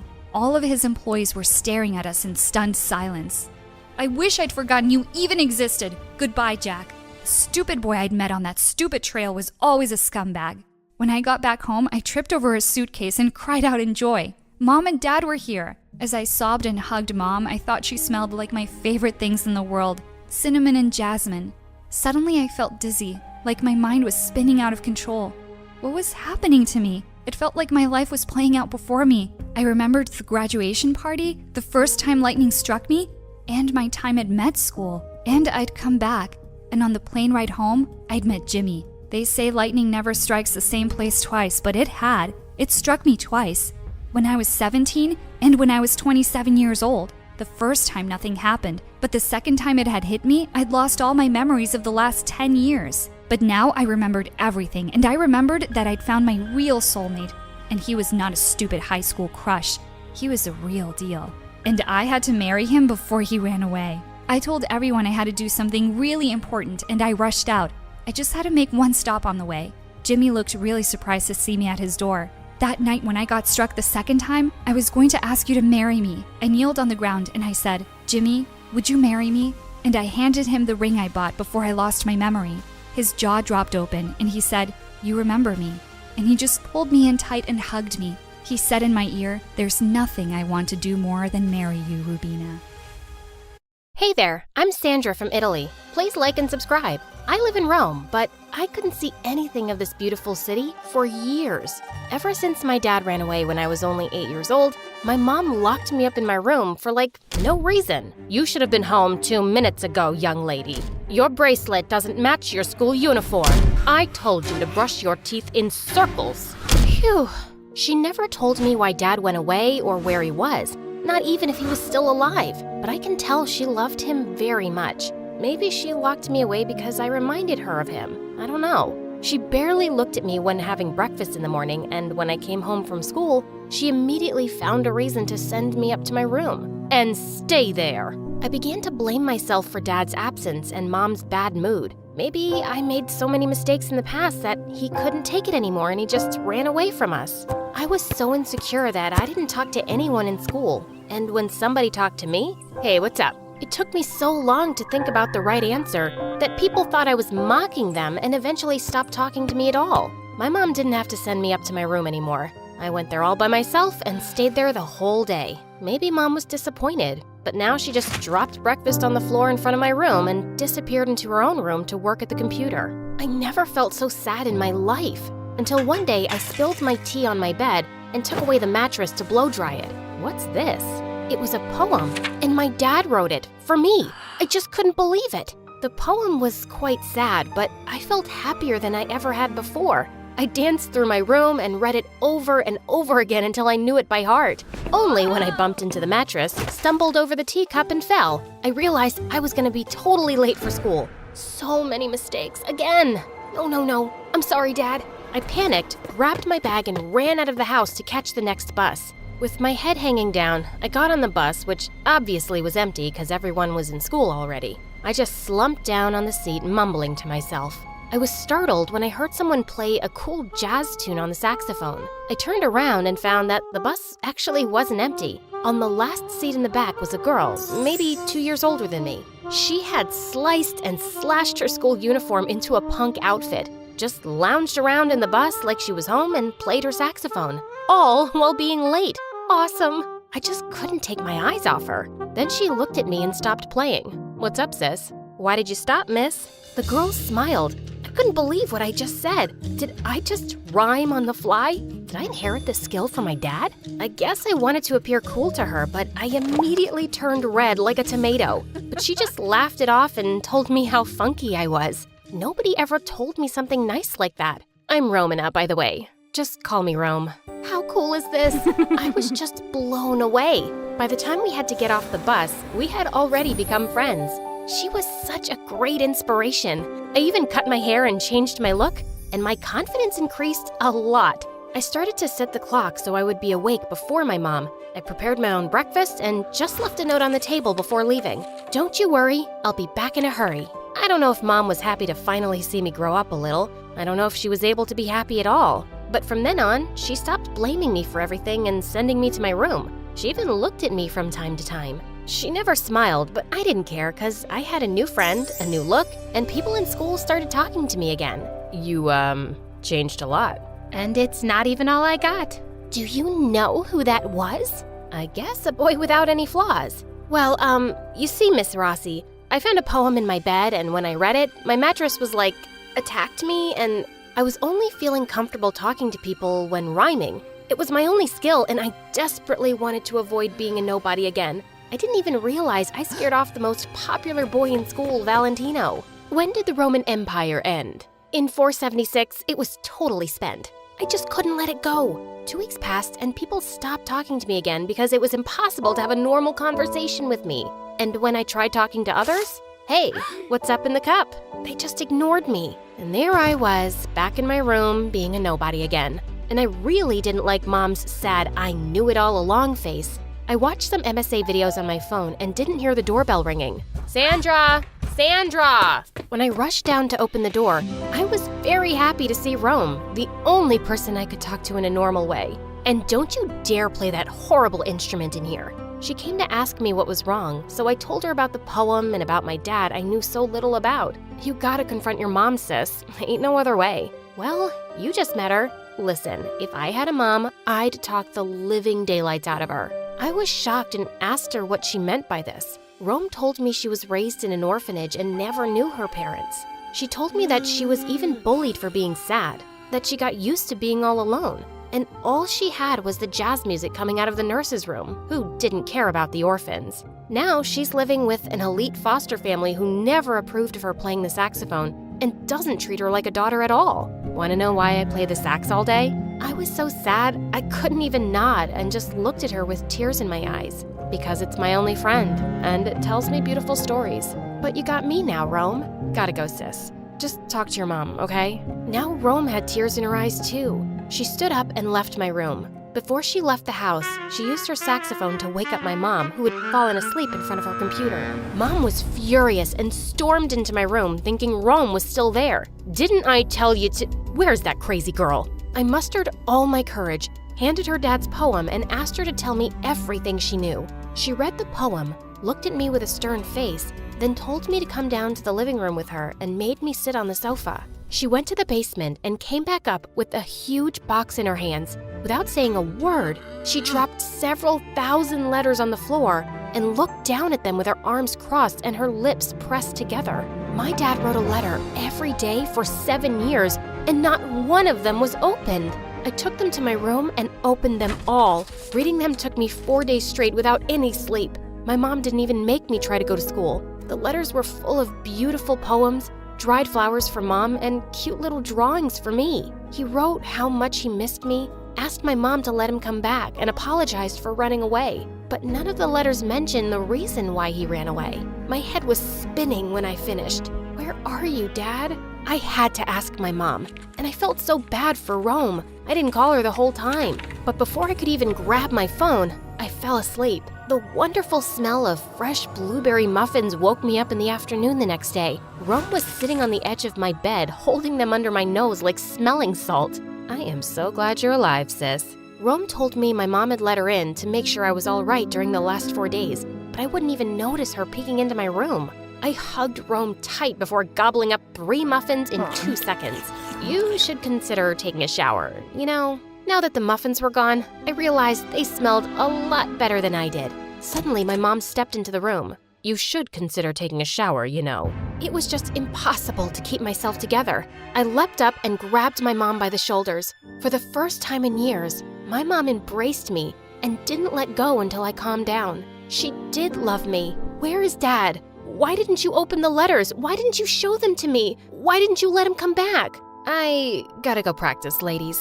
When Rome had left, Mom told me that Dad always dreamt about being a successful poet. He used to read his poems to her before they went to sleep, and Mom loved it. But his dream never became a reality, and we were slowly running out of all the money we had saved. So, I told him to stop writing and get a job or care for you so I could get a job. But he just said everything was going to be all right and kept on writing. Until my mom threw him out and got a home office job to pay the bills. She was sending me to my room not because she hated me, but because she wanted to get her work done to earn the money we needed to keep our little house. He hasn't sent a letter for almost half a year now. I didn't know what to think of my dad anymore, but I loved his poems and just had to see him. All his letters had his address on the back. To my surprise, Mom agreed to go see him. We went to an old apartment building and took a deep breath before knocking on his door, but nobody answered. When we knocked a second time, an old lady opened the door. She told us that she had moved in a few months ago and knew nothing of my dad. I was devastated, and when I saw Mom's sad, I knew it all along face again, I was furious. I ran home and locked myself up in my room. When I was right in the middle of crying my heart out, a message from Rome arrived on my phone. Got a surprise for you, sis. Make sure to be taking that shower. I showered for ages as if I was trying to wash off all the sorrow I felt. After that, I met Rome in the park. She just had to take one look at me to know that I didn't see my dad. Instead of greeting her, I just sat down on a bench and stared at the ground. You can come out now. From behind a large tree, Valentino suddenly emerged carrying a book in his hands. He walked up and stood right next to Rome. I thought they were together now, so I couldn't think of anything better than, "Congratulations," and looked down at the ground again. Don't be silly, sis. I don't date younger boys, duh. But we are kind of together. I didn't understand what was going on, but it did sound interesting. We formed a hip-hop trio. You know there's only two of you, right? And you will be the singer. Did you know that Pretty Boy here's a great drummer? This was all too much. I didn't know what to say. I just lost my dad forever. My confidence was crushed once again, and now I should become an artist? A rapper?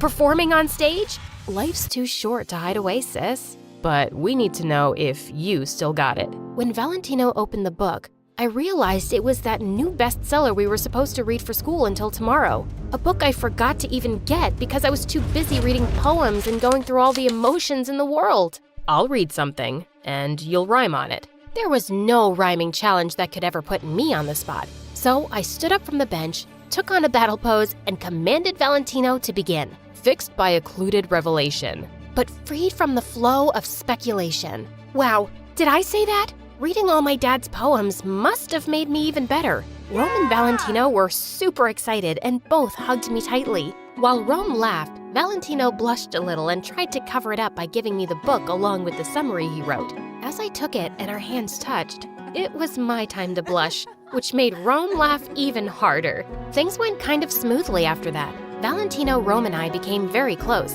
Every day in the afternoon, we would meet in the band room of the school to practice our show. I still miss Dad, but my friends and the music helped me to get over it.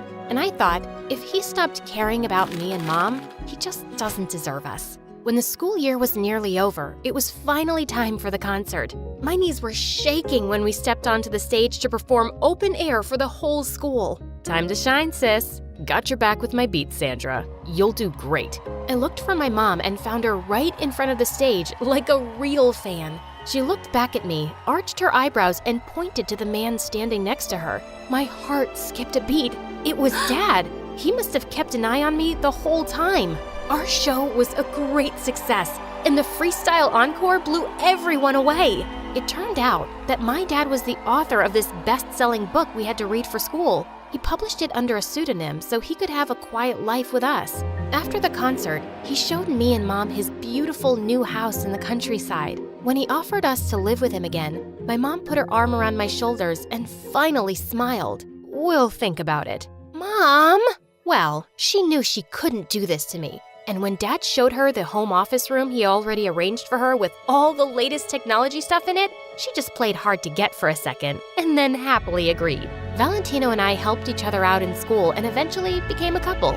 It was Rome's final year, but our band still exists. We still couldn't decide on a name for it, though. When Rome's stunning performance even made it to the local news, her foster parents threw her out because it finally became clear to them she'd never be a doctor or a lawyer. As Rome didn't know where to go, I asked Mom if she could live with us. Living with a runaway husband and 2 crazy girls?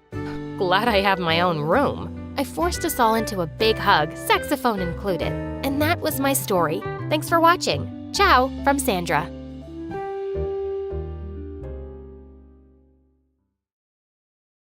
Hi, my name is Allison, but everyone calls me Allie. Please like and subscribe. Growing up, my parents were real-life superheroes. They didn't fly or shoot laser beams out of their eyes, but they saved lives daily. They both worked for Doctors Without Borders, and they traveled to remote villages worldwide to provide the best medical care. Sometimes they'd even fall sick themselves, but that never stopped them from helping people. And I wanted to be just like them. Once when I was 6, my nanny took me to the park and I saw a little girl crying. She told me her puppy got off its leash and ran away. I felt so bad for her that we stayed there for 4 hours looking for it until we finally found it. Thank you so much. You're my hero. I felt so proud to be like my parents, even if it was just a little. And growing up, I took every opportunity to do so. Other than the fact that my parents were gone for months, my life was kind of perfect. And I had everything I could ever want. But in the 10th grade,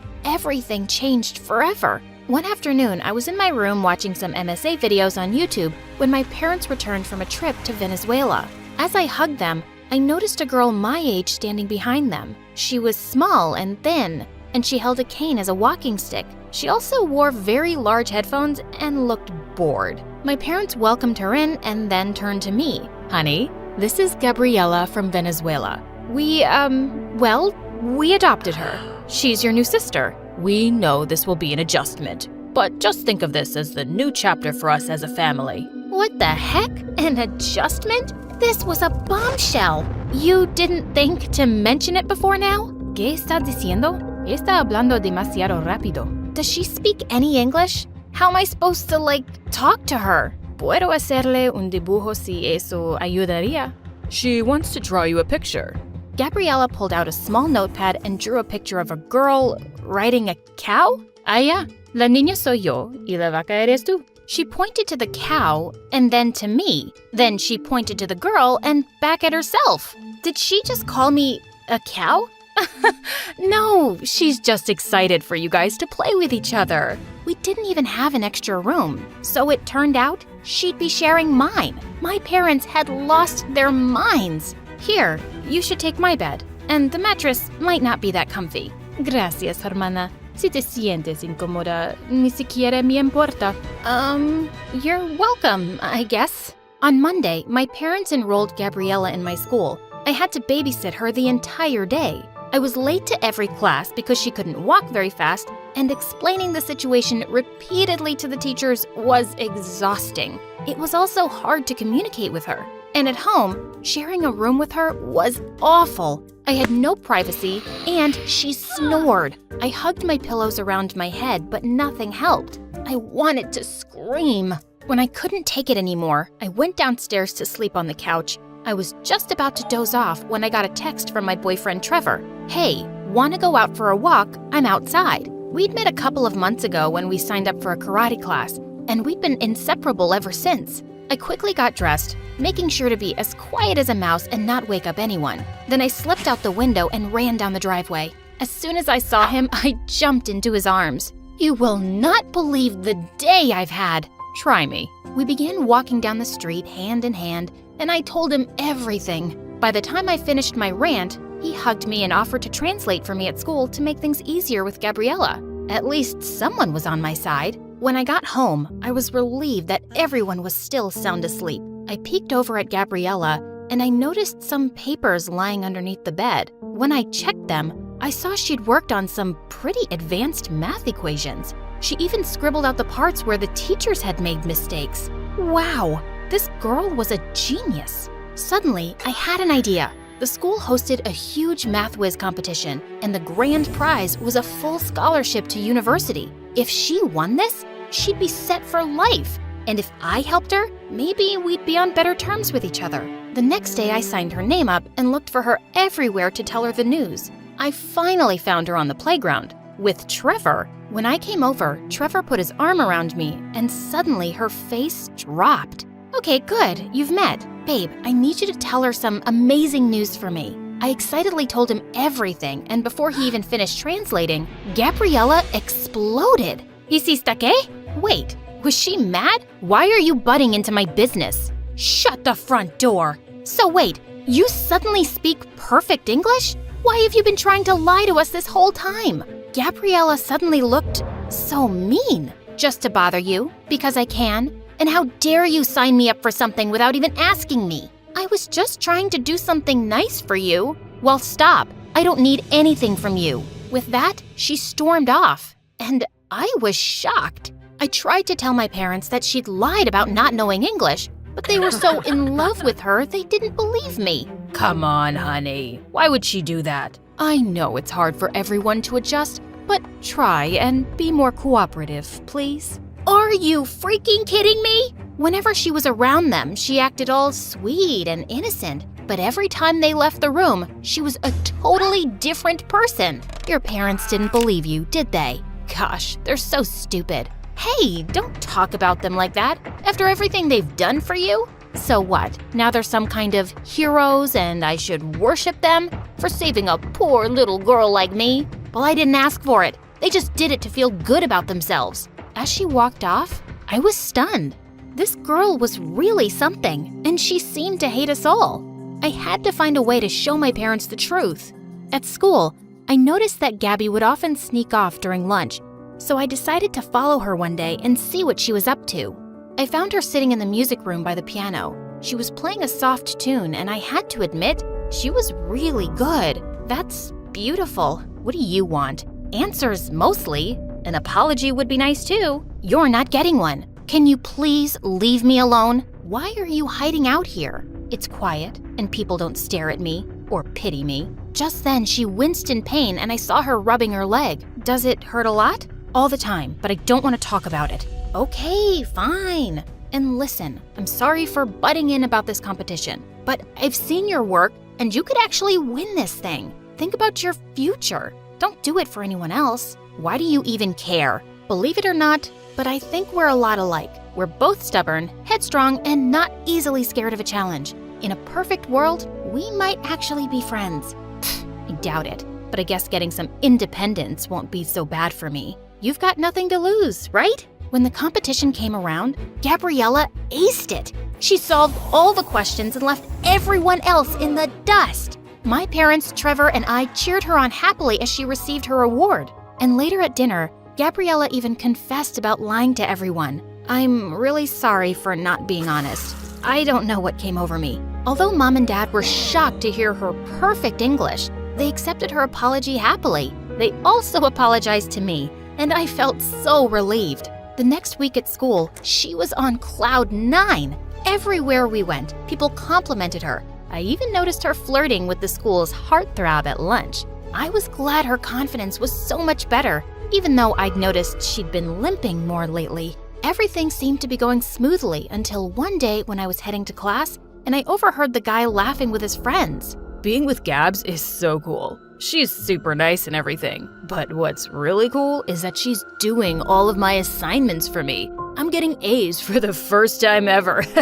Dude, that's awesome. Maybe I should flirt with her too. That no-good dirtbag! I needed to tell Gabby before she got hurt. I found her in the library, and to my shock, she was sitting there doing his homework.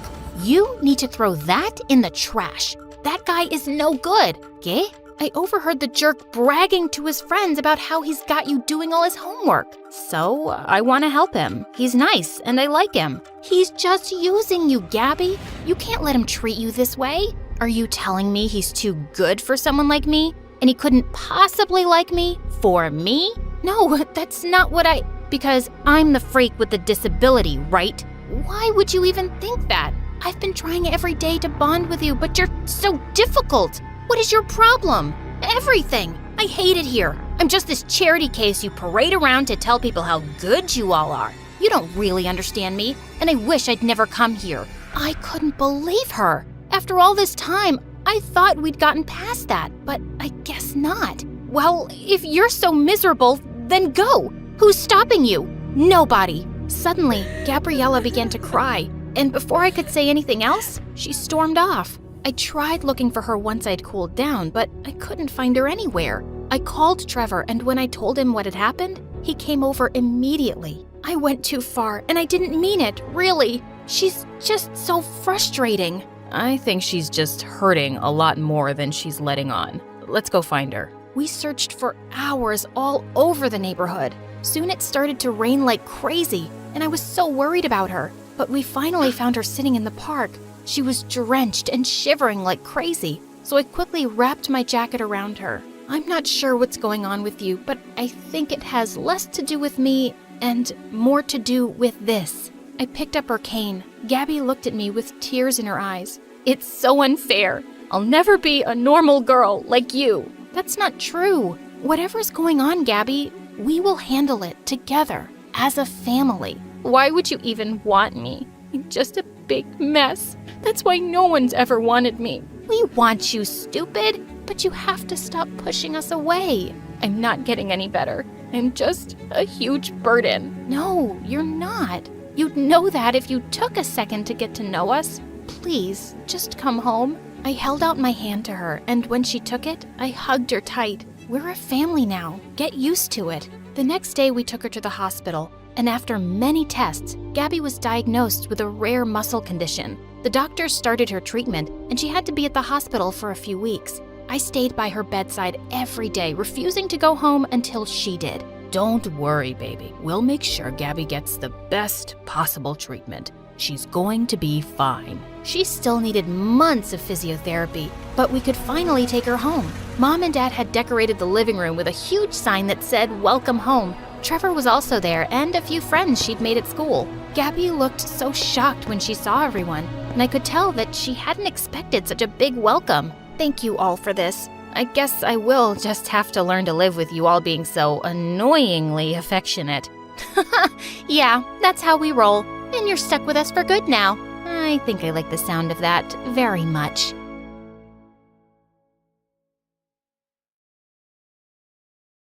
Hi, I'm Camellia from Brazil. Before I tell you my story, please like and subscribe. My parents were super rich. Just kidding. We were living in the poorest neighborhood in town. Mom stayed at home, and Dad mowed lawns, and we had little to no money.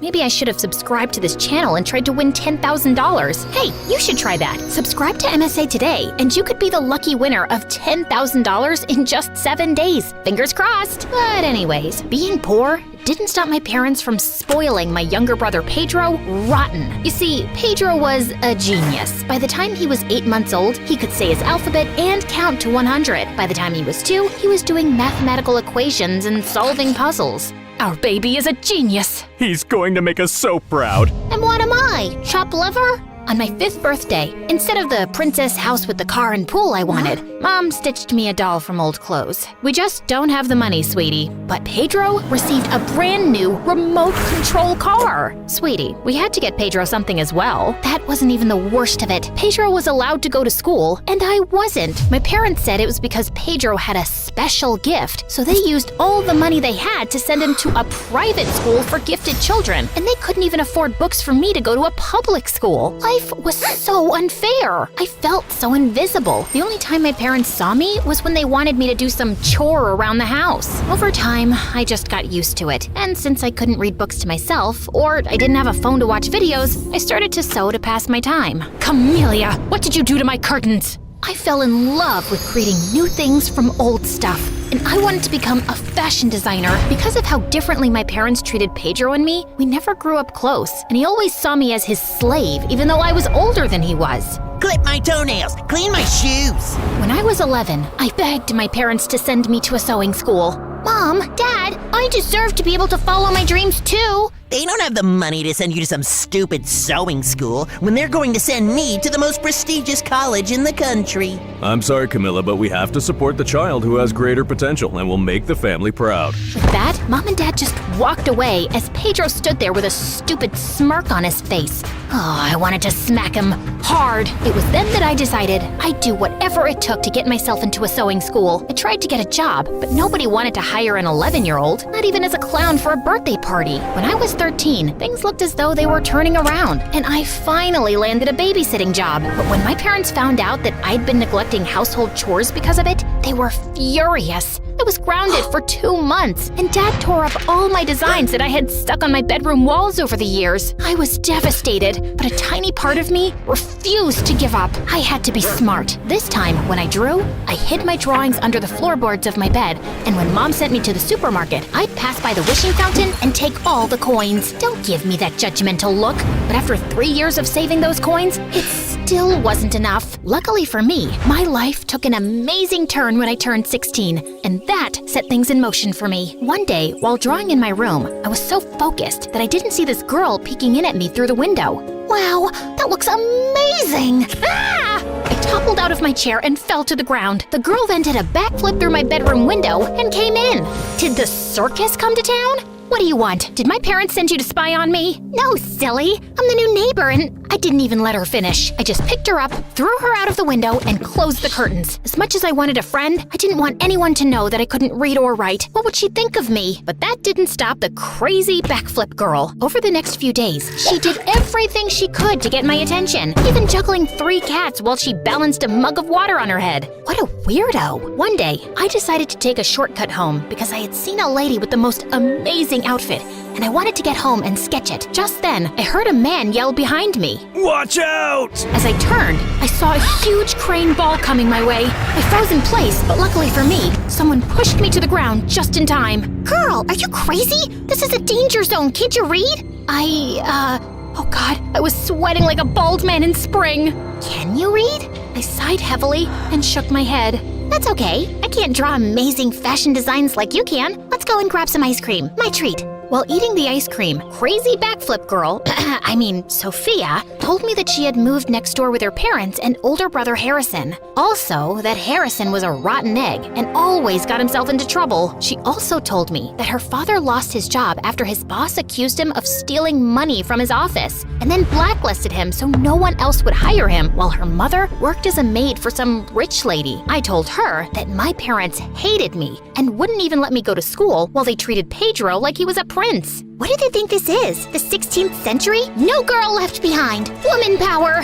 Over the next few months, Sophia taught me how to read and write. She was a great teacher, and I was a quick learner. Sophia's mother even supplied me with her old drapes to practice my designs on. As much as I loved my bestie, there was a downside of being neighbors with Sophia. Harrison and Pedro became best friends, and they'd go out of their way to make mine and Sophia's life a living nightmare. So we stayed out of their way as much as possible. But then one evening, when I was coming home after getting groceries, I saw 2 guys push some guy to the ground and grab his keys. Hey, stop it! The guys looked around, and I was shook. Pedro? Harrison?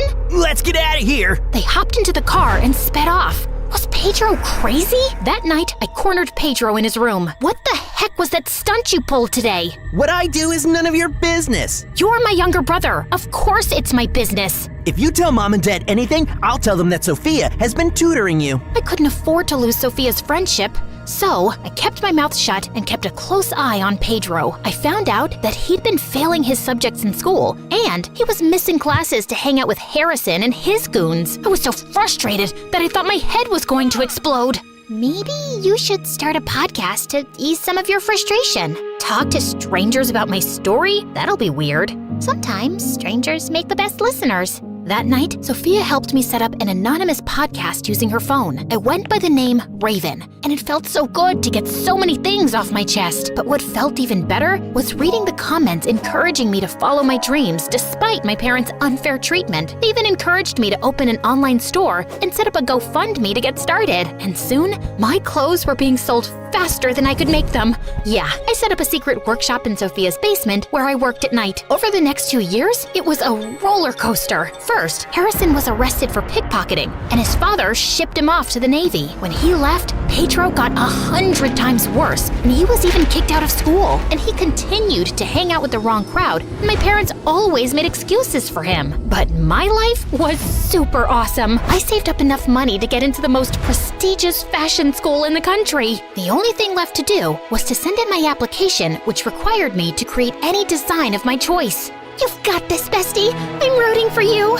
Over the next 2 months, I worked endlessly to create the most beautiful ball gown known to man. I needed to get into this school. I had something to prove to myself. A few nights before the submission of my dress, while at Sophia's, I saw Pedro enter her parents' bedroom. I snuck up to the door and peeked through the crack. I watched in shock as Pedro was stuffing his pockets with jewelry. Pedro, what on earth are you doing? Pedro gave me one look and jumped through the window like a frog. Sophia and her parents had been too good to me to let Pedro get away with this. I ran home, but when I opened the door, the confrontation did an Uno reverse on me. Dad glared at me as he was holding a necklace in his hand. Camellia, why was this in your dresser? As if on cue, Pedro walked into the room to examine the necklace. Wait, isn't that Sophia's mother's? You should know, since you stole it. Pedro told us that he saw you take this. I didn't steal anything. It was Pedro. I just don't understand where we went wrong with you. Me? Pedro's the one who got kicked out of school. Genius my butt. We also found cash hidden under the floorboards. Where did you steal that from? I froze. How did they? My eyes met Pedro's, and an evil glint flashed over his eyes. That's my money. I earned it. Stop lying, Camellia! I think it's time to teach little Miss Fashionista a lesson that she will never forget. Pedro, bring the dress. Dress? What dress? The words stuck in my throat when I saw Pedro return with my submission dress. I watched in horror as Mom lit the fireplace and took the dress from Pedro. Mom, please, don't! You will learn your place in this family, Camellia. My mother threw my dress in the fireplace, and it lit up quicker than a barbecue on Independence Day. I tried to get it out, but Dad and Pedro held me back as I kicked and screamed. After a while, my dress was nothing but ashes. As an avalanche of tears ran down my face, I knew that my time in this family was up. I wanted to attack my parents and Pedro, but I decided to pack my bags and I went to Sophia's. That night, after bawling my eyes out, I did a live podcast and revealed to my listeners what I had just endured under the hands of my parents. This time, I used their real names. Yep, I was done being the nice guy. By the next morning, my parents were chased out of the neighborhood, and the rich lady Sophia's mom worked for pulled some strings, and she got me another submission date. Bestie, this dress is even better than the last one. I have to admit, I really did outdo myself. About 2 weeks later, I received a letter in the mail. Beads of sweat ran down my forehead. With trembling fingers, I opened the letter and my jaw dropped. What does it say? I got accepted into the fashion school! Yes! I felt as though I were on cloud 9. Over the next 4 years while I was away at school, Sophia went to a community college. I worked hard and came out at the top of my class. I earned a junior position in a fashion company. I even convinced Sophia's dad to apply as a manager there, and he got the job. It wasn't long after they were able to move into a nice place. I was finally living my dream. One night, after one of the company's shows, I spotted my parents in the hallway waiting for me. What are you guys doing here? I see you're a fashion designer. I'm so proud of you. I'm so proud of you. Words I always wanted to hear my parents say, but I knew they weren't sincere. Why are you here? Dad shifted uncomfortably. Pedro's in trouble. He and some of his friends got caught breaking into a bank, and we need money to bail him out. And after everything you and Mom did to me, you think that I would help you? Sweetheart, we're family, and that's what families do. They help each other out. But where was my family growing up? Where were you when I needed you? Are you going to help or not? Not. Had you done your job as parents and parented Pedro instead of letting him wrap you around his finger, he wouldn't be in a jail cell now. As I looked across the room, I saw Sophia and her parents waiting for me. Now, if you'll excuse me, I'm going to join my real family. I pushed past my parents and walked toward the people who helped me and never turned their backs on me. Family is not just about blood, but those who stood by you through thick and thin. Have I told you guys how amazing you are? Not recently, no. You guys are amazing. So are you, bestie. I love you, and I'm so proud of you. I love you too.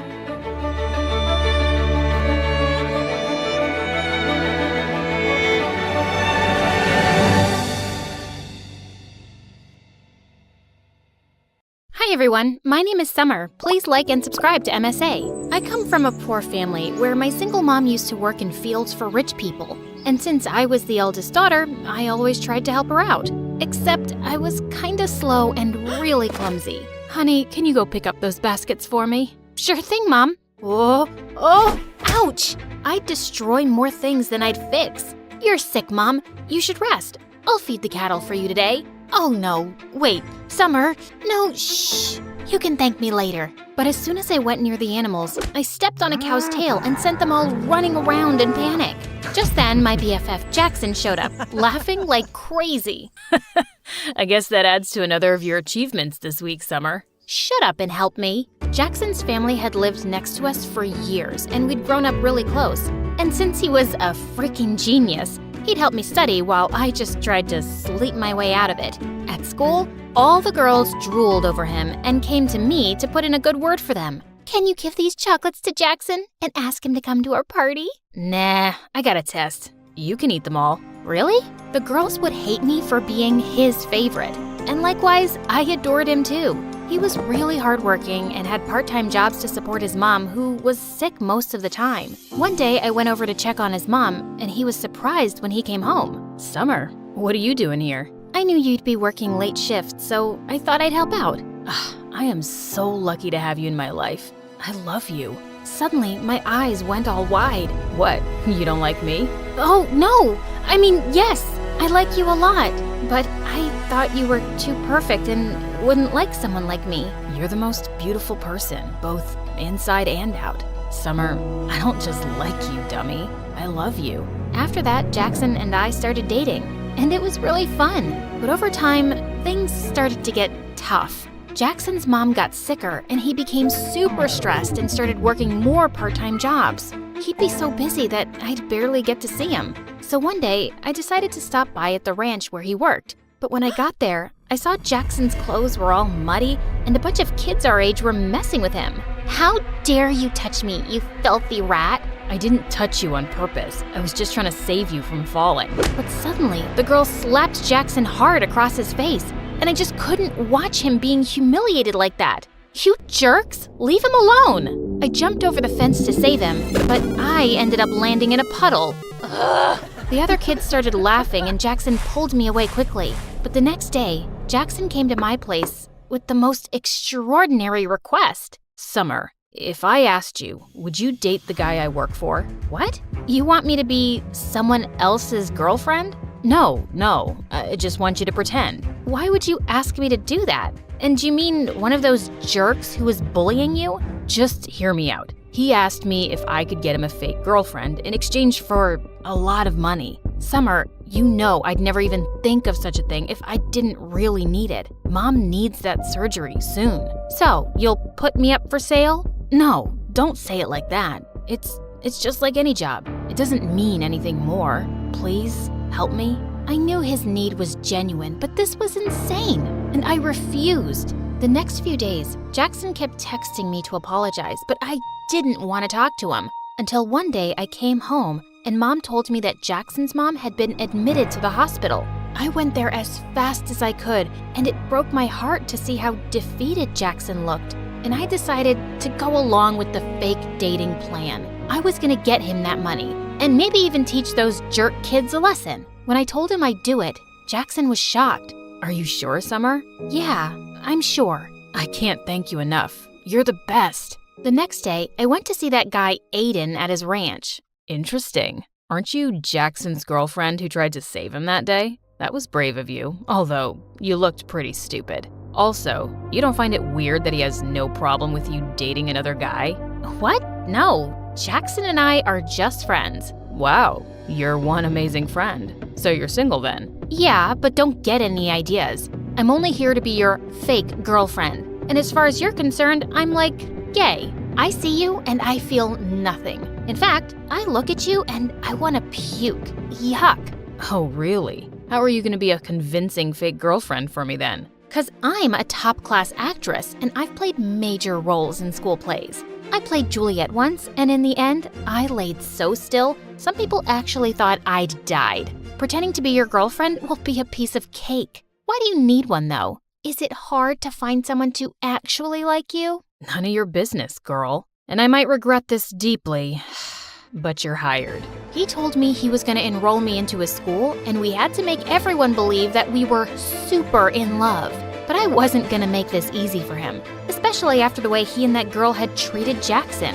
I was going to be the most annoying girlfriend ever. On the first day, I put on a hideous outfit to embarrass him. God, who is that clown with you, Aiden? What is she even wearing? Ew, she smells like cattle. But my plan failed because Aiden shut everyone up and told them I was his girlfriend, with pride. Just then, the same girl who slapped Jackson at the ranch came catwalking towards us. You must be crazy, brother. I mean, just look at her. Our maids dress better. Turns out that witch was Aiden's stepsister, Meg. It is what it is, and you gotta deal with it, Meg. But later that day, as we were heading home, Aiden warned me. Look, take my credit card and get yourself some decent clothes. This is very important to me, so don't joke around. People have to believe you're my girlfriend, so you need to look and act the part. I nodded and smiled sweetly, but I wasn't gonna stop so easily. The next day during lunch, all eyes were on us, so I filled my tray to the top with food. Seriously? What's wrong with you? A girl's gotta eat, man. I have a healthy appetite. I kissed him on the cheek and danced back to our table. I ate like a pig and let out the loudest burp. It was so funny to see Aiden act like this didn't bother him. But just then, a skinny guy with glasses walked up to our table and asked Aiden's friend for some money he owed him for doing his assignment. You want money? Here you go. And he threw some of his loose change at the poor guy's face. I suddenly lost my temper and flung my orange juice at him. What the heck? Aiden, control this ill-mannered girl you got from some jungle. Aiden suddenly leapt up and grabbed that guy's collar, but the rest of them quickly separated them and the jerk stormed off fuming. But then, Aiden pulled me away angrily. Ah, stop! What are you doing? What is wrong with you, huh? Why are you acting like this? Those people are my friends. They're jerks, and so are you. But I already knew that. And I hate rich, entitled brats like you. And I hate poverty. And I hate that I have to pretend to be your girlfriend and— Oh, shut up. I don't care about your whole poverty speech. You agreed to do a job, and whether you like it or not, you'll act like my girlfriend who's dying to make me happy. And I know you're doing this because your friend's mom is sick, and the treatment is super expensive. It's nothing he can afford, even if he works his butt off for the next 5 to 6 years. You better behave or I'll fire you. Gosh, I hated him even more now. I even stayed late at school so I could avoid going back with that jerk. But then Meg and her friends caught me and locked me up in the janitor's closet. Hey, open up! I kept banging on the door for a while, but it was no use. I tried calling Jackson and left him some messages, but he wouldn't reply. And then suddenly, the door flew open, and I was so startled that I lost my balance and fell to the ground, hurting my ankle. Ouch! Are you okay? Aiden lifted me up in his arms and took me to his car. How did you find me? I heard my sister talking on the phone with her friends, and I ran here immediately. Also, I'm sorry. What? It's because of me that they're treating you like this. Also, I'm sorry about what I said to you earlier. I acted like a jerk. It's just that my life will fall apart if this plan doesn't work. What do you mean? My dad wants me to get engaged to his business partner's daughter, but I don't want to do that. I want to become a musician and be with someone I love, not be part of some business deal. So I lied, and I told him I already love someone else. But now he wants to meet that person. That's why I hired you. I could tell that he was having a really hard time, and I decided not to make things worse for him anymore and play my part properly. Later, when we reached home, Aiden even dropped me to the doorstep in his arms. But as I limped in, I saw Jackson waiting for me. What do you think you're doing, Summer? You're supposed to pretend and not actually jump into his arms like his girlfriend. Huh?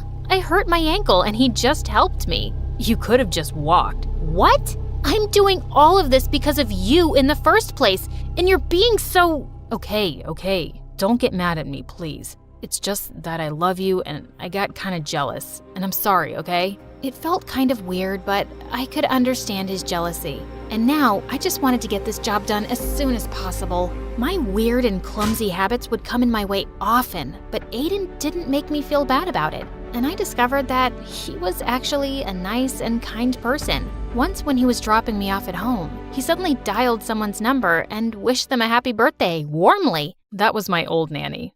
I adored her when I was a kid, and we've stayed in touch. That was actually really sweet. I couldn't remember the last time I'd even called my favorite aunt on her birthday. And it was things like this that made me warm up to him. And we slowly became good friends. A few days later, it was my birthday. but Aiden told me he had a party at his place and wanted to introduce me to his parents. When he picked me up that evening, I saw him in a suit looking so handsome.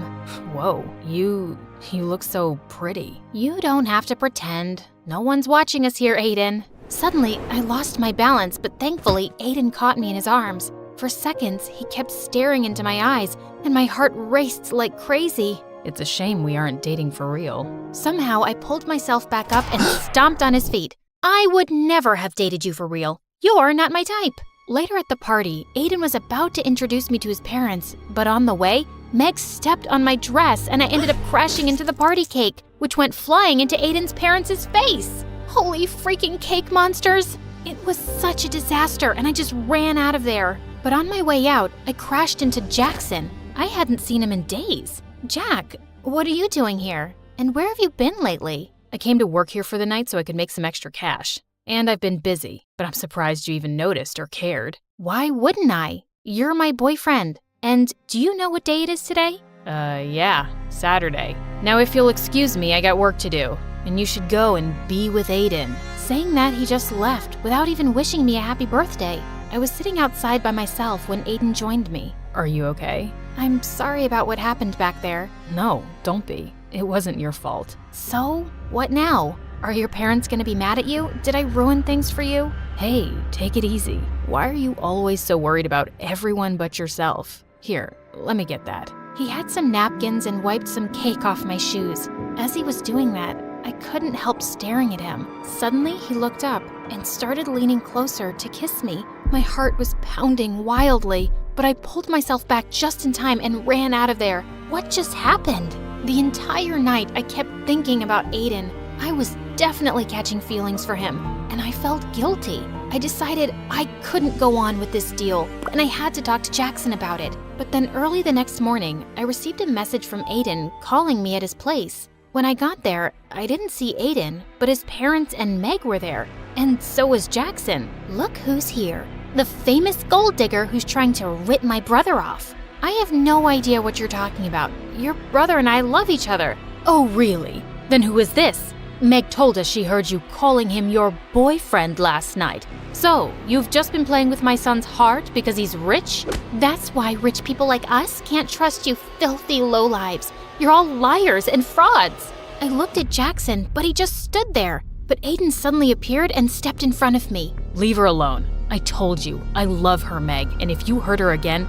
it's not gonna end well for you. Then it's not going to end well for you either, son. If you're gonna be with this girl, you can just leave with her as well. I already felt so humiliated, and I didn't want Aiden to get in any more trouble. So I ran out of there, and Jackson followed me. I'm really sorry, Summer, but it would have messed up our plan if I'd jumped in to save Aiden's girlfriend. Jackson, I think the plan is already over. Aiden's family won't accept me as his girlfriend now. But Summer, you still asked Aiden to pay for you, right? This can't have been all a waste. I failed at the job, and I don't want to ask him for the money. I was going to talk to you about ending the deal anyway. Why? 'Cause Aiden kissed you last night? What? I actually left before he could kiss me. But you thought we kissed? And you still didn't want to break the deal? Do you even care about me? Of course I care about you, Summer. You think it's been easy for me to see my girlfriend with him? But you know how desperately we need the money. Not me, you. It's you who's lost his mind over the money. It's like I don't even know who you are anymore, Jackson. Just leave me alone. We're done. Because you fell in love with Mr. Fancy Rich Pants, right? Because I'm not good enough for you anymore, right? Jackson, just stop. No, I won't. In fact, let's see if you still love me or not. He tried to kiss me, and just as I was about to slap him, Aiden pulled him back and punched him hard.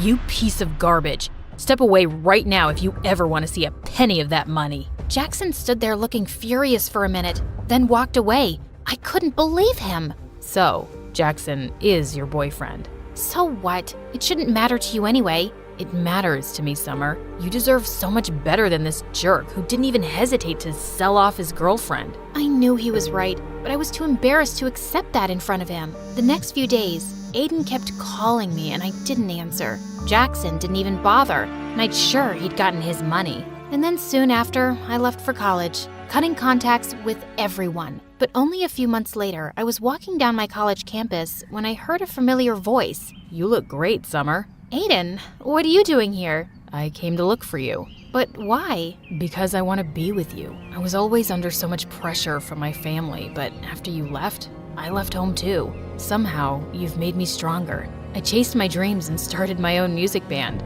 but there was still something missing. You. What? I fell in love with you really quickly, Summer. But whenever I'd say anything, you'd think I was pretending. And after you left, I realized I was such a fool not to tell you earlier. So tell me you don't hate me, at least. I don't, but you'll have to take it slow, because this time, I want it to be real too.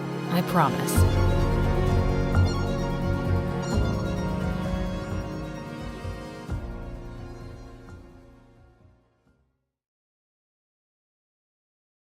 Hi there, I'm Saul from San Francisco. Please like and subscribe because My Story Animated will give $1,000 to one lucky person in the coming 7 days. When I was only 2, Mom left Dad because his business was failing miserably, and she didn't want to be with someone poor. But growing up, Dad adored me and made sure I had everything. But over the next few years, he turned really lucky and his business was booming again. And just like that, we were richer than ever.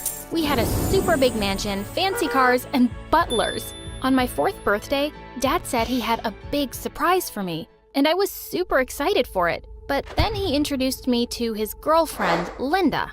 Aw, Saul, you're adorable, baby girl. Ew, she was so weird. But very soon I discovered that she was a witch too. The second Dad would turn his back, she would go all crazy on me. You look like a filthy boy from a slum. And what's with your ugly hair? Ew. But Dad wouldn't listen to a word against her. He was so blindly in love. Soon after they got married, and the first thing Linda did was transfer all of Dad's money to her name.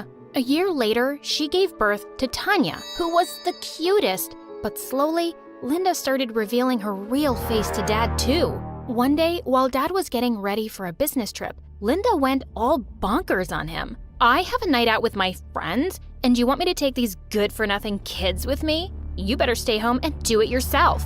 Don't talk to me like you're my boss. It's because of me that you get to enjoy all these luxuries. I work hard and I feed everyone here, so don't give me that attitude. Oh, who says I'm not the boss? Saying that, she threw the property papers in his face and asked him to leave her house. This was crazy, but what Dad did was even crazier. He left us forever, and I had to put up with my witchy stepmom. Now, Linda would spend all of Dad's money on shopping and her parties all day long and not even care about Tanya. So I made sure to look after her, and over time, we grew quite close. One day, Tanya fell sick, and I asked Linda to go get her some medicine. But when she came back, her hands were full of shopping bags. And worse, she didn't get the medicine. Seriously, Linda? I can't believe you're doing this to your own daughter now. Okay, I forgot. What's the big deal anyway? It's just a fever. It'll go away on its own. But the important thing is, what will I wear for tomorrow's party? Whoa, this woman was something. Years passed and Tanya started going to school with me, but I was concerned about her grades. So I went to her room to help her with the upcoming tests, but Linda didn't seem happy about it. Why are you trying to make her a geek like you? Isn't it enough that she has the biggest glasses on her nose? For God's sake, let her be like me, growing up and finding a rich husband. That's what smart women do. Ugh, she was horrible, and Tanya was nothing like her. So I made sure to help her when Linda wasn't around. Then one snowy evening, I thought Tanya was outside having snow fights with the neighborhood kids, but what I saw left me shocked. I realized all the kids had ganged up on her and were throwing snowballs at her face. Take this, loser. OMG, he was so done. I ran out and picked up a huge chunk of snow and threw it at him. Don't you dare hurt my sister, dummy. I chased all the stupid kids away and took Tanya inside. A few moments later, Linda walked in, and I told her all about it. So, what should I do? And what did you expect, really? Of course kids are gonna bully her for looking like a loser nerd. Linda, are you crazy? You're her mother. Do something! You want me to do something? Fine. From today, she won't go to school and anywhere outside. And then there'll be no more problems. What? How could she do that? Tanya ran up to her room in tears, and I went after her. Don't worry, little sis. I'll get you out of here. But how? She'd ground me forever if she finds out. Well, then she will never find out. That's when an idea hit me. If I kept Linda distracted, she wouldn't care about us. I swapped Linda's shampoo with green dye, and the next morning, she looked like the freaking Grinch as she ran to the salon in her bathrobe. Tanya and I laughed our butts off and headed off to school. I'd find more ways to keep Linda busy. Later that day, when I went to the school cafeteria to have lunch with Tanya, she didn't show up for quite some time. Just then, I heard someone crying from under the table. I bent down and saw Tanya. Hey, what's wrong? Why are you crying? Come on out. That boy, that Jerry, he took my glasses and pushed me. I couldn't see anything, and everyone started laughing. So, I hid here. Oh, God. I marched straight to the boys' table and pulled him up by his shirt. Let me show you who the real gangster is, kid. Whoa, easy, please. What's wrong? I turned around to see Sebastian, a new student who had just joined my class. This guy has been bullying my little sister, and I'm here to teach him a lesson. OMG, I'm so sorry. He's my younger brother, and I'll make sure to teach him better. It's just that we're new here, and he's having a tough time adjusting. But I promise, he won't do it again. He immediately grabbed the glasses from his little brother's hand and put them on Tanya. Well, that was sweet. Later during class, he apologized to me again, and I kind of felt I was too harsh with his brother. Hey, listen, it's just that I'm too attached to Tanya. I feel more like a mom to her, so I couldn't see her crying, and it's all right. I totally understand. Turns out, he and his brother were a lot like us. Their mother passed away long ago, and their dad was always away for work, and that connected us instantly. He also suggested that we all go sledding in the evening so that our siblings could get along. It sounded like a great idea, and the four of us actually had a lot of fun together that evening. But as soon as we reached home, I was shocked to find Linda all flared up in anger. You all think you're smart enough to play your little pranks on me? Well, now it's my turn. Tanya, you're grounded forever. No school, no friends, and finally, no sister. 'Cause Saul's moving to an orphanage right now.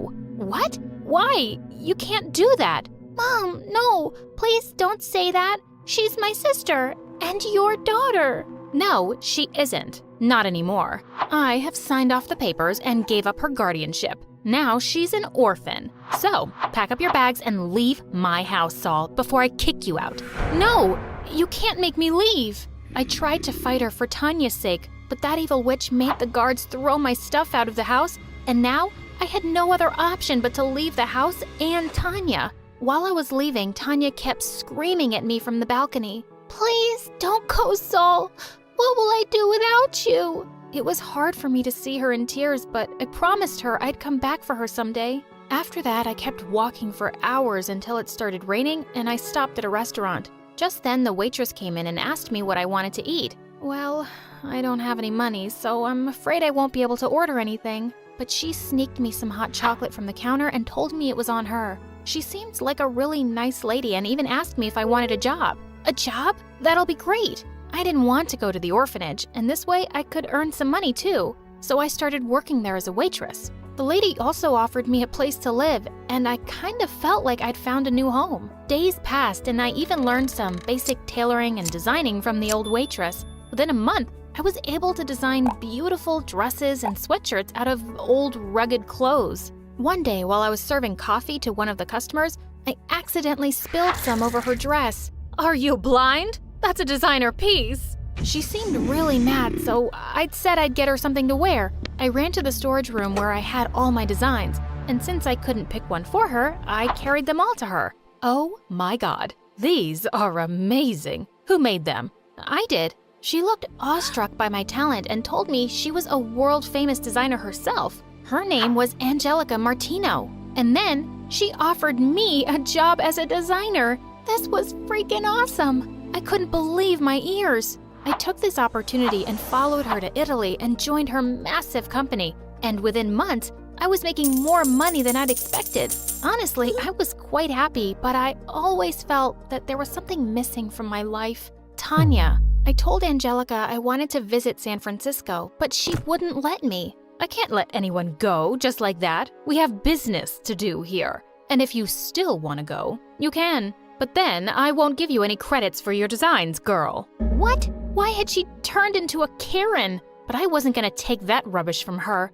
I stormed out of her office, taking all my savings and cutting up all the designs I made for the company so they couldn't use them. Yeah, and I could hear the witch Angelica's screams as far up as the plane. As soon as I landed in the city, I crashed into someone I'd never imagined. Sebastian. Saul, is that you? Oh my God, I was so worried. I had no idea where you'd gone. Are you okay? Suddenly, I burst into tears and told him everything that happened, and he asked me to move into his place with him and Jerry. I said yes, and he took me to his huge mansion, and seeing the brothers taking care of each other made me think about Tanya even more. So I went to see her the first thing in the morning with Sebastian, but I was super shocked to see her all alone. She ran towards me as soon as she saw me and burst into tears. Oh, Saul, where were you? I missed you so much. You said you'd come back for me, and I waited for you every single minute of every day. I felt so lonely without you.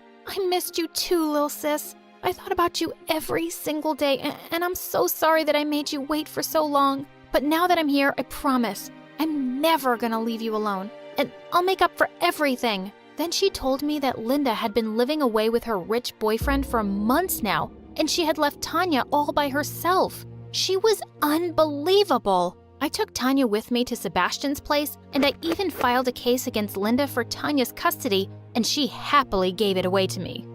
Good riddance. After that, I opened my own fashion store. A few years later, Linda came back after getting dumped by her fraud boyfriend who took all her money and ran away. I raised you all those years, so I deserve half of the money from your fashion store. You can't say no. You didn't raise me, Linda. You just threw me out of my own house like trash. And now I'm returning the favor. Yeah, Mom, I'd prefer to see you homeless because you're the worst mother on earth. Just get lost. Oh, on second thought, why homeless when we can put her in jail? The right place for terrible people like her. We finally called the cops and filed a case against Linda. We won, and she was thrown in jail for years. And Tanya and I lived happily ever after.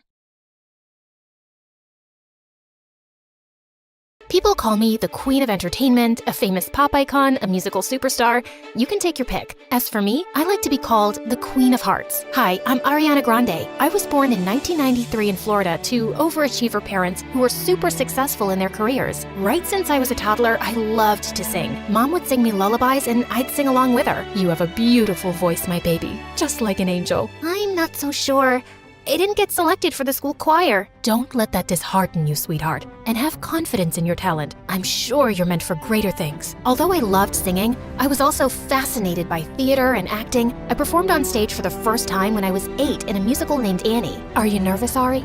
No, not at all. In fact, I can't wait to set the stage on fire. And I did just that. That musical was a great success, and it marked the beginning of my musical theater journey. After that, I performed in so many other local productions like Beauty and the Beast and The Wizard of Oz. Life was going smoothly, but then my parents got separated. I felt devastated for a while. But thank God I had my pet dogs to keep me going through that tough phase. Just so you know, I have 10 rescue pups. One of them is named Sirius Black. Yeah, I'm quite obsessed with Harry Potter. But then, aren't we all? So by the time I turned 14, I decided I'd acted enough and now wanted to make a career in singing. I packed my bags and moved to Los Angeles to meet my managers. Guys, I think I want to make an R&B album. That's a hell of a goal, but who do you think's gonna buy a 14-year-old's R&B album? Well, that kind of made sense. So I went back to Florida and decided to focus on theater for the time being. Then when I was 15, I got chosen from among thousands of girls to play one of the main characters in a Broadway musical called 13, for which I later bagged a prestigious award. By this time, I had moved to New York, so I was missing school a lot. Mom, I want to continue performing, but what about studies? I want to finish high school at least. Don't worry, sweetheart. Your school has agreed to send study materials so you don't miss out on your studies. That was pretty cool. I was studying and focusing on my career, even though I was miles away from home. Then in 2009, I bagged the role of an adorable goofball named Kat Valentine in the famous Nickelodeon TV show named Victorious. Since the show was set in a performing arts school, it gave me an opportunity to showcase my acting as well as my singing abilities on a national platform. Thanks to the show, I was suddenly a teen idol. So, Ariana, what's next? Are you looking at a career in Hollywood? To be honest, acting is fun, but music has always been first and foremost with me. I was determined to give singing a shot, so I kept uploading my videos on YouTube where I sang covers of songs by Adele, Mariah Carey, and Whitney Houston. Meanwhile, the second season of Victorious premiered in 2011 to 6.2 million viewers, becoming the highest-rated episode of the show. Victorious ran for 3 seasons until it was finally wrapped up in 2013. Then one day, I got the most unexpected call. Hello, Ariana. I'm Monte Lipman, CEO of Republic Records. I saw your YouTube videos and I want to sign you up for the label. Are you interested? Yeah, of course. I'd love that. I put down my phone and did a little happy dance. My music career was finally taking off. The next 3 years, I focused completely on my vocals and singing and collaborated with many contemporary artists. The result was my first album, Yours Truly, that debuted at #1 on the US Billboard 200 albums chart, and it sold 138,000 copies in its first week. After that, there was no looking back for me. Today, I've sold over 85 million records worldwide, broke 27 Guinness World Records as a singer, bagged 2 Grammys, and was listed among the 100 most influential persons in the world by Time magazine. So friends, I hope my story inspires you to never give up on your dreams, since miracles do happen. Just believe in yourself, because if you don't, who else will?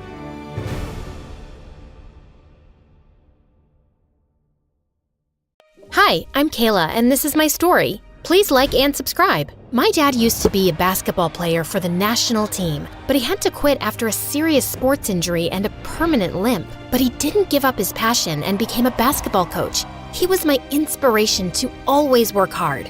Always remember, Kayla, the harder you work, the higher you go. I was a very tall kid from the start, and while everyone around me thought I was a little weird, I loved and embraced my height. Hey, how's the weather up there? The weather is great. The view, not so much. When I turned 10, I got into basketball just like him, and I loved it. I worked really hard, and by the time I was 16, I was the best player in town, and also won a sports scholarship to a great school, which was in Dad's old hometown. On my first day in my new high school, everyone stared at me, but this one girl, Heidi, was the weirdest. She was the mayor's kid and a total brat, and even worse, she was on the girls' basketball team too. During the first day of practice, the coach introduced me to the team. Kayla's one of the best players in town, and we're lucky to have her on the team. As if I can take that giant down in one shot. Excuse me? Did you say anything? I was just saying that being tall doesn't make you the best player. I have the skills to beat you. Really? I'd love to see you try. Heidi and I had a one-on-one match, and I totally owned her. The coach was super impressed and asked me to take over as the team captain. I was over the moon. Wow, that was impressive. I looked behind to see a cute guy towering over me. For the first time ever, I'd seen a boy taller than me. Well, thank you. I don't think I've ever seen Heidi get this angry. You did a fab job. I'm Jay, by the way. Jay was in my class and the captain of the boys' basketball team, not to mention the hottest guy around. After that day, Jay and I started hanging out a lot and even trained together in school. By the time we were in our senior year, Jay was my best friend and we were always together. Things were great, and when I broke the record for highest baskets in a season, Jay was the first one to cheer for me. Wow, look at you. You had a great season. Well, thank you. It wouldn't have been so good if it wasn't for your grueling training. Well, you're welcome. It's been a pleasure to work with you. As we were talking, I opened my locker and was bombarded with glitter shots. My clothes, face, books, and even Jay's clothes were covered in pink sparkles. Wow, looks like you have a secret admirer. More like a hater.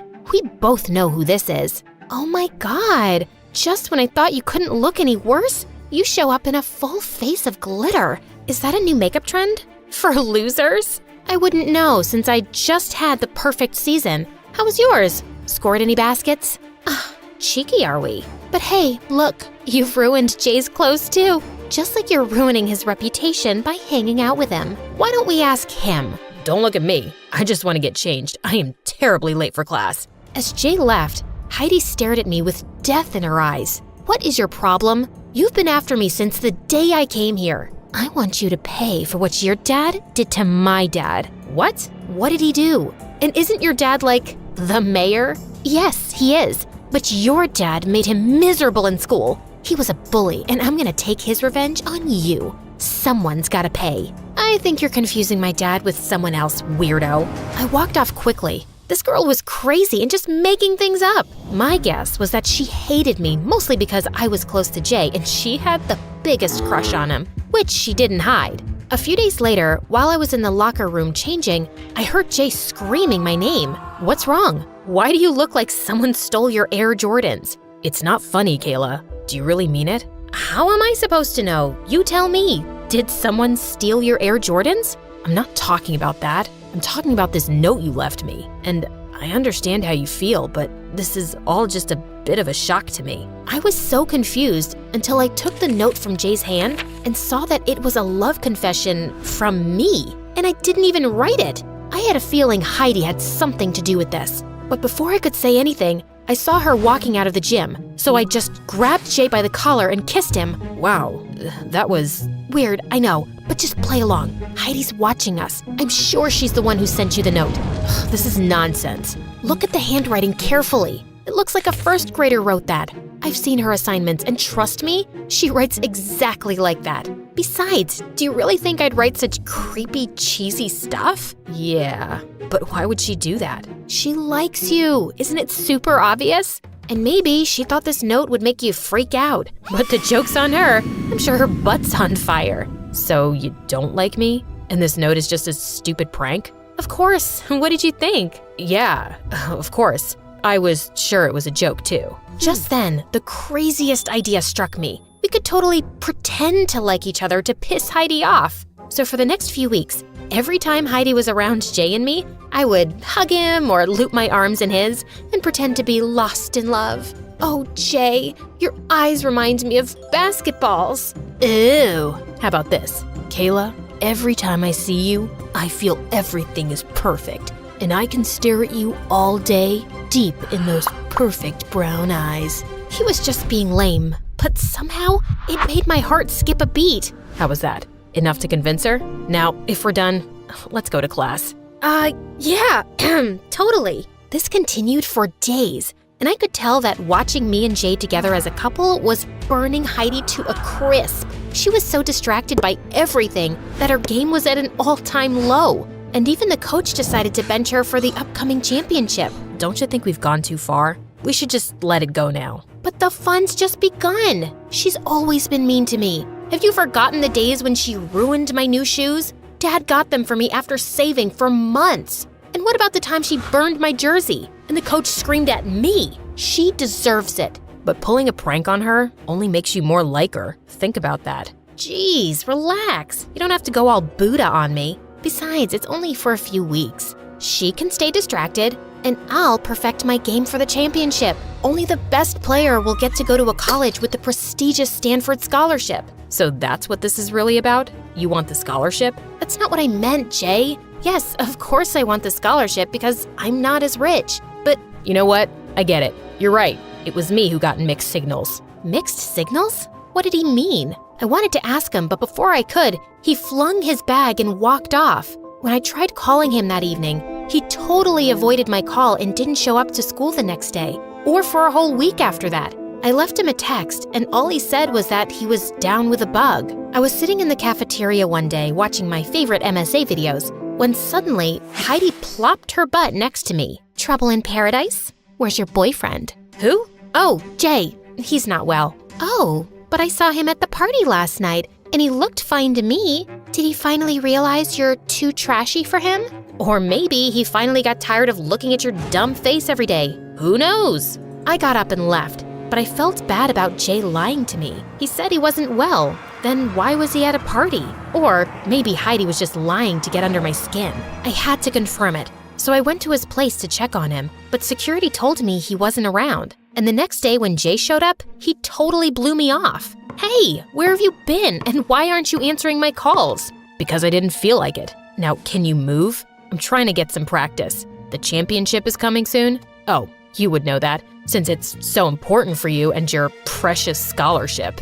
Are you still hung up on that? I said, I'm sorry, Jay. I didn't mean it like that. Is she bugging you? Is my coochie coo honey bunny getting annoyed? Jay continued shooting as I stared at Heidi in shock and then burst out laughing.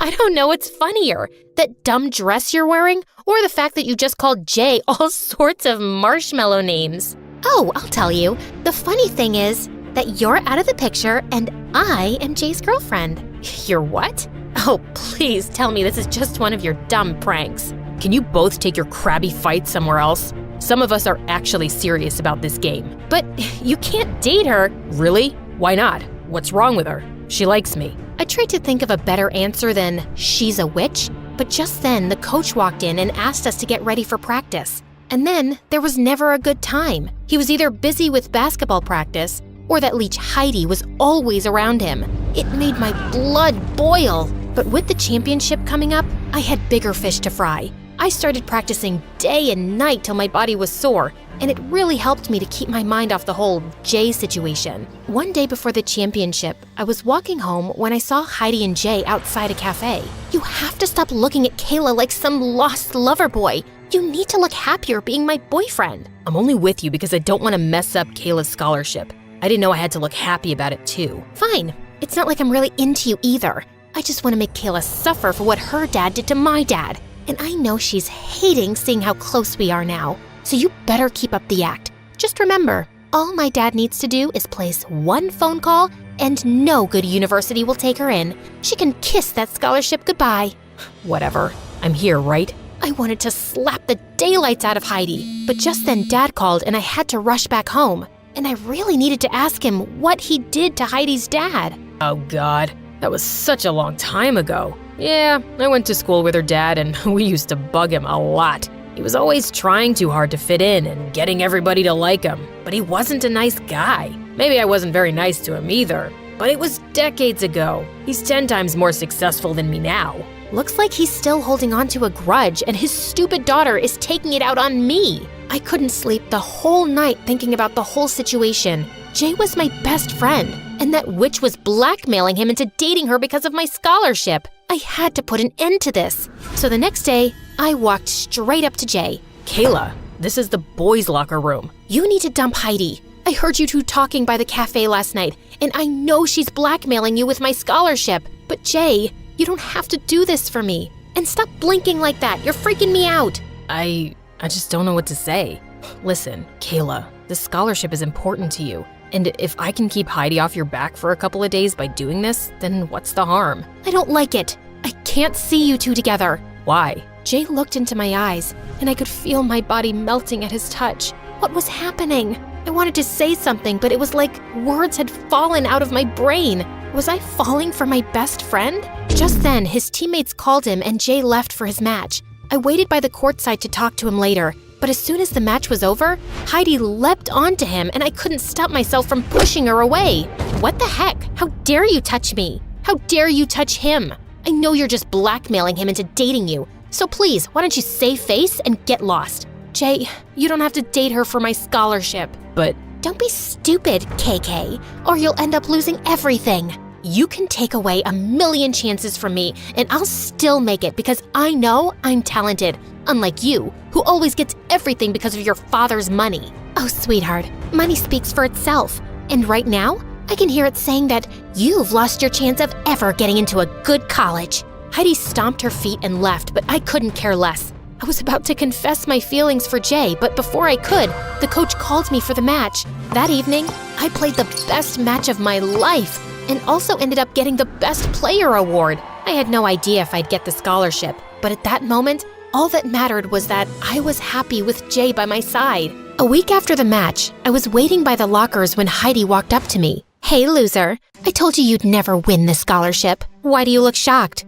Oh, you didn't see the list yet? No. I'm shocked because you're still talking to me after I royally kicked your butt last week. Yeah, and so what if she didn't get the scholarship? She did get selected for the nationals. I turned around to see Jay smiling down at me. What? I got selected? Yeah, and you'll be the team captain. Coach just told me about it, so I thought you should hear the news from me. This is the best day ever! And you didn't even have to date anyone for this. Ugh, I hate you. I'm gonna tell my... Dad? We know. Heidi left red-faced as Jay turned to me. So that was dramatic. Not as dramatic as your whole, leave me alone, Kayla. Oh, shut up. You act all smart, but you couldn't even figure out that I like you? You knew? No, but I know that I like you too, and if I have to date someone, why not my best friend? Not that easily. You'll have to take me out in basketball first. You're on.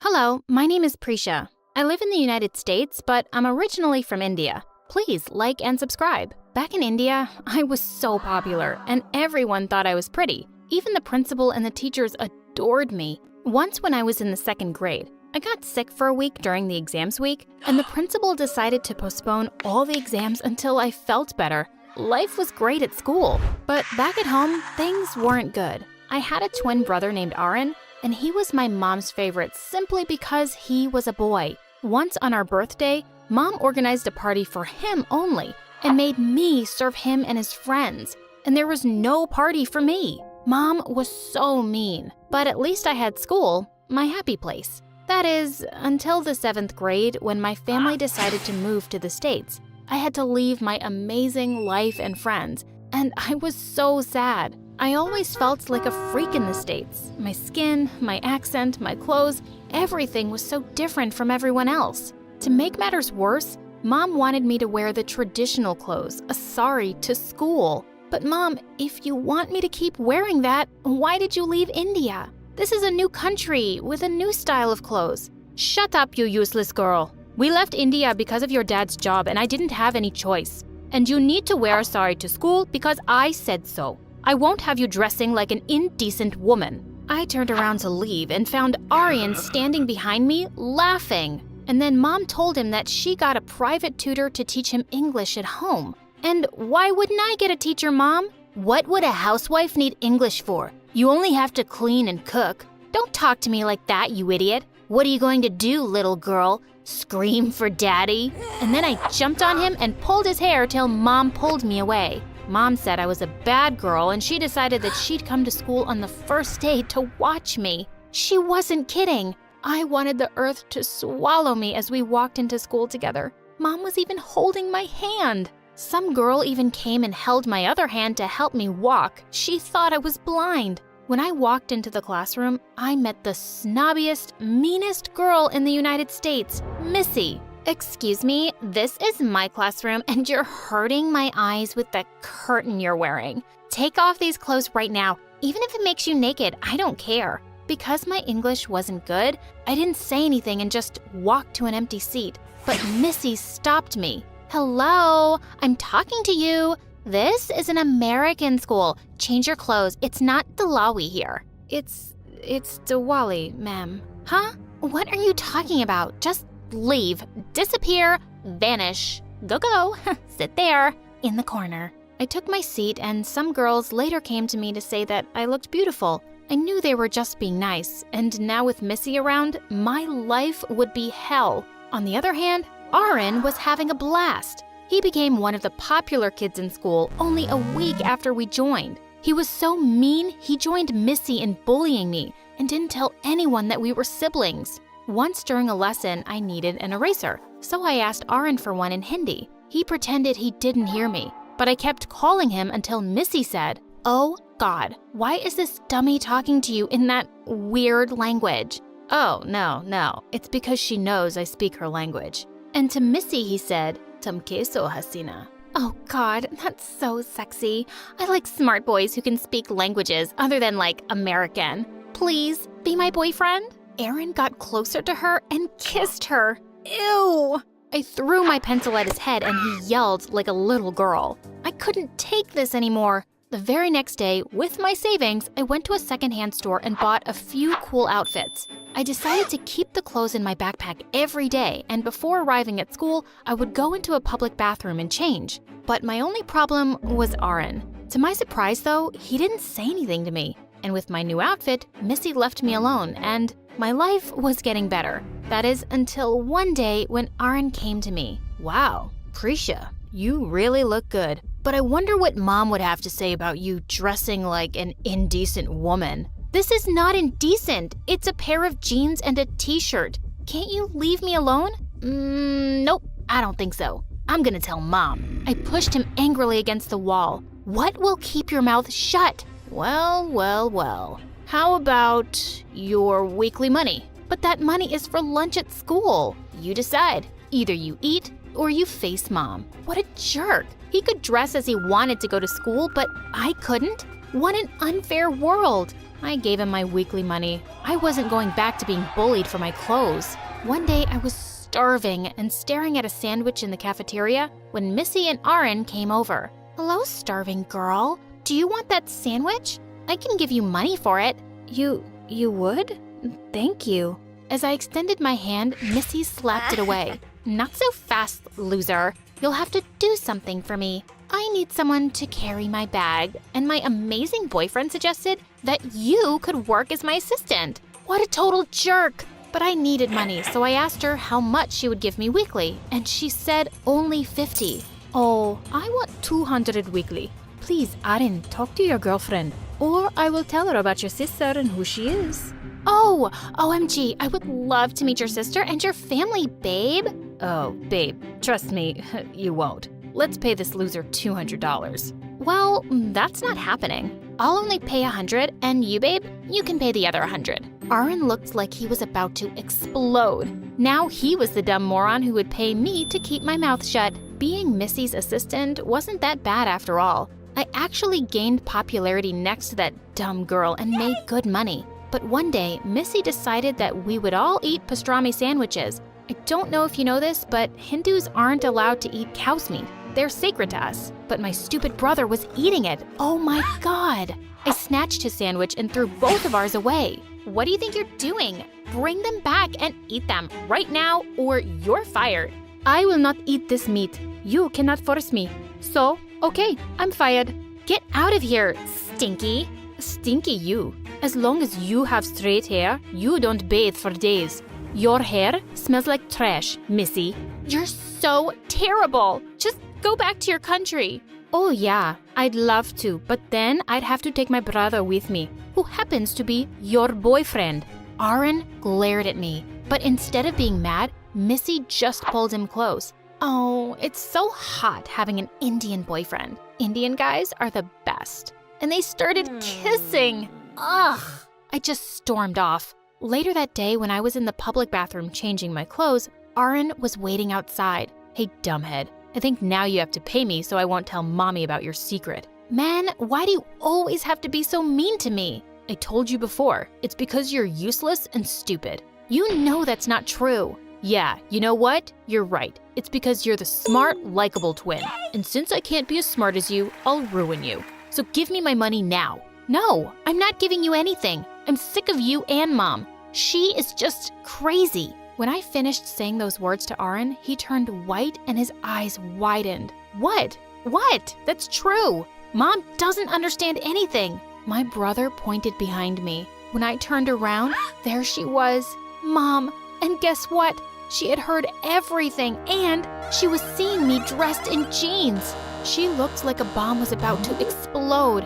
I don't know if she was going to have a stroke or if she was going to attack me, but instead, Mom only said 5 words. Take that off right now. With my head down, I just said, yes, Mom. Next day, Mom told me the craziest thing. I would be engaged to someone soon and marry them after graduation. I was speechless. Mom was awful. I just ran out of the house and walked for hours in the pouring rain. I felt defeated.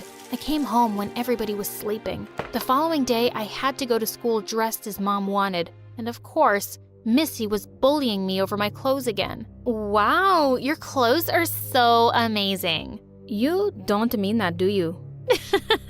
Of course not. Today's not Halloween, my dear. It isn't? So why do you have on that monster mask? Oops, you don't seem to like jokes. Do you see anyone laughing? A joke has to make everyone laugh. If not, it's bullying. Oh, shut up, you Dalawi girl. What is that even supposed to mean?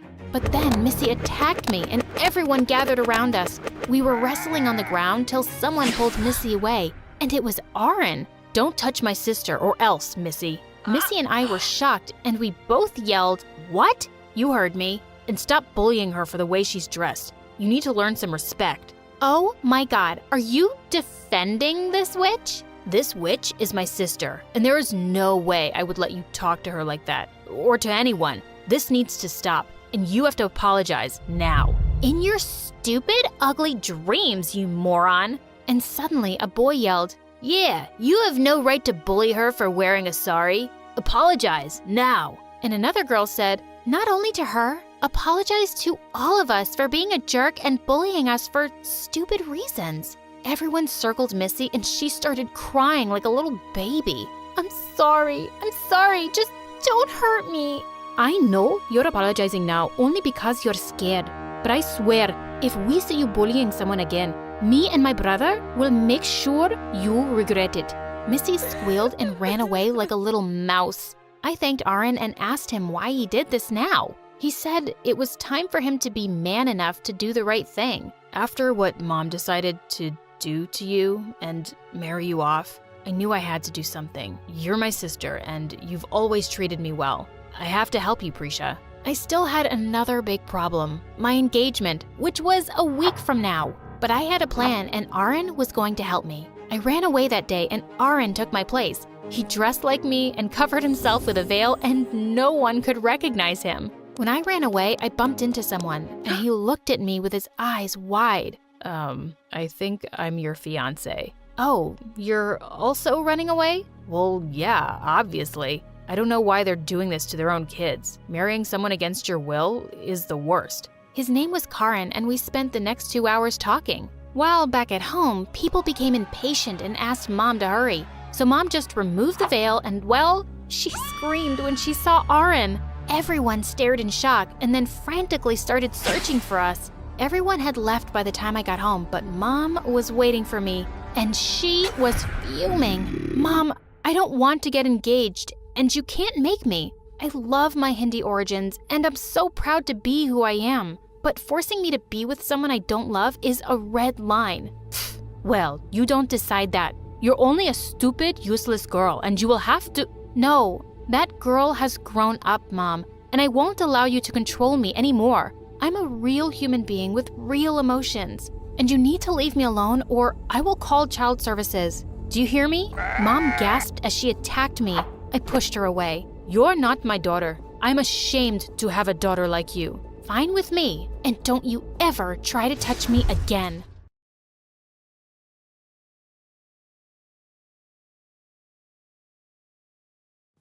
Hi, I'm Angelina, and my story? It's kinda crazy. But please know that My Story Animated will give $1,000 to one lucky person who subscribes in the next 7 days. Tell your friends to subscribe now. My mom worked as a maid at the mansion of a wealthy family, and because she couldn't afford to send me to school, I went with her to work. By the time I was 8, I was helping her with small chores around the house. The owner was a really rich CEO who was never at home, and his wife was really self-obsessed. She left her daughter Maddie with the house staff to get beauty treatments so often that when Maddie was little, she called my mom her mom. I didn't mind because even though she was a couple of years younger than me, she was my best friend. One day, Maddie and I were just settling down to watch a movie in her room when someone flung the door open. It was Maddie's mom, and she did not look happy to see me. You girl, what do you think you're doing in my daughter's room? Mom, don't talk to her like that. She's my friend. Her mom gave me a glare and walked away. The next day, Maddie's mom called me to her chambers, and I just knew I was in trouble.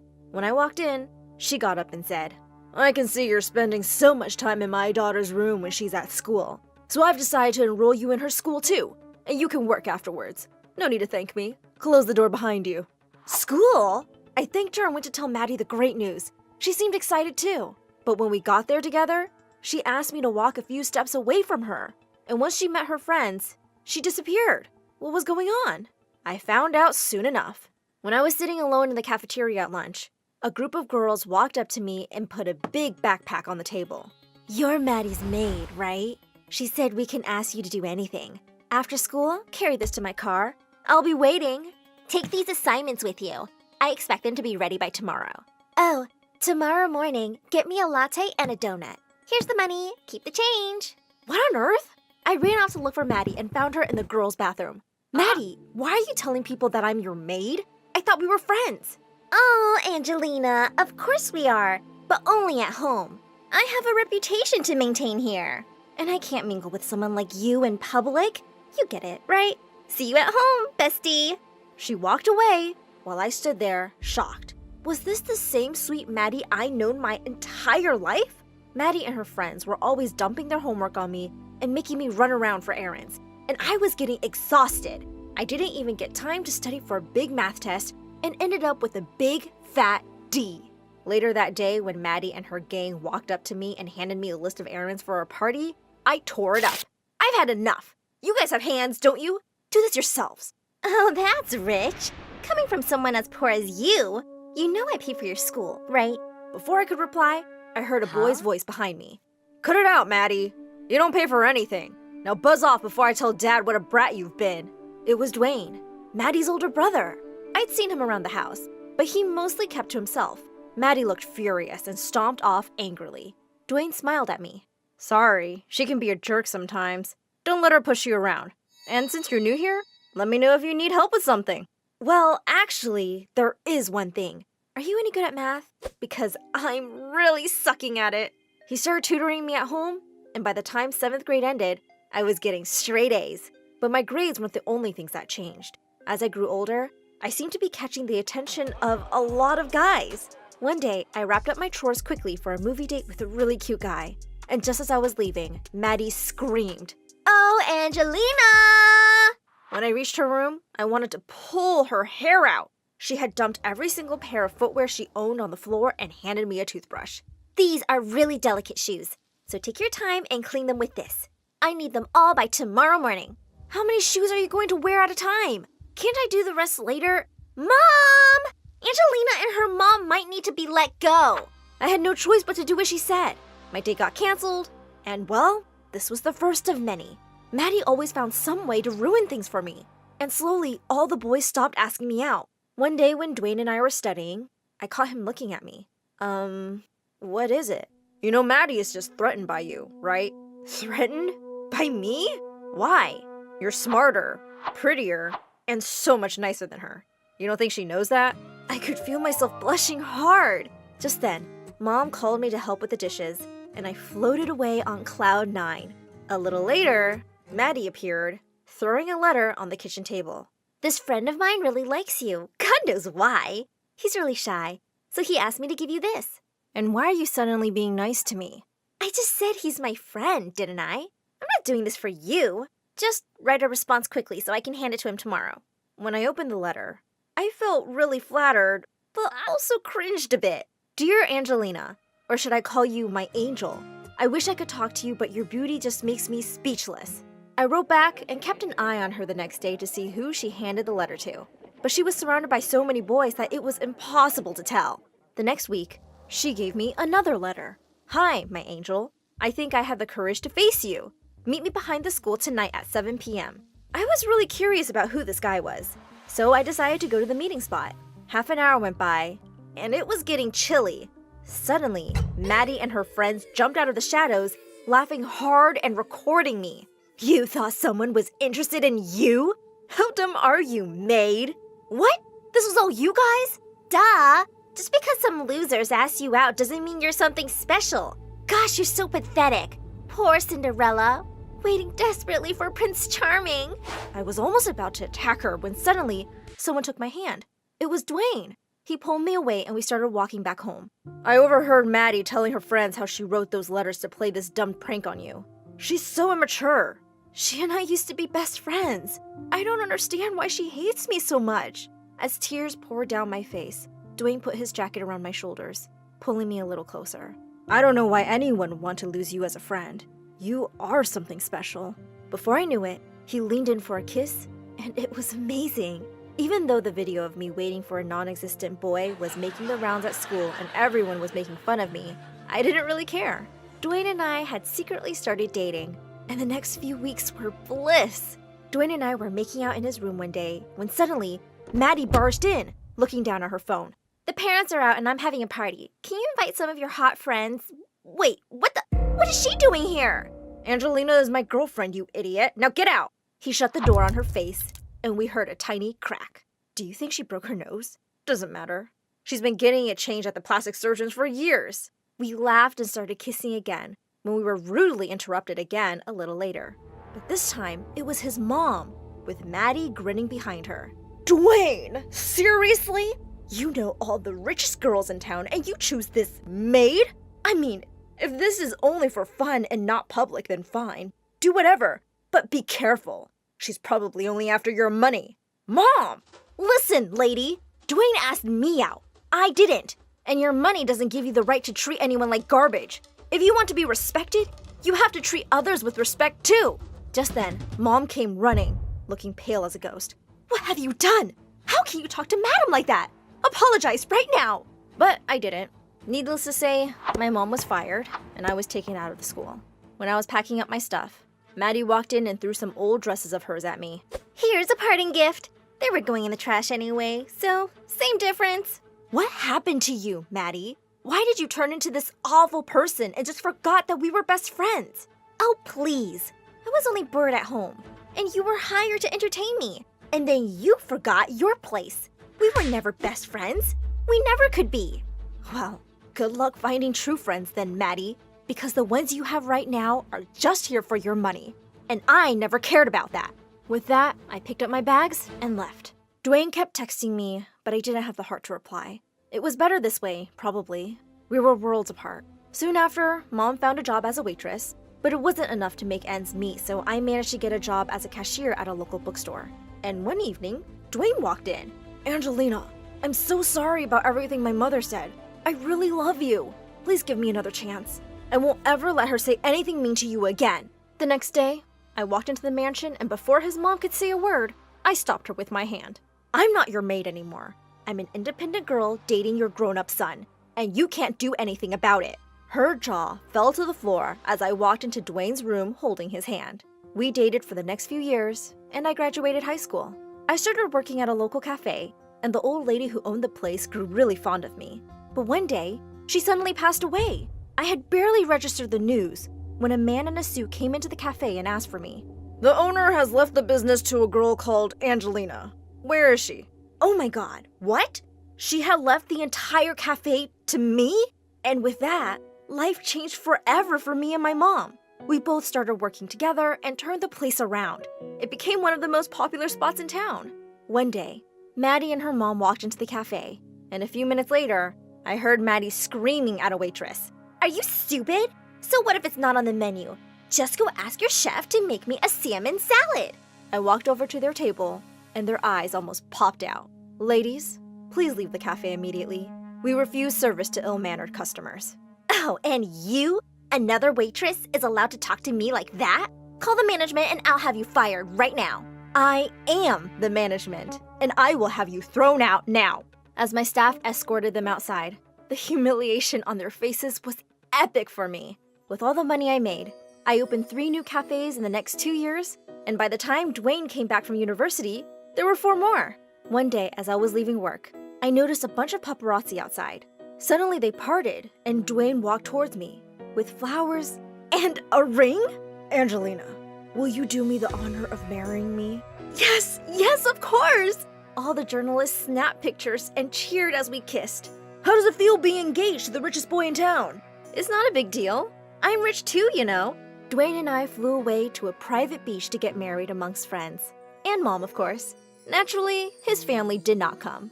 We have our own home and 3 cats, and we're all very happy. I got my fairy tale ending after all.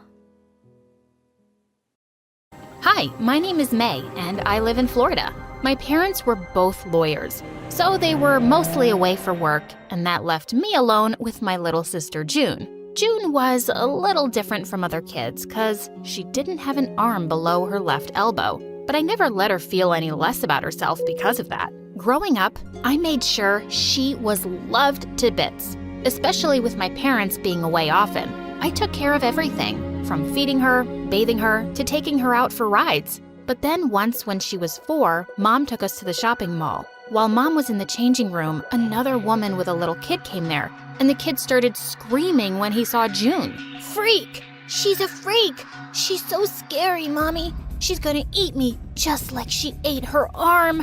OMG, this kid was frickin' crazy. I immediately tried to hush him so June wasn't scared, but then his mom went all bonkers on me. How dare you lay a hand on him, you crazy girl? My baby is all scared. That made me so mad. That's enough, you ugly lady. There's nothing wrong with my sister, and you people should be the ones to leave because you're morons. Mom rushed us out of there before I made a bigger scene, but June always looked sad after that incident, and that's when I had an idea. I asked Mom and Dad to get a prosthetic arm for June, and they agreed. Oh, wow! This is so cool. Now I look just like you, May. She hugged me tight, and I was the happiest to see her smile. Soon after, she joined her new school, but on the very first day, she came out crying when we went to pick her up. June, what's wrong? What happened? The other kids, they laughed at my arm and made fun of me.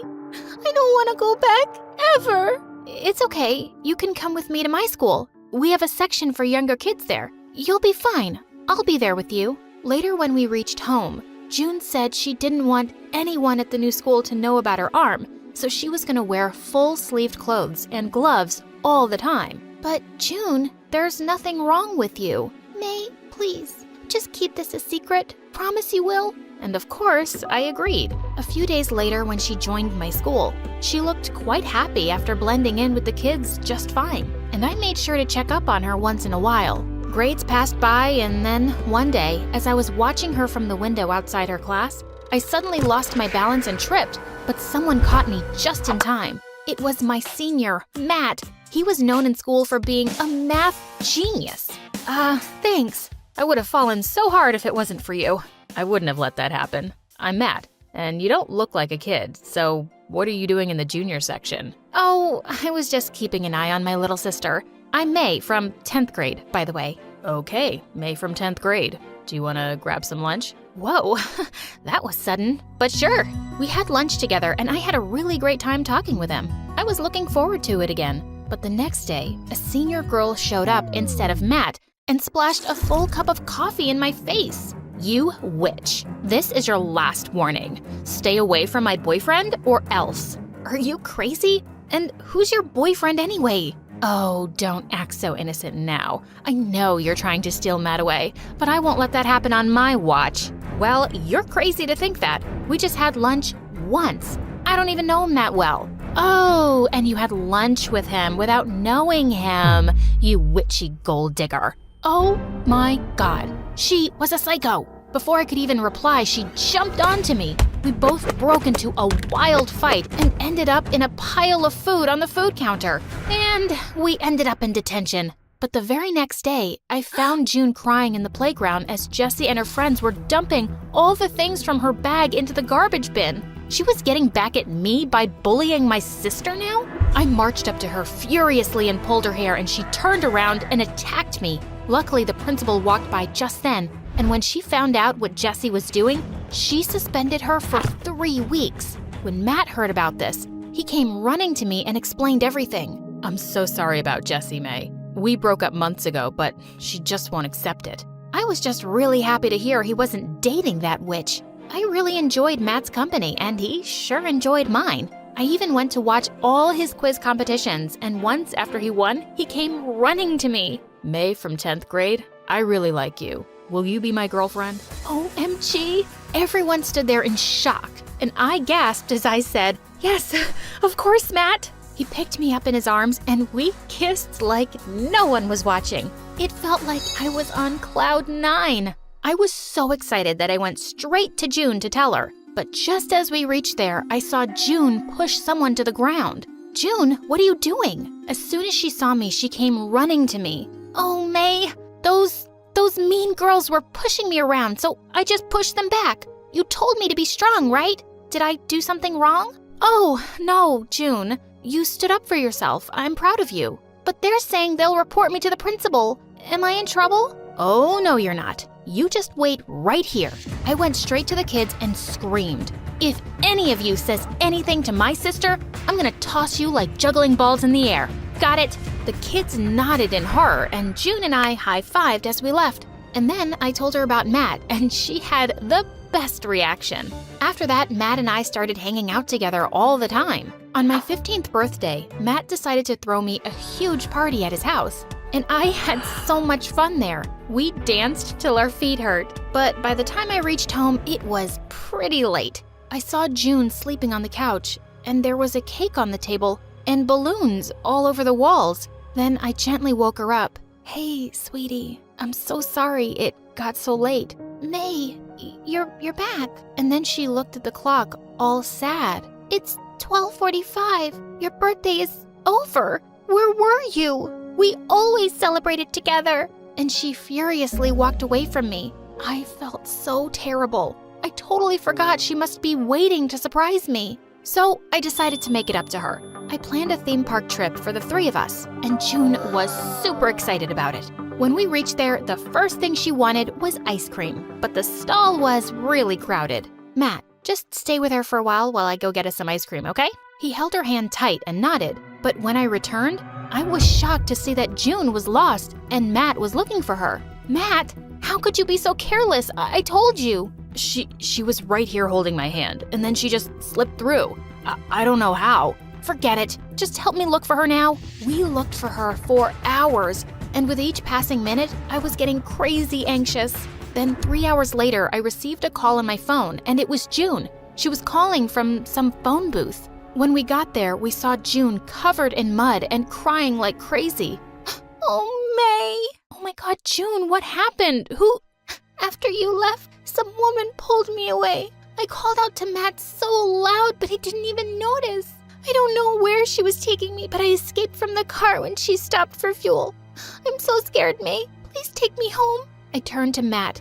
"I should have never trusted you with my sister. What was I even thinking?" Matt tried to explain, but I just took June's hand and stormed out of there. When we got home, I got June all cleaned up and even slept with her to make her feel safe. The next day, when we went to school, June asked me to forgive Matt, first thing. "It wasn't his fault, you know. Let's look for him and make things up." June was right. Maybe I overreacted. We looked for him around the school, but then I found him kissing Jessie in the backyard. "Matt, you cheater! How could you?" His face turned white as a ghost. "May, I can explain. This isn't what it looks like." "Oh, it's exactly what it looks like."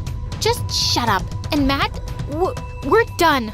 I don't ever want to see your face again." He tried to run after me, but the witch Jessie stopped him, and honestly, I didn't care. June hugged me while I cried my heart out. What a jerk. He doesn't deserve you, May. It's okay. I'm here for you. I'll always be here for you. Please don't cry. The next few days were hard for me, but June tried her best to make me smile and even brought me hot chocolate in bed. She was the sweetest. But at school, Matt was trying to follow me again. So I just went into the girls' room and locked myself in a stall to escape. As I waited there, I suddenly heard familiar voices. June and Jessie? Are you crazy? Why did you talk to me in front of everyone? May could have seen us. I wanted to thank you, but I'm also really curious. Why did you help me? May's your sister, after all. That's none of your business. You got what you wanted. Now just get lost and don't talk to me again. And she just stormed out. I couldn't believe my ears. My own sister helped my boyfriend get back with his ex? But why? As I slammed the door open, Jessie looked shocked. "You witch! You used my innocent sister to get my boyfriend?" I pulled her by her collar, but she just pushed me aside and cackled like a witch. Innocent? It was your sister's idea. Go on, ask her. Like I'd believe her. But I had to ask June what was going on. I followed June around the hallway, and what I found shook me. I saw her snatch another kid's lunch and push her to the ground. "You dumbo. No lunch for you until you complete my homework." Oh God, who was this girl? What are you doing, June? You pretended to be bullied in front of me, but you were the bully this entire time? No, wait, I can explain. I even heard you talking to Jessie in the bathroom. I heard everything. What's wrong with you? As I turned away from her, she held my hand and tried to stop me. but I just shook it away from her. As I did, her prosthetic arm detached and fell to the ground. Everyone around us gasped and started whispering, "Oh my God, look at her hand." Wow, the big bully is actually a big weirdo. Oh my God. I stepped forward to help June, but she just picked up her arm and ran away crying. I wanted to follow her, but I was also so furious. When I reached home and my anger calmed down, I went to check on her, but she wouldn't open the door. Ugh, she was so stubborn. The next day at school, I heard kids whispering about June, calling her a cyborg and a robot. OMG, I had to find June. I knew she wouldn't be taking it well. I looked for her in the classroom, but she wasn't there. And then, as I was passing by the gym, I heard her shout. I looked in to see Jessie and some of June's classmates tossing her prosthetic arm around and laughing. Just wanted to check if the rumors were true. You are a freak. Give that back before I kill you. I'd like to see you try. Before I could jump at her, someone held me back. It was Matt, and standing next to him was the gym teacher looking furious. He screamed at Jessie and the kids that he'd get them expelled and marched them straight to the principal's office. June, are you okay? Oh, May, Matt, thank you for saving me. And I'm sorry, you guys, for everything. I'm sorry too. It was because of me that the kids knew about your arm. But June, why did you bully them in the first place? Because I was scared. After I was bullied at my previous school, I didn't want to be hurt again. So I had to be the bully, like the cool kids. But June, that's wrong. These kids aren't even cool. They're evil. Look what they did to you. Also, you turned against me and Matt too. Why? Because you were replacing me with Matt, so I just wanted to get rid of him. At the theme park, he didn't let go of me. I ran away, and I asked Jessie to kiss him. I just wanted you to break up with him and love me. Oh, June, of course I love you. You're my little sister. Nobody can ever replace you. But I love Matt too, and you have to understand that. I do now, and I'm sorry for everything. Please forgive me. Suddenly, Matt looked at me, and we hugged her together. We forgive you.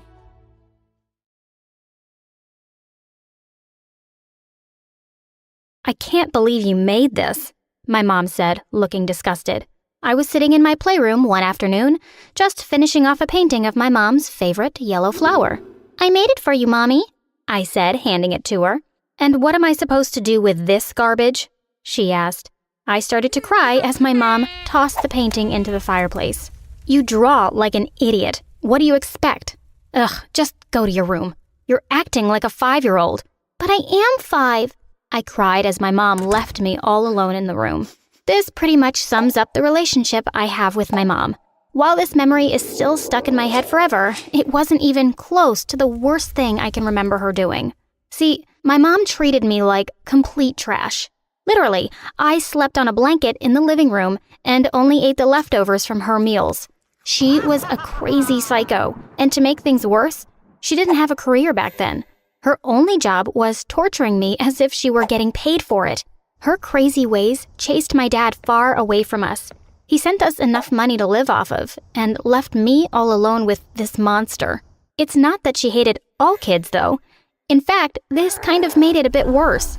When I was in 6th grade, my friend came over and my mom opened the door. "Oh, you're friends with this stupid creature?" She treated my friend better than me. She even let my friend sit at the dining room table for dinner. My friend thought my mom was cool and funny, and they both kind of teamed up on me. When I confronted my mom about why she acted the way she did, she simply said, "Be more like your friend, and maybe I won't hate you." I really tried to make her like me, I promise. I did good in school, never got into trouble, constantly did all the chores, and bought her gifts. One day, when I was cleaning her room for her, I really thought my life was going to turn around for the better. Spoiler alert, I couldn't have been more wrong. Under my mom's bed, I found a gift box. My birthday was that weekend, so I just assumed it was for me. I was so excited. On my birthday, she took out the package and started walking towards me. I was crying with happiness, thinking it was for me. When she asked why I was crying like an idiot, I explained that this was the first time she'd ever acknowledged my birthday. She started to laugh. Not in a nice way, but like a supervillain. Your birthday? This is for a friend, you fool. Her birthday party is today. I guess you didn't get the invitation," she said. Later on Facebook, I saw that my friend actually had a party and invited everyone but me. She even invited my mom. I spent my whole birthday crying in my room, all alone. When I was in the 11th grade, my dad stopped sending us money. He had a new wife and a baby. He sent me an apology note and said that he would see me soon, but I knew it wasn't true. I figured my mom would find a job, but she did something crazy unexpected. See, I came home one day and saw this beautiful woman sitting in my living room. I asked her what she was doing in my house, and she said in a foreign accent, "Oh, your mom was right. She does have an ugly daughter," she said. I yelled at her and told her that she had to leave. That's when my mom came in and asked what all of the screaming was about. I tried to tell my mom how the stranger was making fun of me. Her response? "That's no way to treat my girlfriend. You really are rude," Mom yelled. "Girlfriend?" She ran over and put her arm around the gorgeous woman. My mom explained how she had realized she was a lesbian and she'd fallen in love with a graduate student she met at the park. The girl's parents were incredibly rich, and apparently my mom took the opportunity to get with her. I didn't know how dumb that girl was. She was 15 years younger than my mom, and they seemed to have nothing in common. Nothing in common besides making fun of me, of course. I thought my mom was bad, but having both of them constantly making fun of me was so much worse. They called me names, stole my stuff, and embarrassed me in front of my classmates. I remember this one time in particular, my mom and her girlfriend drove to my school after class. They made it seem like they were going to pick me up, which was not something they normally did. When I got near the car, her girlfriend threw a soda on my white shirt, and they laughed and drove away. Everyone in my school saw, and not a single person came to help me. I just ran home, crying the entire way. I may not have had friends or family, but I did have one thing: education. I know a lot of people hate school, but class was the only time I ever felt like a person. There was one person who made it particularly special: my math teacher, Mr. White. He was super nice to me, and I did very well in his class. He said, "You're a brilliant kid. I'm sure your mom is proud of you." Oh yeah, exactly the opposite. I continued to do super well in his class. In the beginning, it was because I really liked math. As time went on, I think I worked so hard in his class because he was easy on the eyes, if you know what I mean.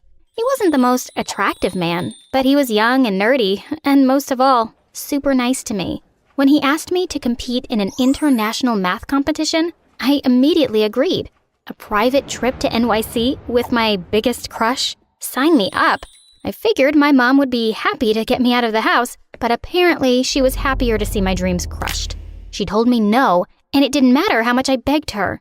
I wrote my teacher a sad email explaining that I couldn't come. What happened next started out like a fantasy. See, around 7 p.m., we heard a knock at the door. I ran over to answer it, and it was him. I'd never seen him outside of a suit and tie, and I have to say, he was actually really attractive. Unfortunately, I wasn't the only one to think so. My mom was all over him. She was only wearing her pajamas and had no shame touching him and leaning over him. As it turns out, I wasn't the only one getting a little jealous seeing their love getting attention. My stepmom was furious.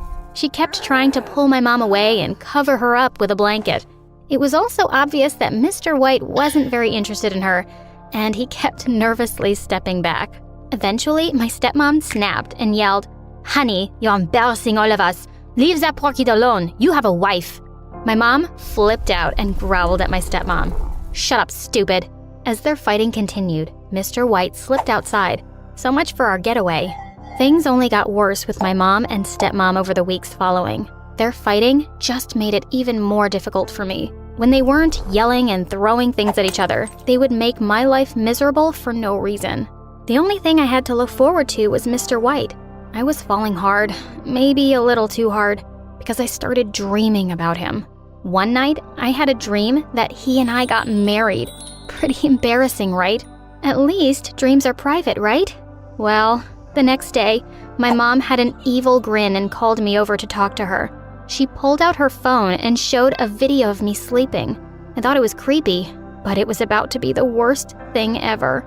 "Oh, I love you, Rick White. I really do. I want your babies." She had heard me sleeping and recorded me. Unfortunately, I wasn't the only one in love with Mr. White. She blackmailed me and said that I needed to make the teacher come over more often or she would expose me. It was pretty difficult to convince my teacher to come, but I kept making up situations like, "Oh, I need help with this assignment," or "Oh, I want extra credit." He showed up again, and every time he did, my mom would put on her prettiest dress and bright red lipstick. It was the same cycle of him coming, my mom obviously flirting, and her wife getting jealous and angry. When my stepmom asked why I kept inviting him, I broke down and told her the truth about the video. All she said was that she would take care of it. I thought that meant that she would delete it, but I was so wrong. The final time my teacher came over and my mom started flirting, my stepmom whipped out her phone and showed the video of me to my teacher. I could have died right there of embarrassment. My mom got so angry, she threw me right out of there. I was crying hard, but Mr. White was oddly nice. He explained to me that we didn't need to talk about the video. He knew I was having some home problems after he met my parents. He wanted to let me know that I could stay with him if I wanted to. Embarrassed or not, I went with him. I started fantasizing about playing house with him, but I was a little shocked when he showed me my room. It was in the basement. At least it had a bed, which was a step above my last arrangement. To make matters worse, I wasn't alone. I would be sharing the room with Sally. She was another stray that Mr. White had taken in. She didn't go to our school, but we were about the same age. She purposely played her music loud all night and made a mess of my things.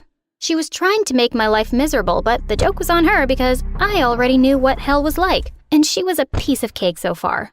I tried my best to look past everything that had happened. I worked very hard and studied for finals. It was kind of difficult with my mom sending me hundreds of threatening texts a day, but I made it work. In fact, my grades were even improving. Mr. White constantly told me how proud he was of me and what an amazing student I was. He told me that Sally could learn a thing or two about my work ethic. She was not happy about that. It was pretty obvious that Sally was jealous of me. See, she was one of those people who acted out for attention, and Mr. White didn't respond the way she wanted. On the day of my huge final exam, she turned off my phone so the alarm didn't ring, and I missed school and the exam.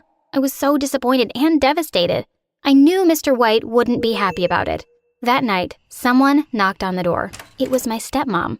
She said she needed help with her English exam because spending all these months with my mom had affected her performance. I should have turned her away after everything she'd done, but I was better than that. I agreed to start teaching her the next day. A second knock at the door took me by surprise. It was none other than Mr. White. Before I could explain what had happened, he went off on a rant about how Sally already explained how I skipped school and did all these horrible things. He wanted to believe that I was a good girl, but it was clear that I was just a rebel. I had only one strike left before he kicked me out. He shut the door in my face before I could explain the situation. I figured it wouldn't be a problem because I was a good student. I was about to be shocked again by Sally's creativity. See, the very next day, when I had my stepmom over for lessons, Mr. White came in and threw me out. Apparently, Sally had told him I was sitting alone in my room with my girlfriend and was making noises, and she was scared. We both knew what she meant to say. That night, I was sent packing all alone. I stayed with my stepmom in her studio apartment for a few days, but it was awkward, and it was time to address the elephant in the room. I decided to go back to my mom. To my surprise, she wasn't angry and didn't say anything to me. I decided to focus on my studies, and I got the scholarship, but Mom was absent almost all the time. Mr. White contacted me and said he wanted me back and that Sally had actually become a problem and he'd realized I was better. There was something creepy about the way he said it. I also thought it was such a jerk move to take kids in and out as he pleased. How long would his kindness last? I said, "Sorry, I'm happy with my life now, and I'll be going to college soon." I was moving to college the week after when Mom suddenly came home with a guest. I couldn't see them, only hear them. The man said, "She has to leave." Mom burst into my room and said, "It's your dad. He wants you to leave now." It turned out that Dad had left Mom because he didn't want kids, and he thought a new baby would be different, but he hated his new life. He knew I was old enough to move out by now, so he had shown back up to reunite with my mom. I didn't know where to go. I went to my stepmom's and found Sally there. She had started to live with my stepmom after the teacher kicked her out. She was my stepmom's new teacher and helped her with her English. Sally was furious when she saw me, and we got into a huge fight.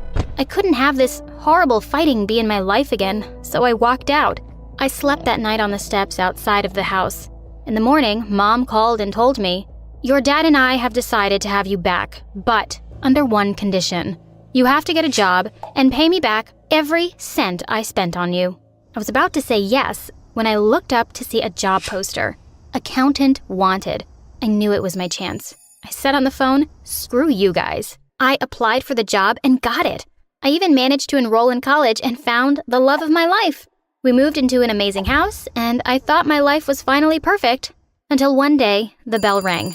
It was my mom. She said that she was broke and Dad had left her again. She needed a place to stay, so against my better judgment, I let her move in. For 3 days, she behaved nicely, but on the 4th, I saw her in her pretty dress and red lipstick trying to flirt with my poor husband. She was batting her eyelashes at him and laughing the way I remembered only too well. Was she already doing this to me again? I couldn't stand it anymore. I'd had enough.